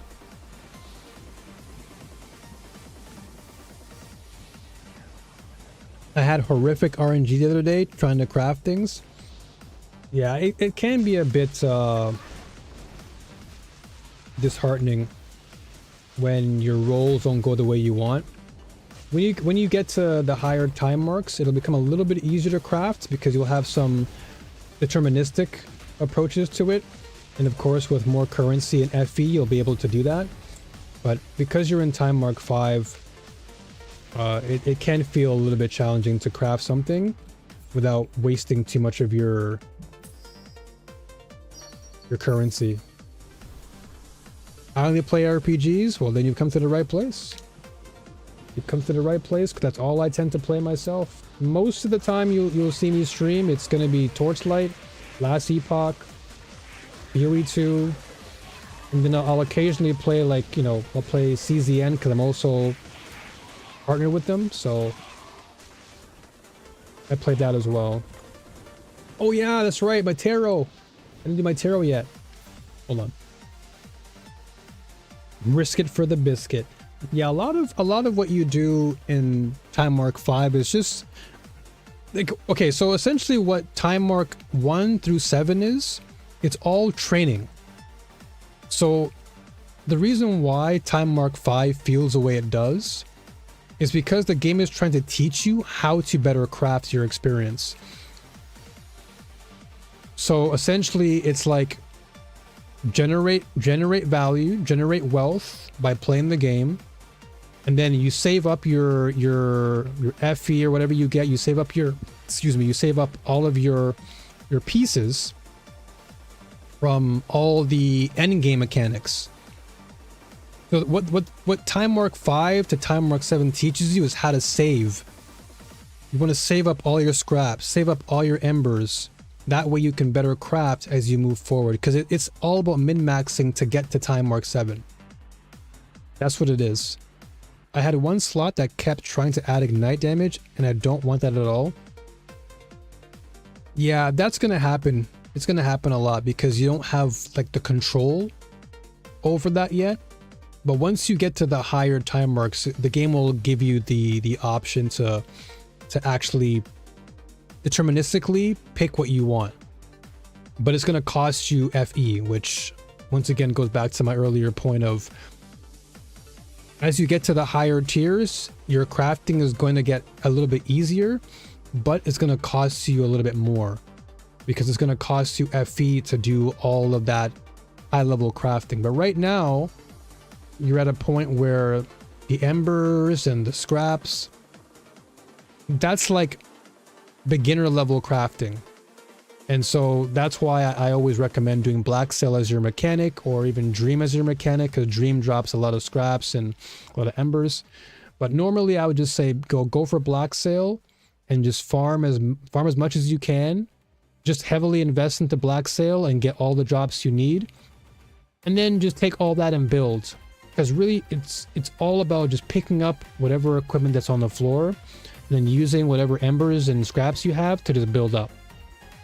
And then once you get to time mark 7, that's when you can use all the excess loot that you get and make bank, which is what I've been doing. I've been just using all the excess to bank and earn value.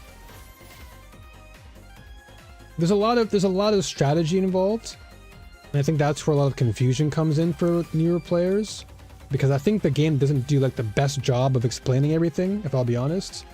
So I totally get it.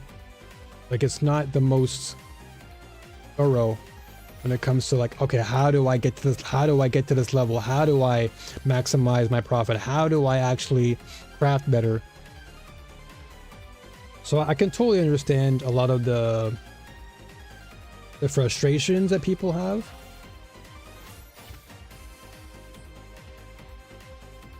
One, two, three. 1, 2. Wait. 1, 2, 3. So I'll definitely let the devs know to, you know, improve the experience by adding a little bit more in-game explanation, because a lot of people are definitely confused. No, I pressed retreat. Oh no, I did the wrong thing. NA reading. Actually, this might be okay. Hold on. Hold on. So if I retreat 1, 2, 3, 4, 5, 6. Now we'll go here. We'll get the mystery. Alright. Yeah, the game, I would say the game explains certain terms and everything quite well. But in terms of like how one should go about crafting, it definitely doesn't teach you like how to properly craft and how to manage your resources. So this is 5. 1, 2, 3, 4, 5. Okay, so I gotta go 5 here. I want this 2 cell. Okay, this is not bad. This is 1 cell. 1, 2, 3. Oh, this is not good. Okay, if I retreat 1, 2, 3, 4. Okay, I guess I can do this. I can advance 1 cell, then go here, then buff this. Okay. I never would have understood the energy thing without you helping me understand it one-on-one. Yeah, exactly. I think if I had not sat down with you that one time, I think you may not have been playing. Because like even for me, I had to go out of my way to inquire with Don about it. Like I sat in his stream and I just watched him play, very carefully watched how he crafted things, and Of course, I watch a couple of his videos to get a good gist of things. But then I told myself, well, I can't depend on him, so let me just learn the game as I play. And so a lot of it was just trial and error, failing over and over again. And then it got to a point where all of that failure taught me how to craft better. So if there's any advice I can give, it's just play the game as much as you possibly can. I know that's the obvious thing to say, like, oh, just play the game, dude. But like, truthfully, that's really how I learned. I just learned to play 1, 2, 3. Let's see if I go back. Yeah, if I go here, that's like how I played. 1, 2, 3.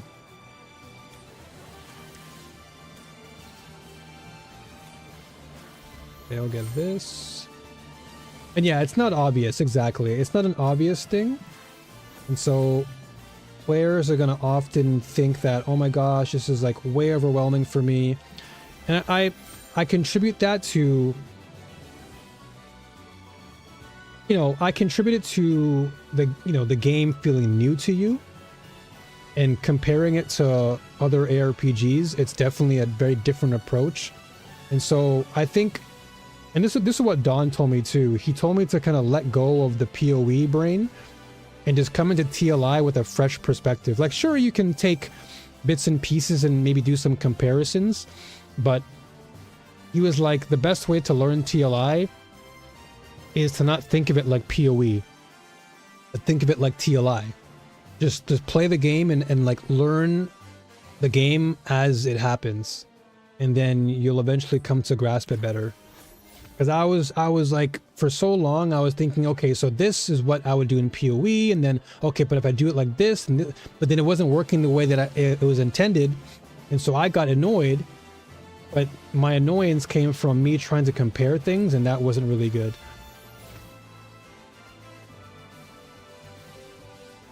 It actually made the experience worse for me. So when I just removed that, and I said, okay, you know what? Let me just jump in completely naked and just make as many mistakes as possible. Then it became very fun. I learned the most when I stopped playing it like Monopoly. Yeah. You know, like when you stop comparing the experience to other things, and you just like look at the game for what it is and what it's providing, there's less of this friction or like mental frustration. There's almost like a tug of war happening, because you're trying to navigate the game like you're playing the other game, but it's like you can't do that.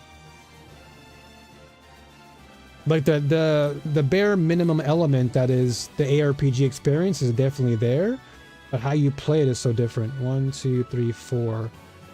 1, 2, 3. Okay, I guess I can do 3 then. This is 2. Okay, no, I'll do 2. 2 gives me the boost. Okay. Can you show me which mechanics you said to farm for FE? Yeah, sure. Give me 1 sec. This is one of the modes. If you're looking to farm for FE, this is the Arcana mechanic. 1, 2, 3, 4, 5. Just give me 1 second though. Okay, we'll go for 2 here. Okay, I can retreat 6. Or I can go 1, 2, 3. We'll go for the 3 here. Get this chest. Okay, now we're full. Now we gotta just max our chest value out. So we'll do this. Ooh, okay. This gives me 6 cells. What are we looking for here? So 1, 2, 3, 4, 5, 6. Okay, we'll do 6. Yeah, we got to do 6 here. 6 cells. I'm talking about the void chart? Yeah, of course. I'll definitely guide you. 5 cells gives me this, which is good. This is now level 4 up to level 5. Perfect. Now this is going to be dumb. So this is advanced 2 cells. Okay, this is not bad. What do we want here? 1, 2, 3, 4, 5, 6. Let's go for the 6 then.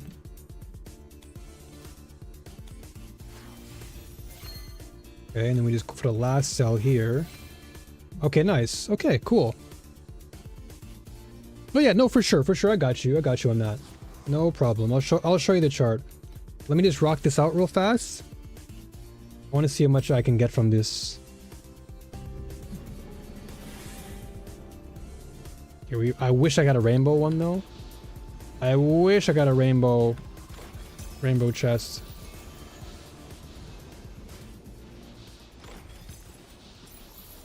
Easily.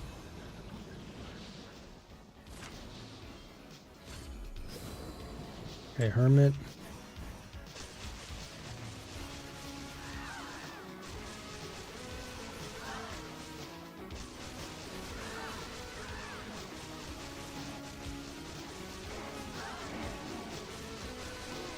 The perfect soundtrack, the perfect song for this. Guile. Oh, nice. Ooh, I got a micro fate. That can sell on the market. Hold on. Oh, this can sell. So micro fates are something you want to invest in as well as you get later into the game. These micro fates is what you'll attach to your pet nodes, which I'll explain at some point. When I sell this, I'll show you. But this is actually a good drop. That can potentially be good currency. But I will be I'm really thinking about making like a very, very comprehensive crafting guide. Like from the bare minimum, how to craft from level 1 all the way up to like the higher levels. So I want to try and do that. Like a little boot camp series. I think that'll help players a lot. But it's gonna take me time because I want to make sure that I put the right content out there.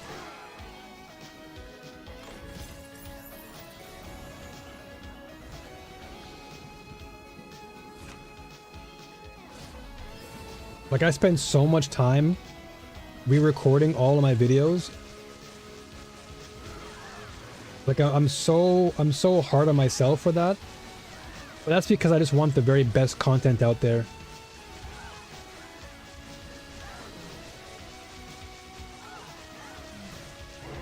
Yeah, I was thinking of doing chapters, but because there's so much to crafting, there's so many different layers to crafting. It's not just, you know, pick a few embers and do this and that, because like every respective time mark is going to require a different crafting experience. So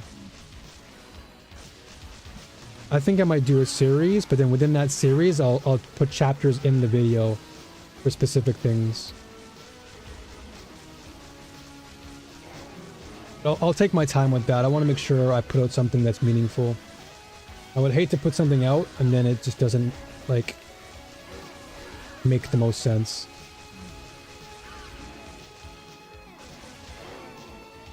Uh-oh.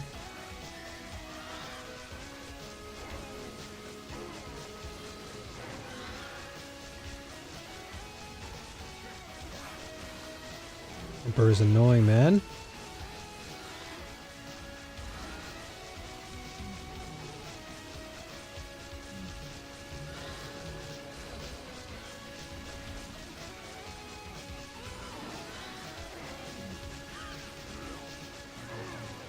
Hold on a second, I'll read chat in just a moment. I just saw PoE 2 creators and I'm like, I was there. I was a PoE 2 creator at one time. And if anything, I think my failures with PoE 2 have helped me to better create guides for TLI. And I'm going to assume it's the same reason that you're bringing up right now, which I'm going to read in just a second. Finally, dude. Okay.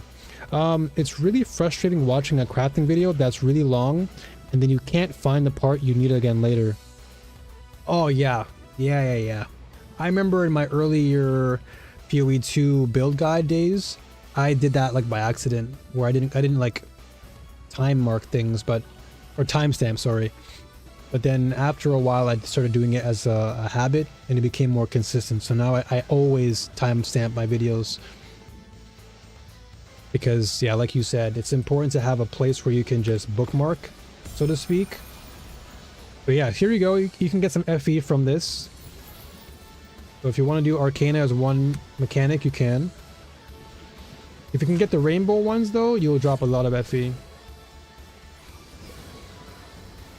Oh my gosh. No, dude.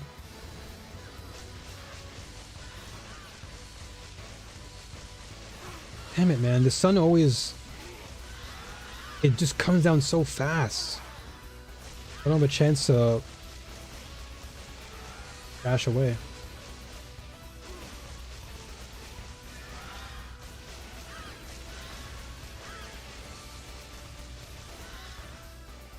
I just FAFO? The enemy of happiness is comparison. Oh yeah, I always tell people that comparison is a thief of joy. Like I never... The moment I start to find myself comparing my stuff to other people's stuff is when I know I gotta stop. That's when I literally like take a back seat and I just take a break. Because all comparison leads to is more jealousy, and it leads to envy, and it also leads to just an unproductive mindset.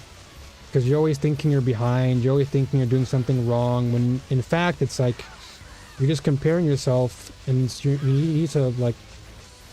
need to discover what's meaningful to you. Come up with your own way of informing your audience about how to do things. But if you're just comparing everybody, you're gonna draw the wrong energy, and it's gonna lead you to making poor decisions. Oh my gosh, dude. It is what it is. This Emperor guy is always a bum.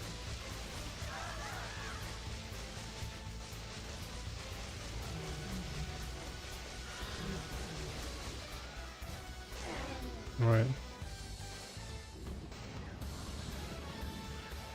For me, I wanted to try to level up my crafting abilities beyond Exalt Slamming.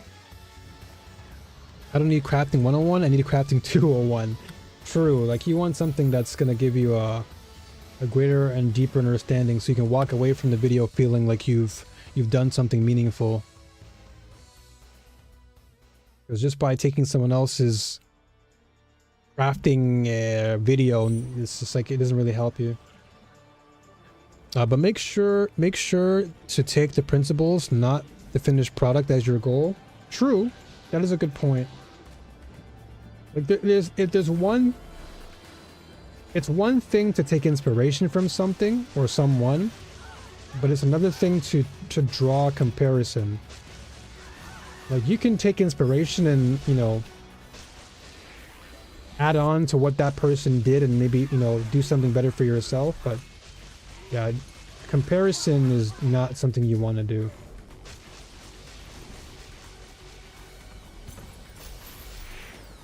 Well, and I don't want craft this item. Yeah, like I see what you're saying, like, oh, just craft this because it's good, or craft this because it's amazing. Like you want like a deep, thorough reasoning as to why you should craft it, why it's important, why you should craft this over something else. This is actually a pain point that somebody brought up to me in one of my videos, and it was really good advice. I think it was constructive feedback that I was like, you know what, this is actually really, really important that you pointed this out, because I do see a lot of other creators not do this, and I totally understand what this person is trying to say, because you can just say, oh yeah, well, do this because it's top tier, you know, do this because it'll get you through the map faster. But then you don't really go into detail as to, well, why should I invest in this versus this mechanic? Why should I even invest in this node? Like, what's this node even going to do for me? Like, this was something that was brought up to me, and that immediately rang like a bell in my head. Like, you know what? If this person is having the same concern, then there's likely someone else out there with a very similar concern in their mind. Like, hey, like, give me more details. Like, don't just say, oh yeah, it's top tier, or oh, it's meta. Like, explain, like, why should I craft this? Why should I use this over this mechanic? Why is it meta, right? So that really was a wake-up call for me, in a good way, in a very good way. Like, I always take feedback like that in a very good way.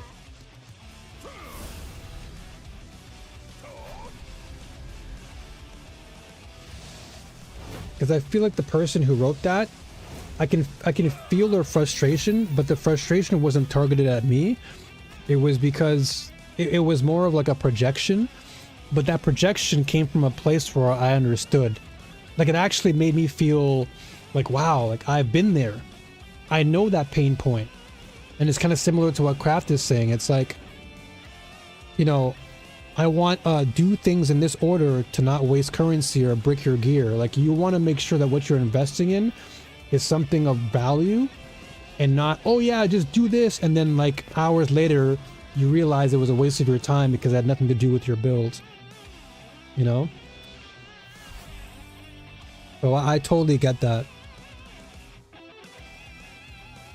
Yeah, Gazi's how-tos are really well done. I definitely will say that for sure. Oh damn, I just hit something good. I think I did. I just got hit with a pretty woo. I got some decent rewards there. Nice. Ooh, okay, very nice cube there.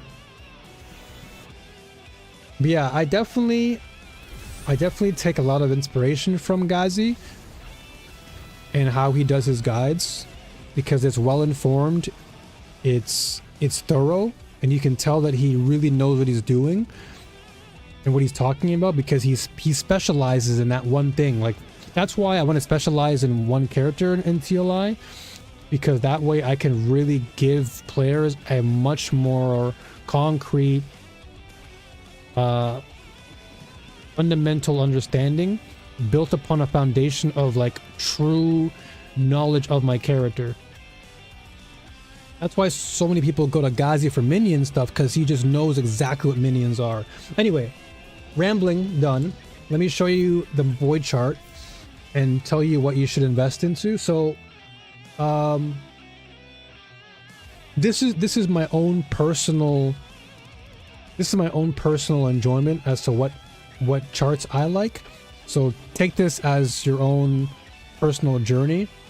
But for Black Sail, if you're looking to really invest in Black Sail, and I highly recommend checking out my video, by the way, on YouTube, !TLI, for the most recent videos.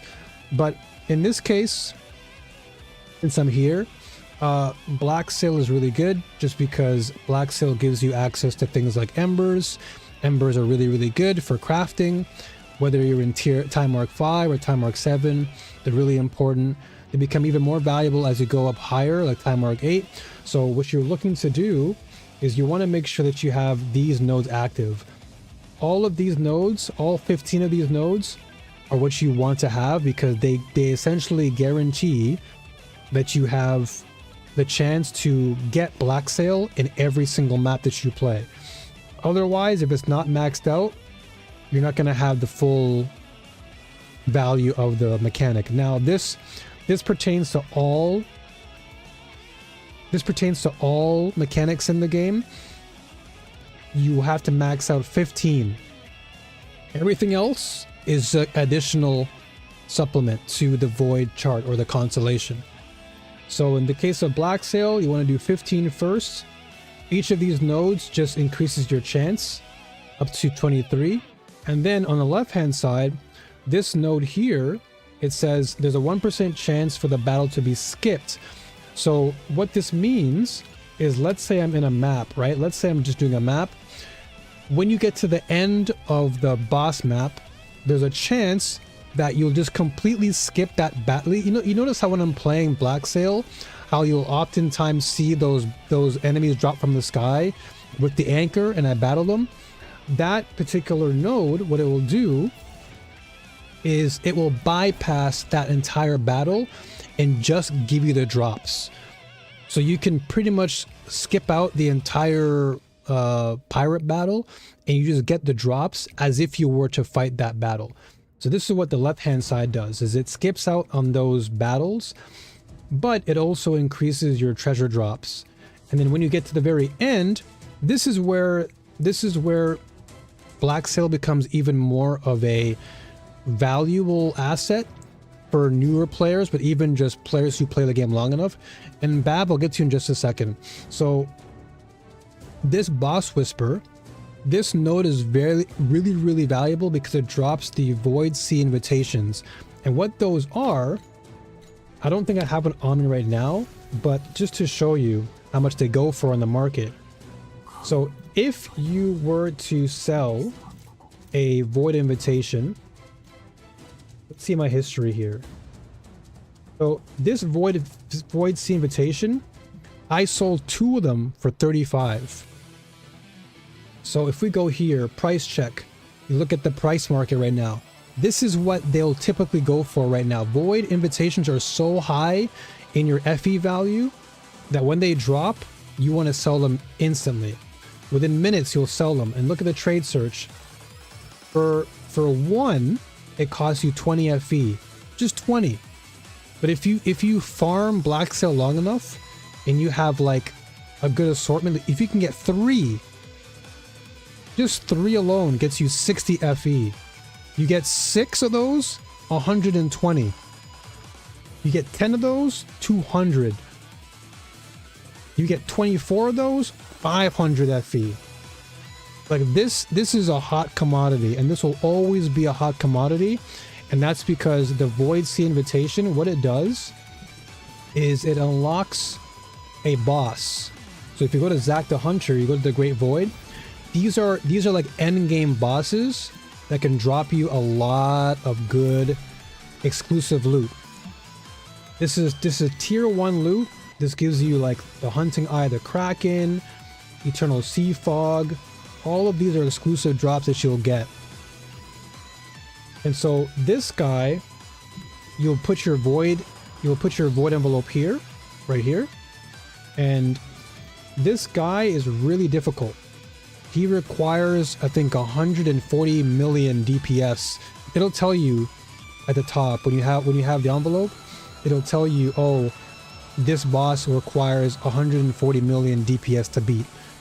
So he's a challenge, but this is why players want it, because he drops the exclusive items, which are really good.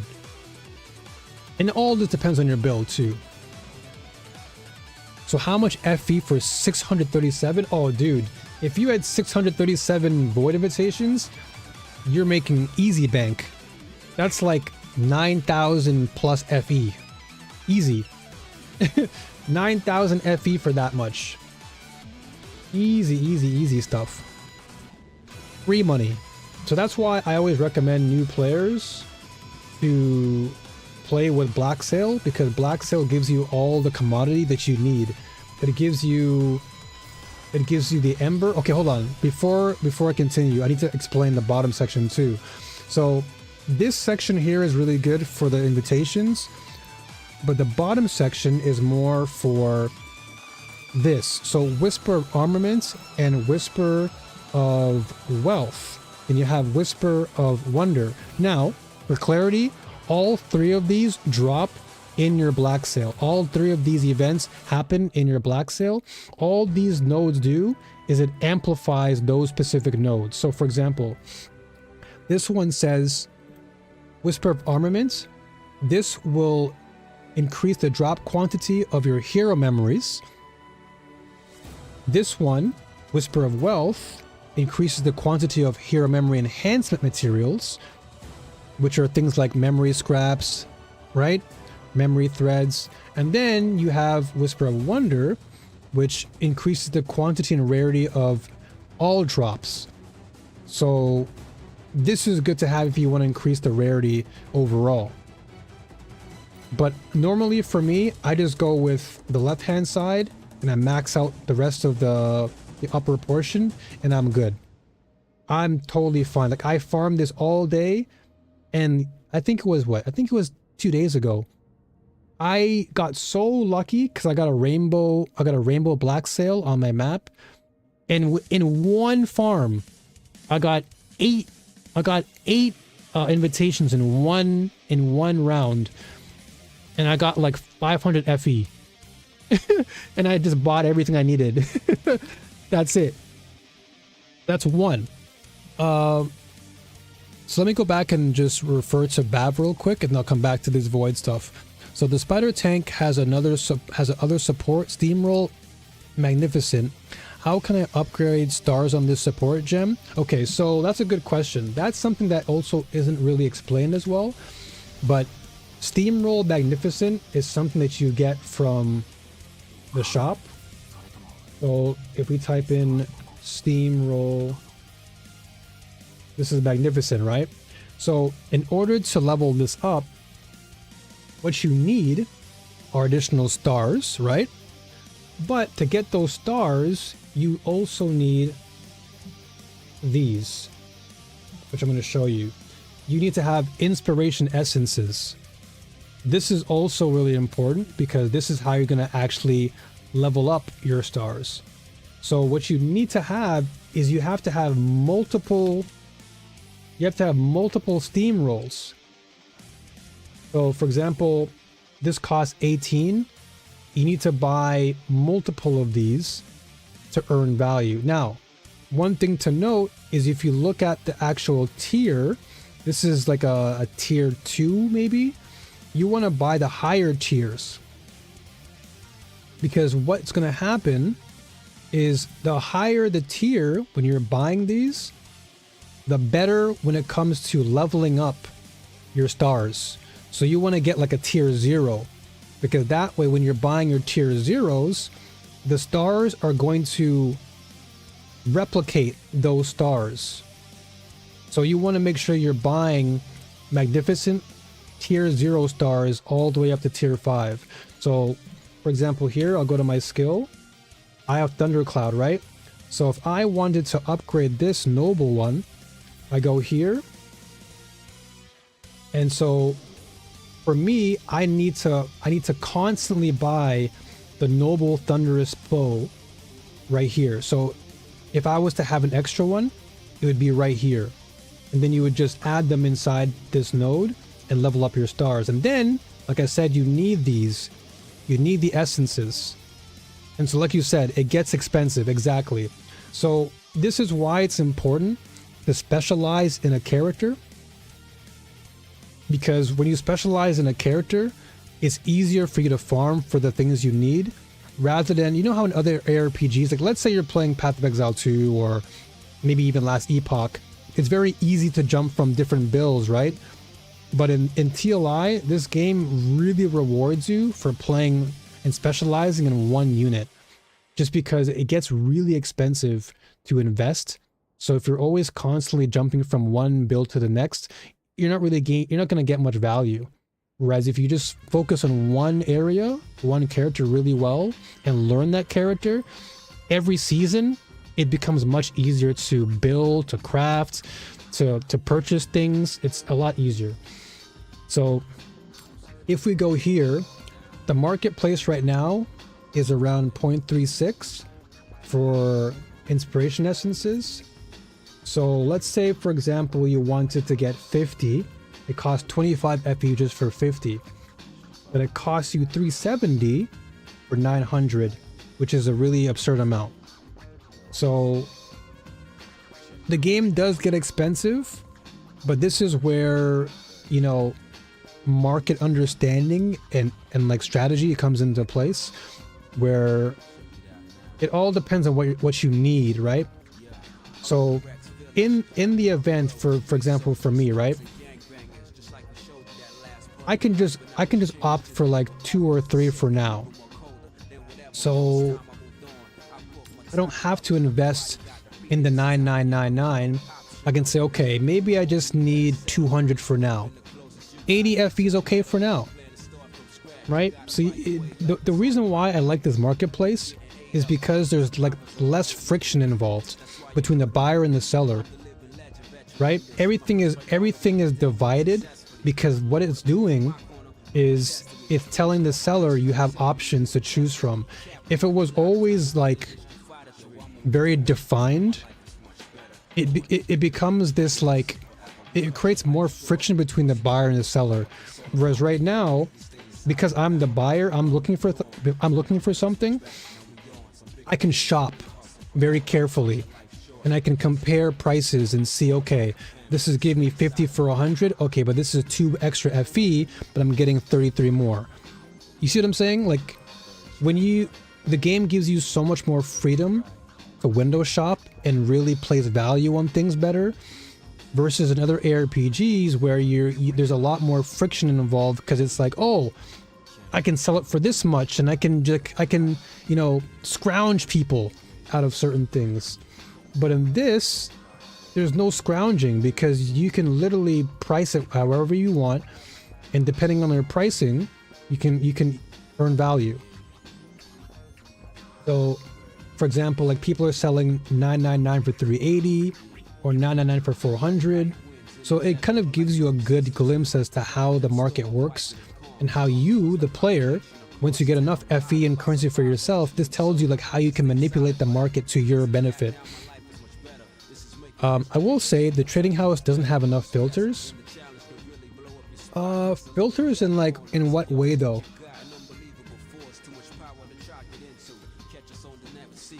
Like, are you talking about this type of stuff? Because there's a ton of filtering here. Like, let's say you wanted to look for like an int helmet. Like, there's a lot of filtering you can do. You can be very specific. There's a ton of filters in this. There's a lot. You just have to know what you're filtering, I guess.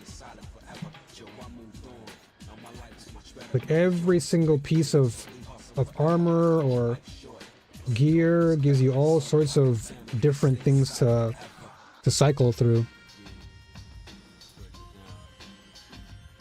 But hopefully that gives you a good idea though, Bav. Hopefully I've given you a bit of direction. But like you said, it does get expensive, but that's where I tell people to like focus on one character. It'll make the journey to get there less expensive. And you're most welcome. I'm glad I can help you.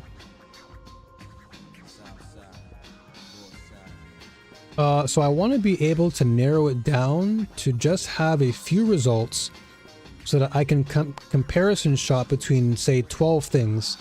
Okay, so let's say you're looking for a weapon, right? So you want a one-handed sword.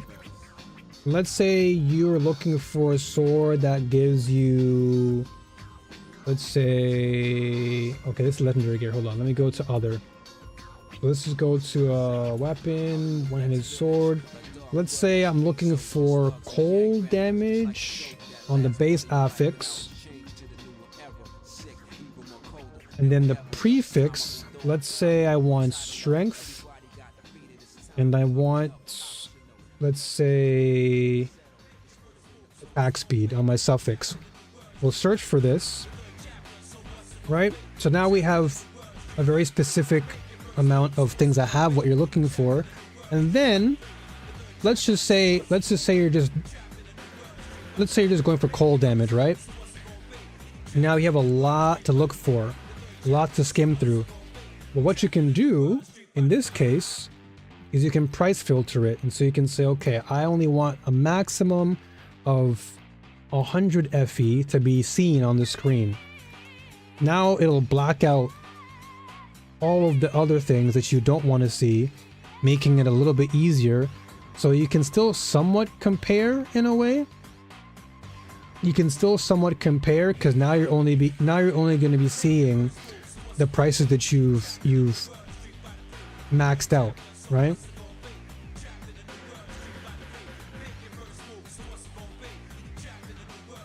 Let's say I do maximum 150. There you go. Yeah, so you can just max it. You can just go through here and say, okay, I know my price range. Now you can actually compare with a little bit more ease, as opposed to going through every single one. Now you know, okay, my price range is yeah, I see what you're saying though. I wish they would just remove them. Oh, hold on a second. This is kind of new. So this right here, this is showing the item. This is actually an interesting one. This one shows exactly what the stats are on all the ones that are... Okay, so the ones you've highlighted, it shows you the stats. The ones that are blacked out, you can just kind of ignore. But I get what you're saying, though. You wish that you didn't have to scroll through pages, but you can just kind of like simplify it. I get you. This just enlarges the pages so you can see exactly what you lit up. And then you can just kind of like ignore the dark ones, and you can scroll through and look at all this. Like this one, you can skip the page because you know it's dark. It's like, okay, gone. Then you can look at this page and say, okay, this one, and you can compare it too. So I guess if you wanted to compare, this is one good way of doing it. You just click this little four square button here. And then if you're on a page like it has two, then you can say, okay, this price, this one has this, it has this, okay, this costs this much. You should have a toggle option. Yeah, that would definitely be nice. Okay, this is just giving you all of them. But then the price filter, yeah, I see what you're saying. Yeah, let's say 200. 150. Yeah, I see what you're saying. Like, you wish that this was just not seen. That makes sense. I can definitely let the devs know that.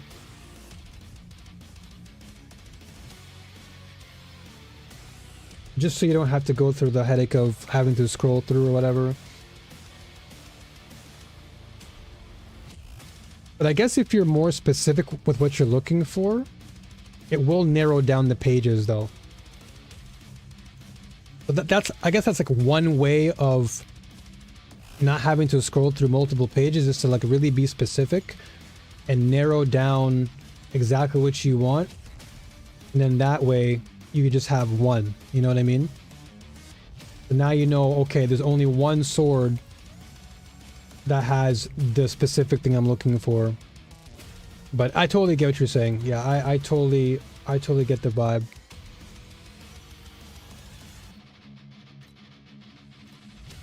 I don't know if that's something they're going to be building into the UI later, because they did promise more UI stuff. So I would not be surprised if that's something they add in later on, like a toggle option.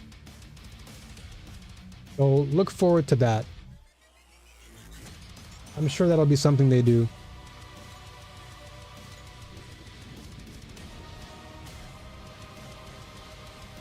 But I hope that has given you a little bit of an idea of how to utilize a trade house if you ever do feel like you're a bit overwhelmed with what to look at.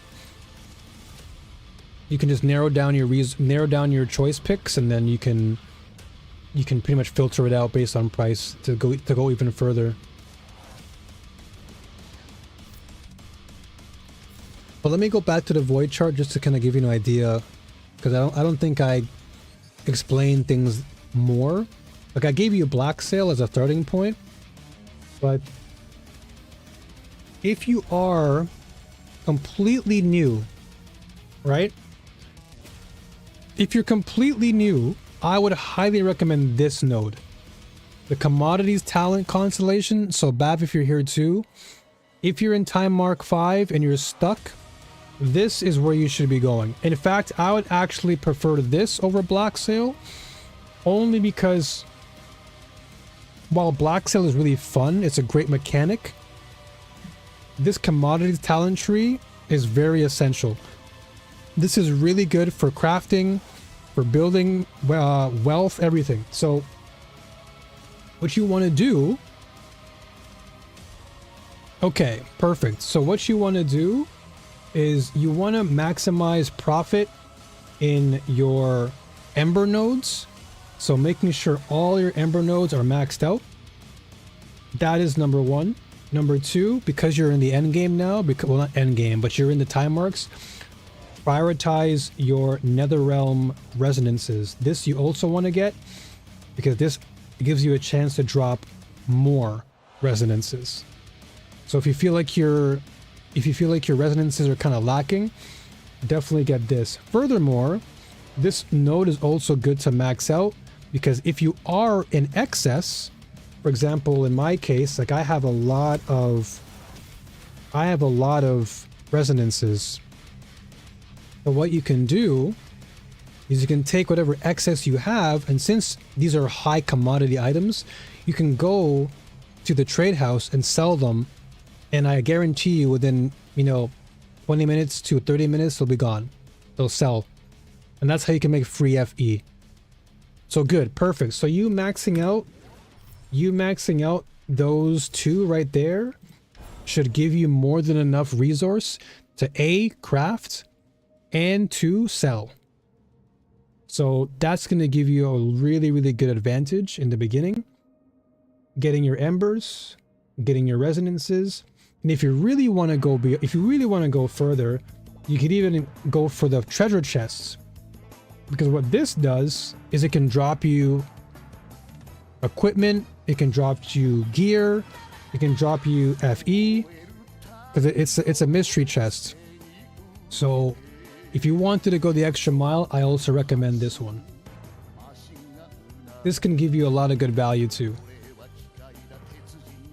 These you don't really want right now because you're not in deep space. Everything on the top isn't like super crazy. These are just for more monsters to appear. I would just say the most quintessential ones. Yeah, the quintessential ones is Ember, Resonance, chests. And if you really, really need them, go for the flame sands. If you really need them. But if you don't need them, they're not like super mandatory. But they can be good in crafting. So if you need to craft gear, definitely get some flame sand. But for sure, these three will be your go-to to give you value for everything. So just black sail and commodities alone should give you a good starting point to get your momentum going up into time mark 6 and onward.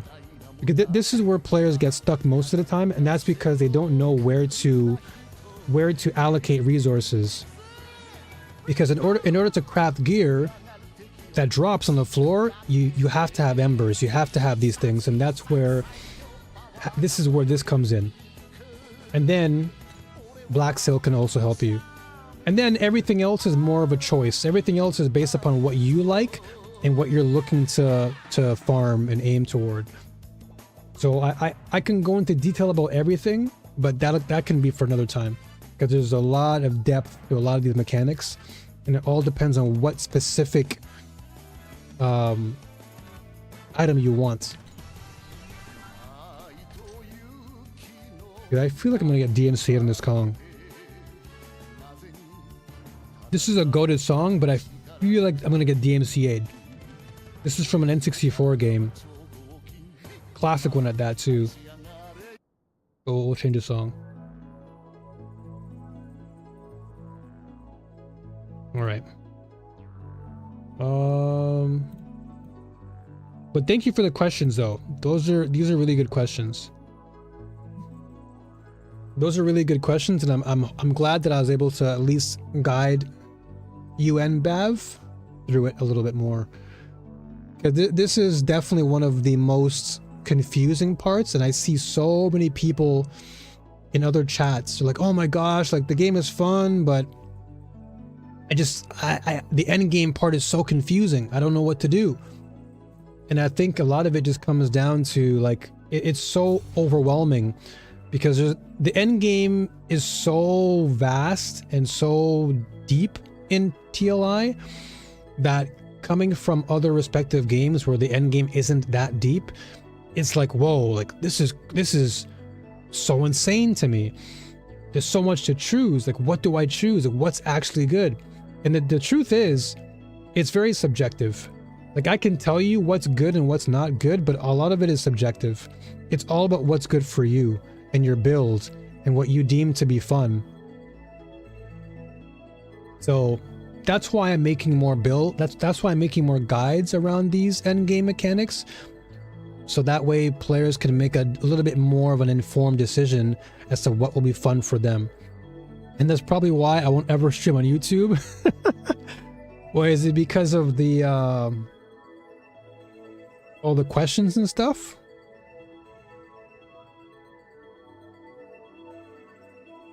Oh no, I think even for experienced ARPG fans, even I was overwhelmed. And I play so many ARPGs. Like me coming into this game. Oh, the DMC and I got you. Yeah, that's true, yeah. Yeah, I feel you on that. Yeah, YouTube, unless the only way I can bypass YouTube is if I audio split it. Because then that way my VODs won't be affected if I audio split. So I'd have to split my audio on Twitch and YouTube simultaneously. But that's why I mostly run video game music, because generally video game music is safe, but the Persona one got me. The Persona cops came after me, so I had to be careful with that one. But yeah, like you said, Craft, I want to try my best to just incrementally give players like bite-sized chunks of what to experience in the game, because there's just so much to look at. And if you don't know what you're doing, like you said, you can put your resources into the wrong nodes, and then you get screwed over, and then you feel even more frustrated, and then you leave the game. And that's not good, because TLI is amazing, and I want people to keep playing it because it's really, really good. But I can get the feeling of being overwhelmed, because I felt the same way. I think I came in during the Sandlord. Yeah. I definitely came in during the Sandlord season, and I'll tell you one thing, I got super overwhelmed so fast that I uninstalled the game and didn't come back for a while. Like this is the Oasis, this is Sandlord, right? So imagine coming into the game for the first time and no one teaching you what to do. I'm like, okay, what the heck are all these things? Why am I having to talk to this person?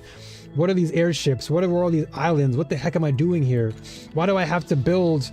Why do I have to go to this place and like upgrade my mines? Am I playing a sim? Is this a sim game? Like what am I doing? Like I was so baffled to the point where I got so confused and like frustrated. I'm like, nope, I ain't playing this, and I left. And that was because of one mechanic I didn't understand.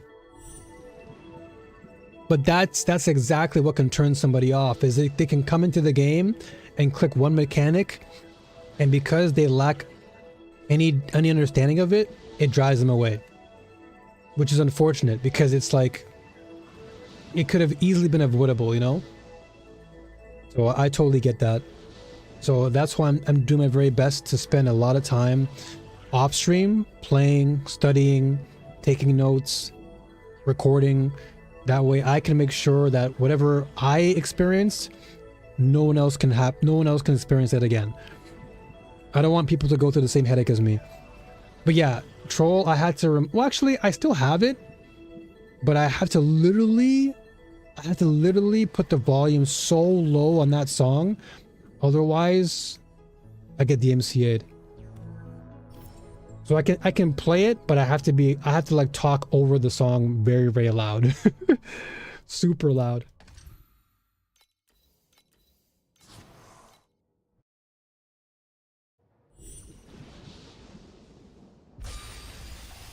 Like one thing I will say about TLI that I think draws people in is that looking at the gameplay, it's very cool to look at. And I think that's a good selling point. If a game looks fun to play, you've drawn me in.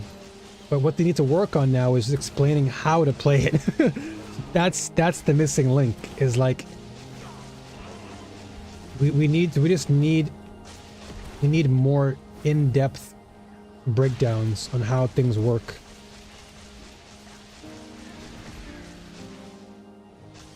But once that problem is solved, I think more and more players will come to enjoy TLI for what it provides. Especially the whole pet thing, because so much misinformation was out there in the wild for pets. And it's like, man, if only people knew that it's not a mandatory thing. Like, pets are something that you can pick and choose, and it all depends solely on what end game mechanic you like. Not oh my gosh, you have to buy it because it's, you know, it's the meta. It's like you can literally not buy the pet because you don't care for the mechanic. But because so many players are misinformed, they think that buying a pet is like bad, but it's like, no, it's you just gotta buy what's best for you, what you like. I just crafted a badass dagger. Let's go. Let's go. Let's go. Love to hear it. But that's what I like to hear, man. I like to hear the good response and feedback that the game gives you. When that dopamine hits you in this game, it's so nice. It's a very, very nice feeling when everything starts to come together. And that feeling of understanding starts to really hit. And you're like, damn, this makes more sense now. Sick. Yo! My man. DG1.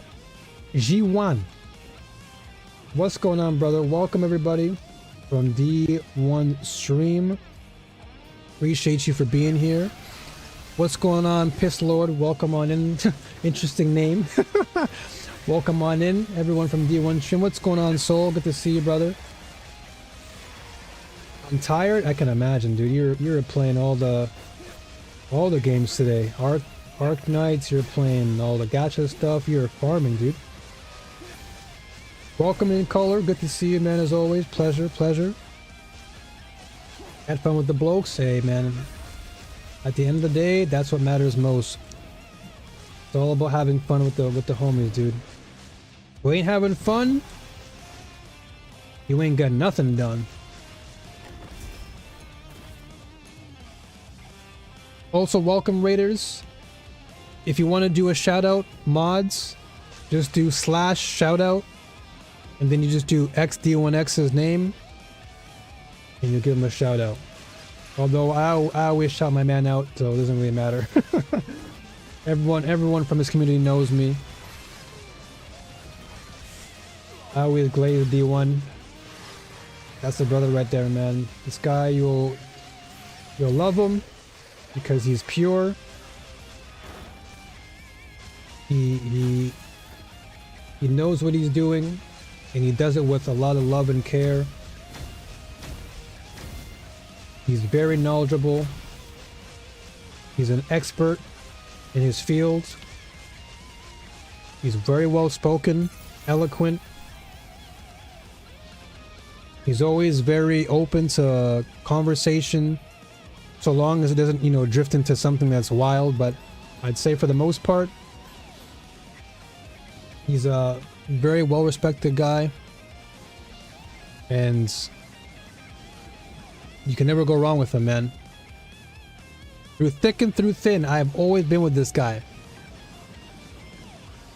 He's a very, very honest, but very, very deserving guy. He's a very deserving character.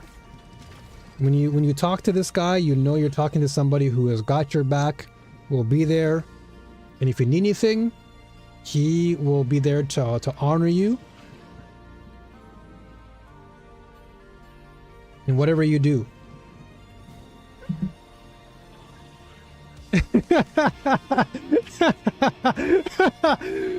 Dude, my man glazed me so hard last time when I raided him.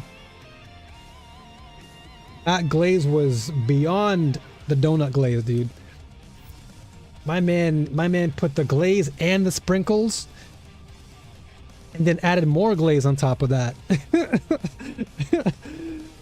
My dude glazed me so hard.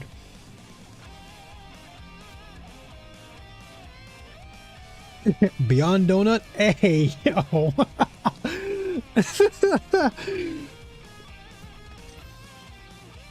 All jokes aside though, seriously, D1 is a very, very good guy. And I highly recommend just checking him out. Especially if you like gacha games. He is the gacha expert. He loves ARPG. I mean, he loves JRPGs. He just loves RPGs in general. He did. Got him. I mean, he just loves games. He loves video games, and if you love games, you will love him. If you love video games, you like talking about games, you'll definitely enjoy watching his streams.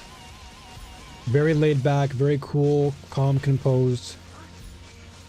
He's just a good dude to be around, man. Like, I can have this guy stream on for hours in the background. Just vibing.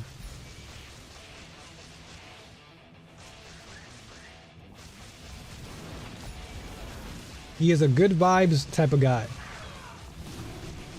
He is a no nonsense type of guy when it comes to his content. That is, if you want good vibes, that's what you're gonna get. Don't test him. In other words, don't be a clown.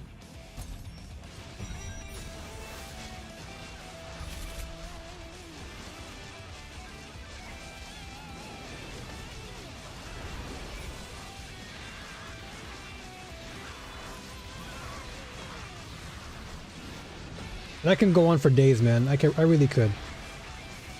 I know we just joke about glazing, but I really could go on for days about D1, dude. He's a really, really good guy. I've known this guy for years, so I speak from experience being around this guy. I guess I'll get more scraps. And then Soul as well. Soul's a good dude.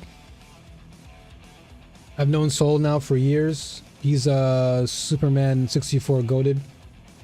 I've known Soul for many years, and he also is a very genuine dude. And we talk a lot. We talk a lot. We talk a lot, dude. But he's also a good guy.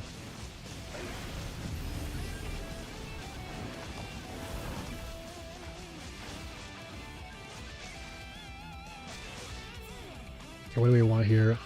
Can I get some more black cell bubbles? Nice. Sorry, I didn't realize the no clown rule. No, I'm just joking.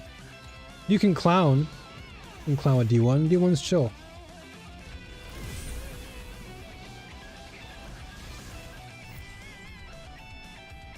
Always a chill guy. Like, I clown a lot of times. I clown in his stream so much. But that's because I know him. Like, I know where I can clown and where I gotta stop.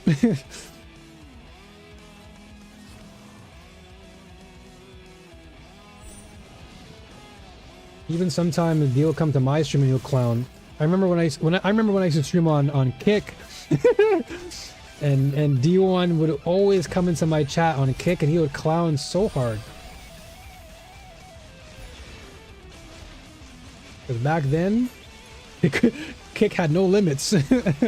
Nowadays, I don't know. I don't know what Kick is about nowadays, but back when I was on Kick, that place had no limits, dude. You can do whatever you wanted on Kick. And anytime, dude, anytime.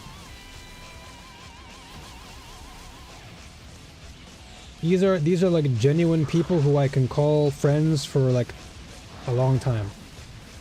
Like very, very good friends. Like through thick and through thin, up and down, they'll always be somebody who my DMs are always open for. Not in that type of way though. Just you know what I mean.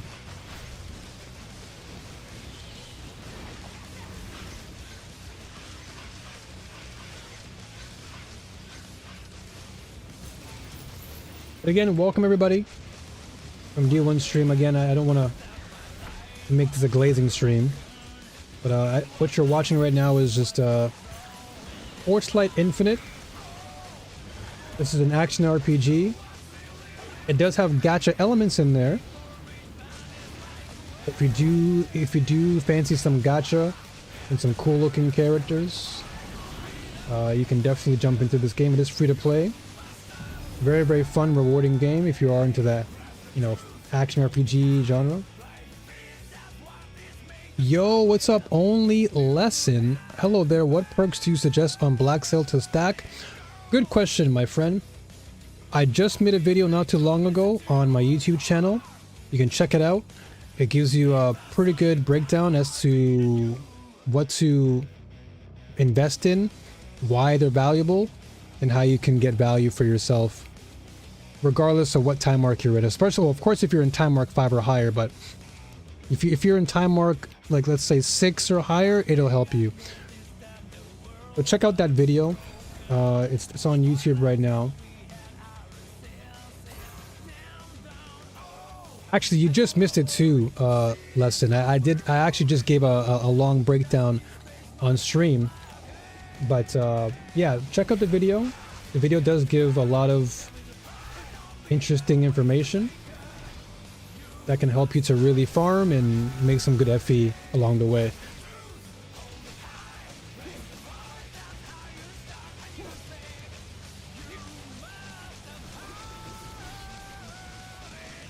This is why I gotta keep making these guides, dude. It feels so great to see people come through and ask questions. And I love answering them. I just wish I knew more. That's the thing, like I love answering questions. I love helping people. But I just wish I knew more. But I'll get there. Like I wish I could have like all the information right now to just give to you. It'll come in due time. Oh yeah, you're most welcome, dude. You're most welcome. Just all I ask is that you if you have any further questions, just leave it in the comment section. I do read the comments.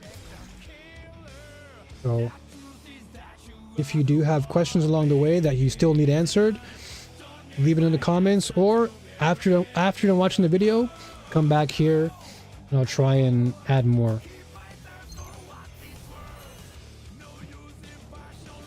All right.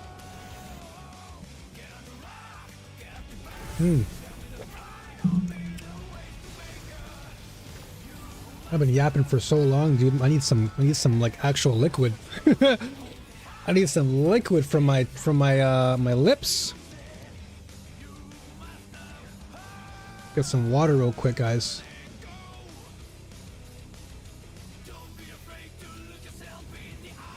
Yeah, going back to TLI, folks. Again, I'm an official partner of Torchlight Infinite.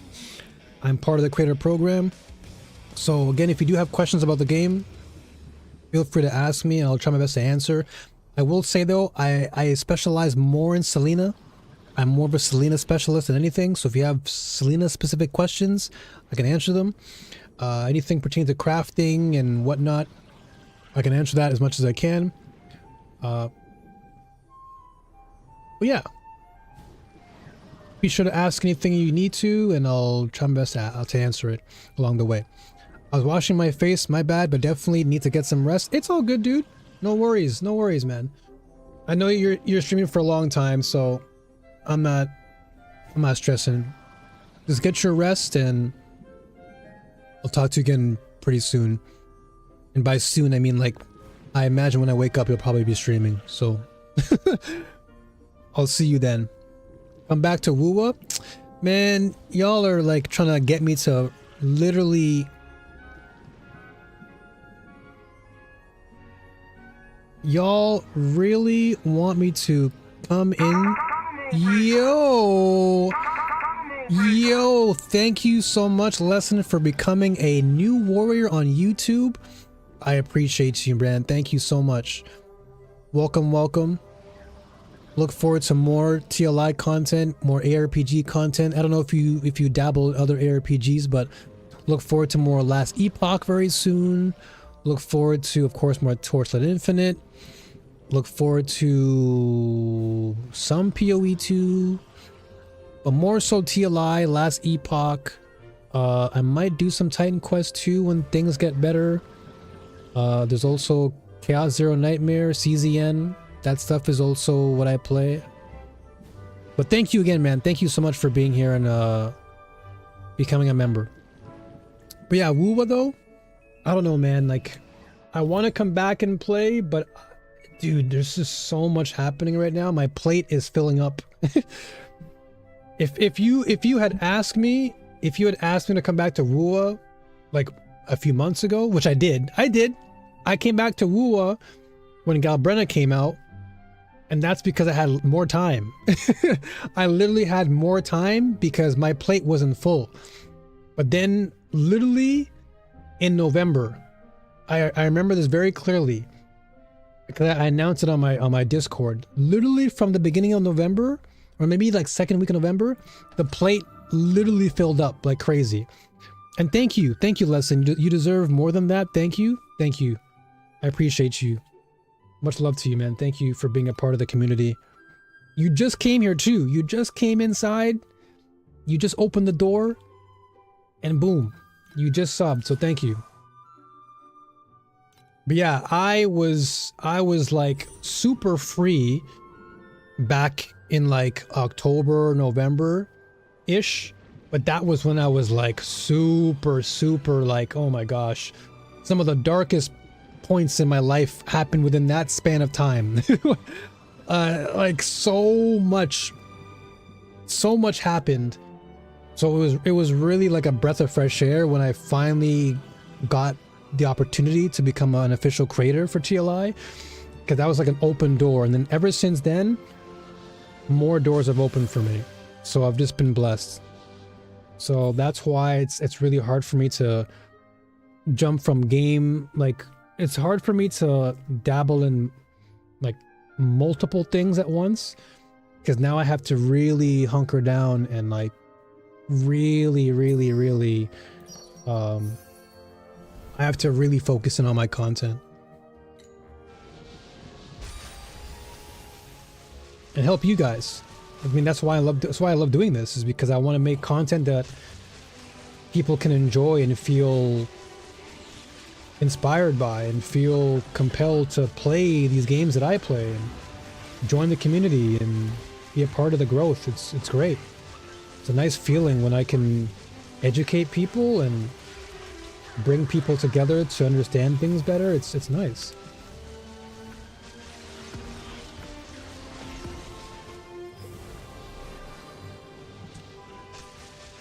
But I can understand where D's coming from. Where like there's just multiple things you have to consider, especially in a gacha game where like you're building multiple characters. You have to constantly be up to date on the not meta, but like new characters coming out, all the artifacts you have to keep up with, the end game, what specific builds are good for this character and that character, what's not good. It can become quite overwhelming. And mind you, well, yeah, of course the meta, of course, for meta you have to keep up to date for sure. That is definitely something as a creator in that space, you definitely want to be like, you want to keep up to date in the meta. And I say this as somebody who used to work very closely with Hoyoverse in the past. Like, I had to keep up with a lot of things. Meta, builds, calculating. Like, I was very behind the scenes in Genshin for a while. And yeah, I had to literally keep up with so much stuff, dude.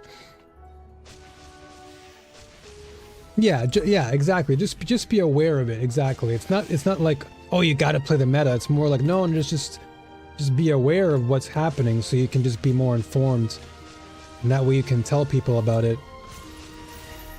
But didn't D1 want to play endgame, so he had just to mash through story? Meta whore.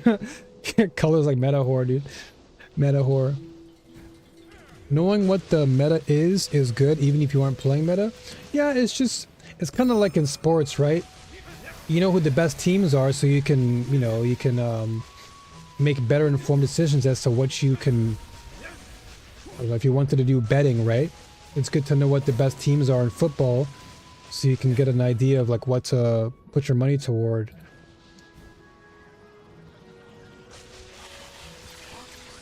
That doesn't mean you have to cheer for that top team. It just means, okay, well, I know that the Bears are really popular or whatever, or I know this team is really strong, so I'll keep an eye on them, but I don't care about the Bears, you know, whatever.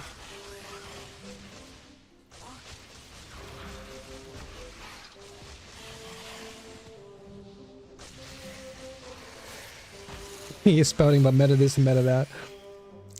In the middle of TOA. Oh my god, TOA. What a... That game's a throwback right there. I remember TOA. Tower of... I don't know. What? Tower of something?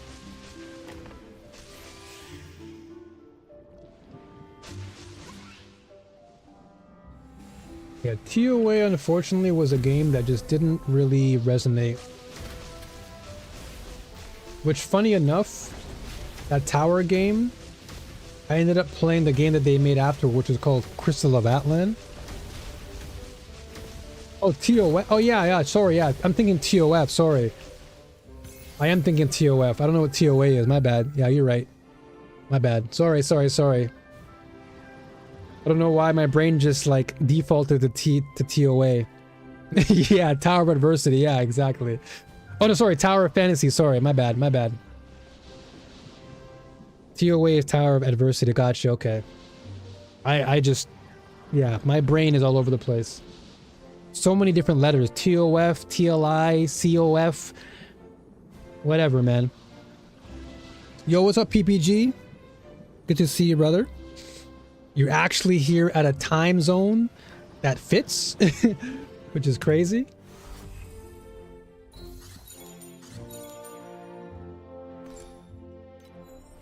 I could have saved, to be honest.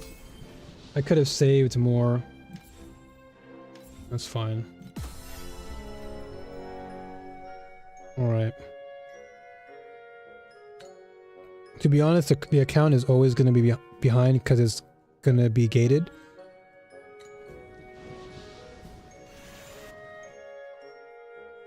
He-Man? He-Man new trailer is out. He-Man? You mean like the hero? The He-Man hero? Like the cartoon He-Man? Okay. Oh, okay. I didn't know that. Masters of the Universe reboot, live action. Interesting. Okay. That I did not know about. I don't really follow much of the He-Man stuff. Saber Rider, He-Man. Like He-Man I know, obviously. But I didn't know that the live action stuff came out. But yeah, PPG, it is pretty late though. It's what, like 11 now for us, so it is getting pretty late for show. Luckily tomorrow is my day off, so I can kind of relax a little bit.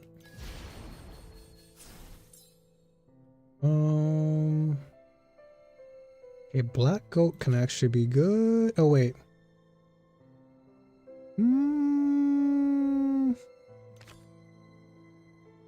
Honestly, though, I might do this instead. I don't watch them, but I'm aware. I follow a cinema YouTuber with new trailers. Oh, okay, I got you. Yeah, I don't really follow much of the cinema stuff. Like I just came across the Darth Maul new series coming out because I love Star Wars. So for those who don't know, I like Star Wars. And so I was really hyped when they dropped the trailer for the new Darth Maul series coming out very soon. Okay, I don't want to remove anything.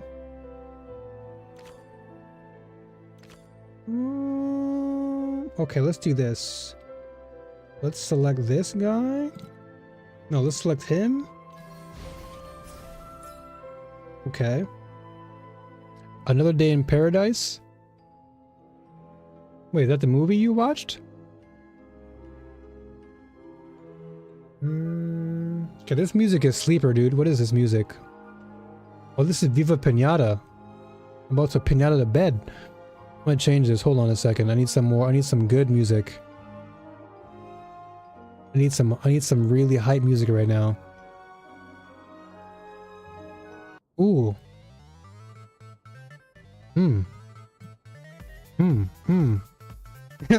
Disney ad music. Hey. That was some sleeper music right there. Not good.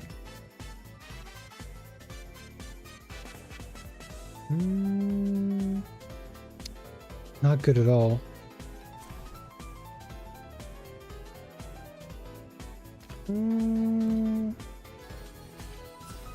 Okay. Oh, half joking, talking about Japan. Oh, Paradise? Oh yeah, I mean, now that you're here in Japan, dude, what has been some of your most memorable moments in Japan thus far? Well, this is your first time, right? Being in Japan? Also, folks, I'm talking to one of my mods in YouTube, and they've been like a regular OG for a long time on the channel, and they came to Japan.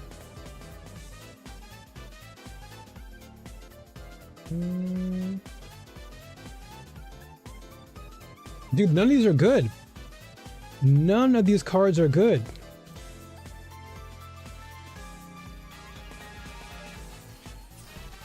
They're trash. Okay, we'll add a pest for now then.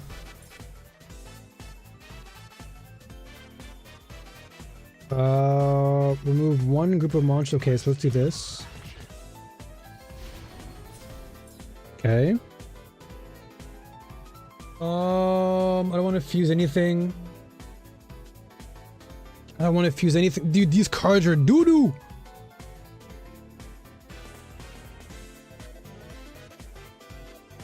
I don't want to mute anything.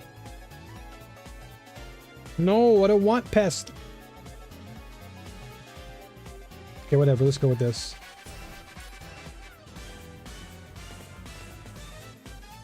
Dude, they keep giving me the same thing.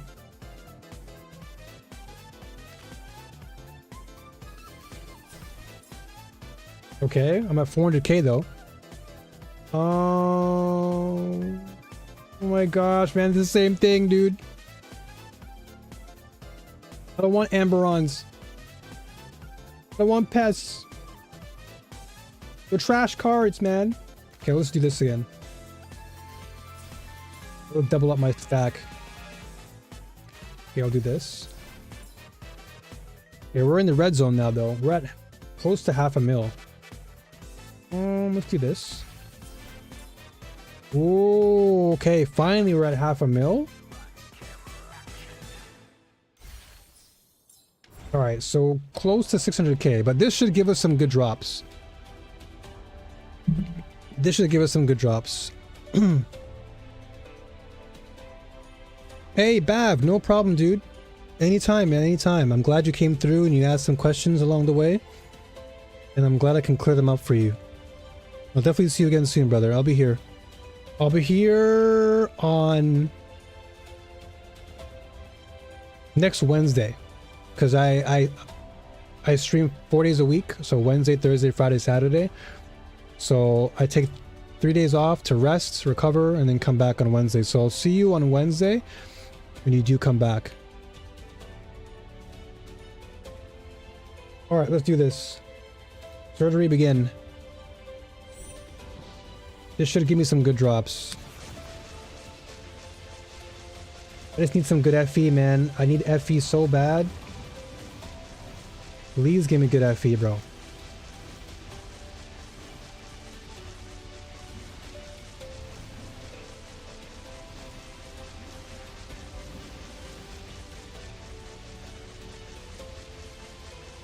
Yeah, going back to the whole Wua thing, as much as I would like to play Wua, guys, I really would like to play Wua. Because like I said, I got to Galbrena. Like, I literally finished all of the main story, everything. Like, I'm fully caught up to the main story. But like, damn. It's just a lot on my plate, man. Because for me to play Wuwa, I had to have literally nothing else to do. That is the one thing about me, is that I have to have nothing else for me to invest into like a gacha game.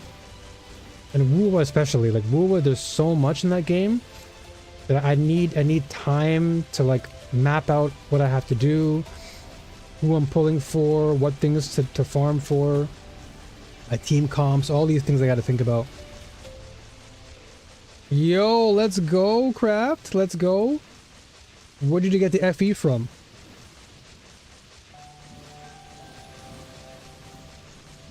First time, been in like a digital art museum, and it was mind-blowing.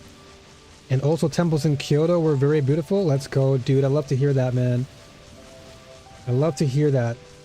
I can't wait till we actually get a chance to, like, you know, talk about it in person and hear your full thoughts, you know? 'Cause I imagine it's not going to be the same through text. I can imagine your experience being very, very positive, though. Because like you said, the museum, actually crazy. Oh, it just dropped? Let's go. Let's go. That's the beginning of the journey. That's when the journey begins. 1 FE is all you need to get the dopamine started.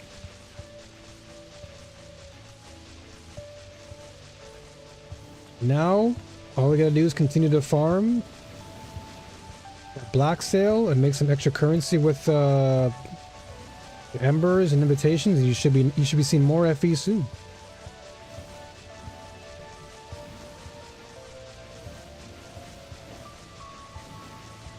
Yeah, dude, I can't wait to hear more of your stories about like Kyoto and the museum. Did you end up going to like Osaka and stuff, or no? I know a lot of people go to Osaka as well during their itineraries.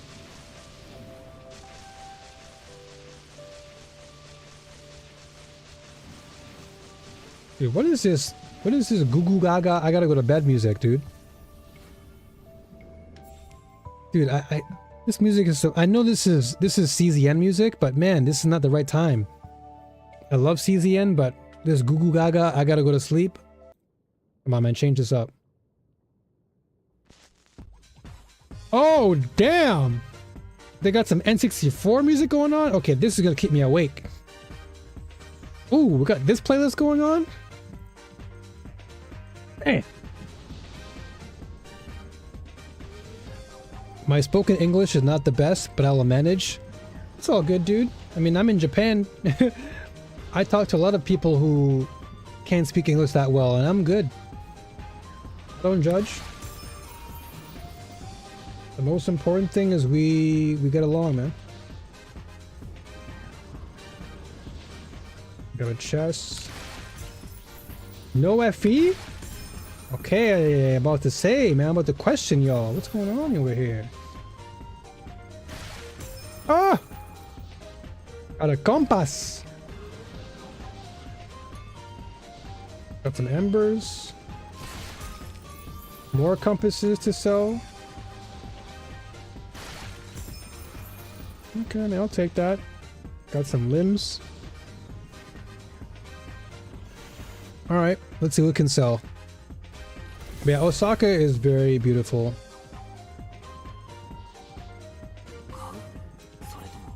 Osaka is a great place. Finally, my bow sold. Thank you. Finally, the bow sold, bro. Because I was like, yo, I gotta sell it for cheap. I got it. Finally, man. Thank you, whoever bought it. Okay, now we gotta start selling some more of these things. Waifu jump scare? I got scared because of the dopamine hit.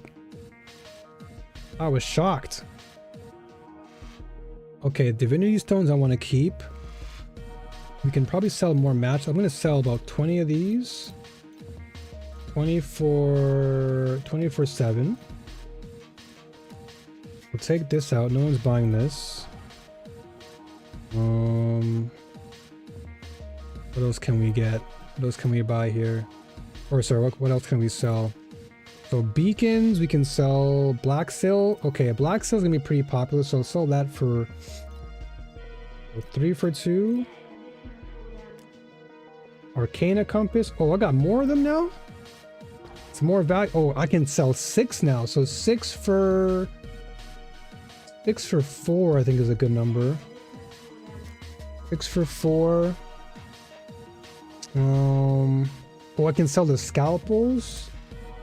I can sell about 10 of those. 10 for 5 should be legit. 10 for 5. Sell that.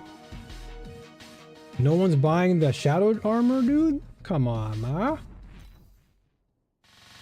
Let me drop the price down to 30. This is literally me going clearance mode.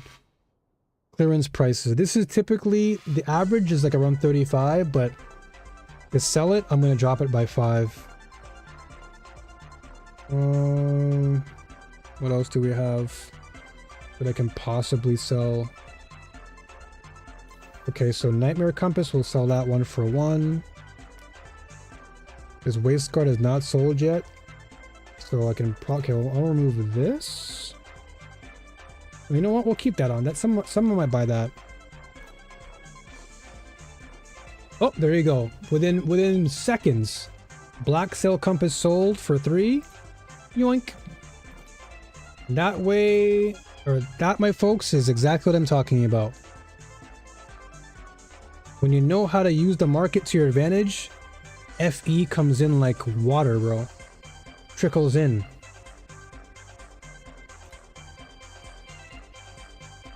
So this will sell for 5 then. Okay. So those scalpels should sell. We'll see if they sell for 5. Oh, look at that. Boom, another sold. Scalpels sold. Just like that, boys. That easy. Let's see. These don't really sell though. Oh, another compass sold. That easy. Okay, what else can I sell here? Dark Surge probably won't sell as much.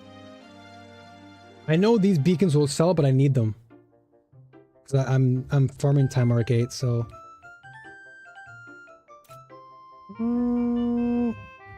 Okay, so my flame sand did sell. I'll sell it for 1. Cause I have so much of it. I'll sell 100 of my resonances. Actually, I'll sell 60. 60 for 3. And we sold another one, boys.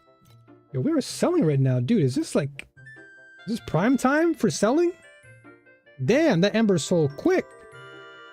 Damn, we're making FE right now, boys. We're making an FE real nice. Call me the new salesman. New profit. Because I'm making profit right now, boy. Oh, I think these are going to sell like crazy too, these organs. They're so rare to drop. But I want to save them for my own grafting. And I don't want to spend too much on my ember because I need it for myself. Okay, let's see how much this Netherrealm sells for. We're at 256. Bro, we're so close. And let's go. Another sold. Flame Sand sold for 1. Thank you so much. Thank you. Thank you. Thank you. Appreciate you. Okay. Energy Core. I'm going to sell that for... I'll sell about 40. No, I'll sell about 50 for... 50 for probably 8 should be okay. That's steel pretty much. What else can I sell here? I'll save my embers until I get higher. This I'm going to save for myself. Okay. Look at that. There you go. Just that was proof right there that you can make FE value anytime. All you gotta do is just learn the market, learn what's selling, and that's what it is, man. It's just stock market. That's all it is in TLI, dude. It's just stock market. Oh, I'm a new Buffett, man. That's what I am, new Buffett.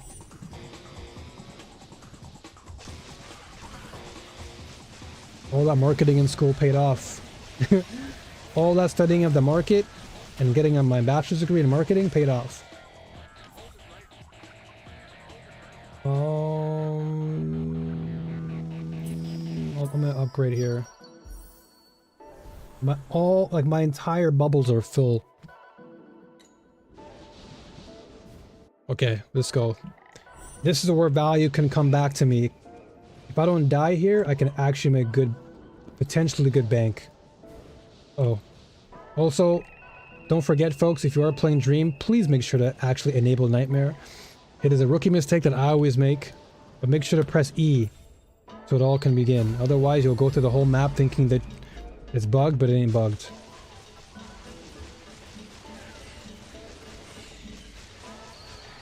But yeah, going back to PBG, dude, I hope you have fun with the Dragon Ball events. Hopefully you'll get some good Dragon Ball stuff to bring back home with you.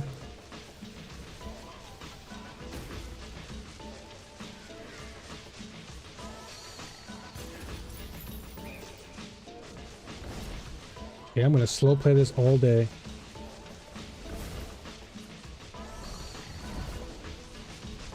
Oh my gosh, dude, these dogs! No, no.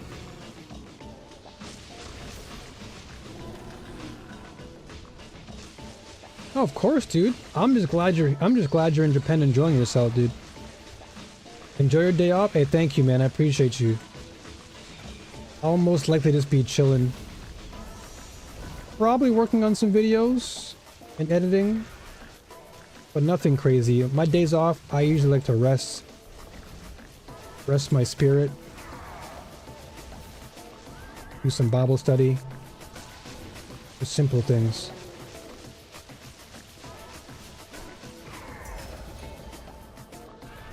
Whoa, buddy.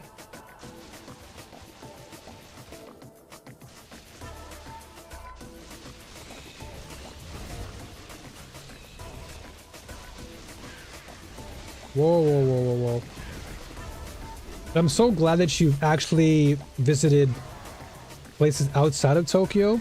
It's funny because me and my landlord were talking about how Tokyo has become like so overrated. Like it's actually gradually deteriorating. Like I know that sounds really harsh to say, but as someone who's been here for like almost, more than 14 years now, Tokyo is not what it used to be. It's so overrated now, Tokyo, man. There's so many better places in this country that I always suggest people to visit. Tokyo is just like another New York City, another like LA, another Paris. Nothing crazy, man. No, I'm not trying to discredit your experience in Tokyo. Just letting you know that your experience in Kyoto and Osaka is so much better, dude. Like you actually experience what Japan really is. Like you really explored what Japan really feels like. Because Kyoto is, I would say, like the heart and soul of the country. But that was the capital before Tokyo. So you're really like, you experience what Japan really feels like. The authenticity, the temples, the housing, all that stuff. The geisha, all that is like Japan. Tokyo is just like hotels everywhere, tourists everywhere. I mean, Kyoto's the same thing kind of for tourists, but Tokyo is just like everywhere's crowded. Jam packed, dude.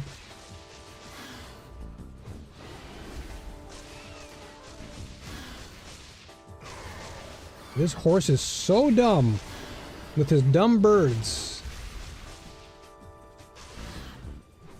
Where's this guy? I'm trying not to die, dude. I want the reward so bad. I want the rewards.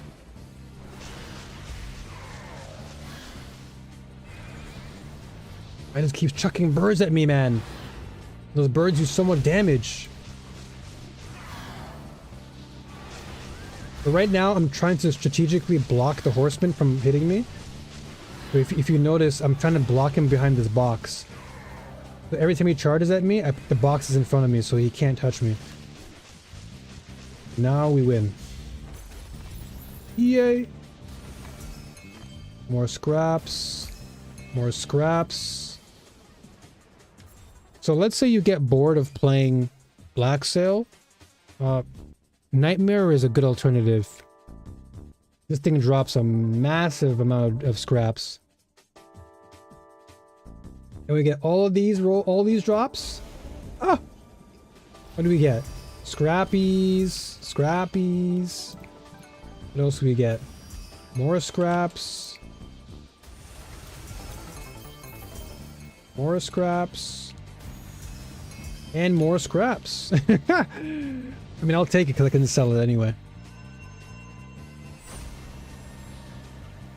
We don't have a real Tokyo NYC like city in my country, so it is pretty new to me, but I understand what you're saying.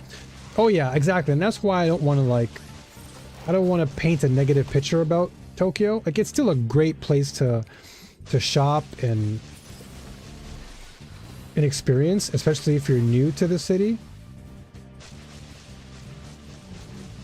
But it can be overwhelming because there's just so many freaking people nowadays. Like, if you had come here maybe 5 years ago, Tokyo would have been a little bit easier to work with. But because of the constant growth of like there's so many people now in Tokyo that it's pretty chaotic. But I'm sure you'll have a good time regardless. I'll take you somewhere that's less packed, and we'll have a good time. It is a park too, so it won't be so bad.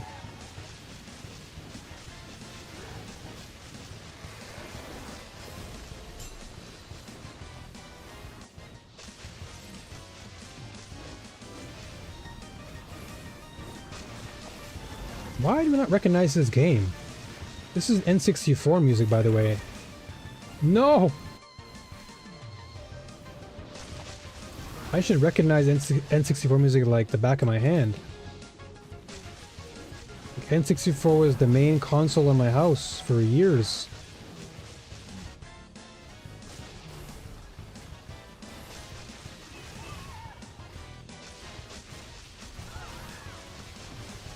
Dude, how are you still alive?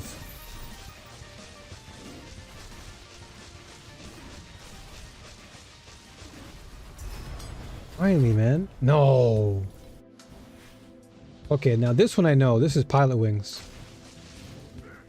This right here is Pilot Wings 64. This one I definitely recognize. One of the first games I got for the N64 too. I think it was because it was packaged with a game. I think it was because it was packaged. When you bought an N64, you had like Pilot Wings as your main game that came with the package.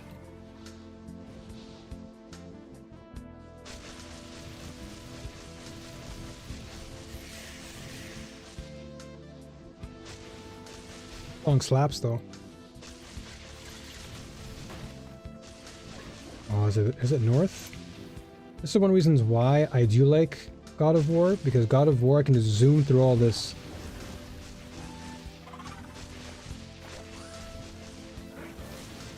I can just bypass all these guys, no problem. This guy's just puking everywhere. Bunch of Kool-Aid on the floor, man. Stop puking.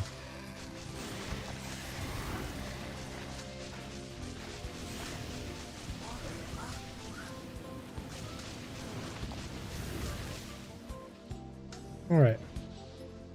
So I think this will be the last map for tonight.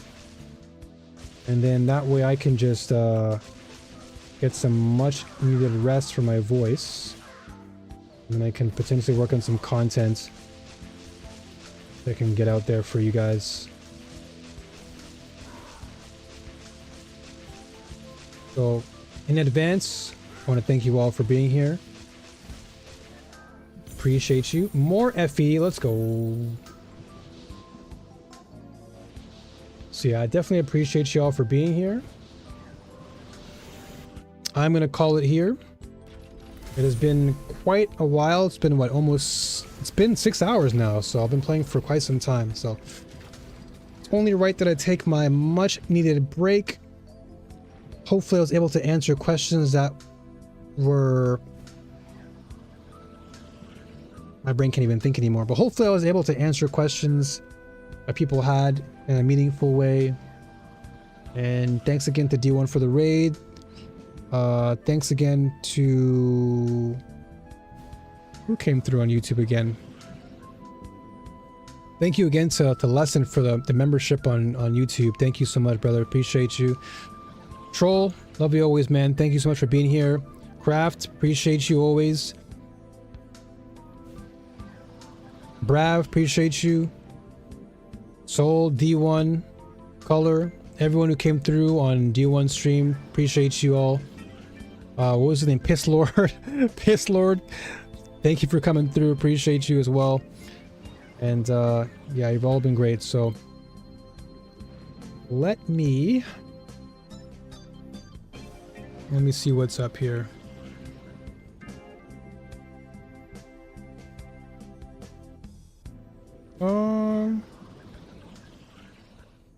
Yeah, you know what? We'll call it a night. Y'all take care of yourselves, alright? Normally I would raid, but in this case I'm just gonna chill. I'm gonna leave for now. I'll see you guys. Piss Lord is crazy? Yeah, I was like, whoa, that's kind of crazy. But take care, folks. As always, New Warriors, stay strong, keep fighting, and may the force be with you all, always. Alright? And see you again on Wednesday. If you want to know when I go live, ! Discord, follow Discord. You'll know when I go live. Follow me here on Twitch. Follow me on, or subscribe on YouTube. And yeah, I'll see you again soon. Rest well, be well. Take care for those in NA with the snowstorm stuff going on. Be safe out there. Blessings be with you. I pray for all of y'all. Stay safe, alright? Much love. Peace.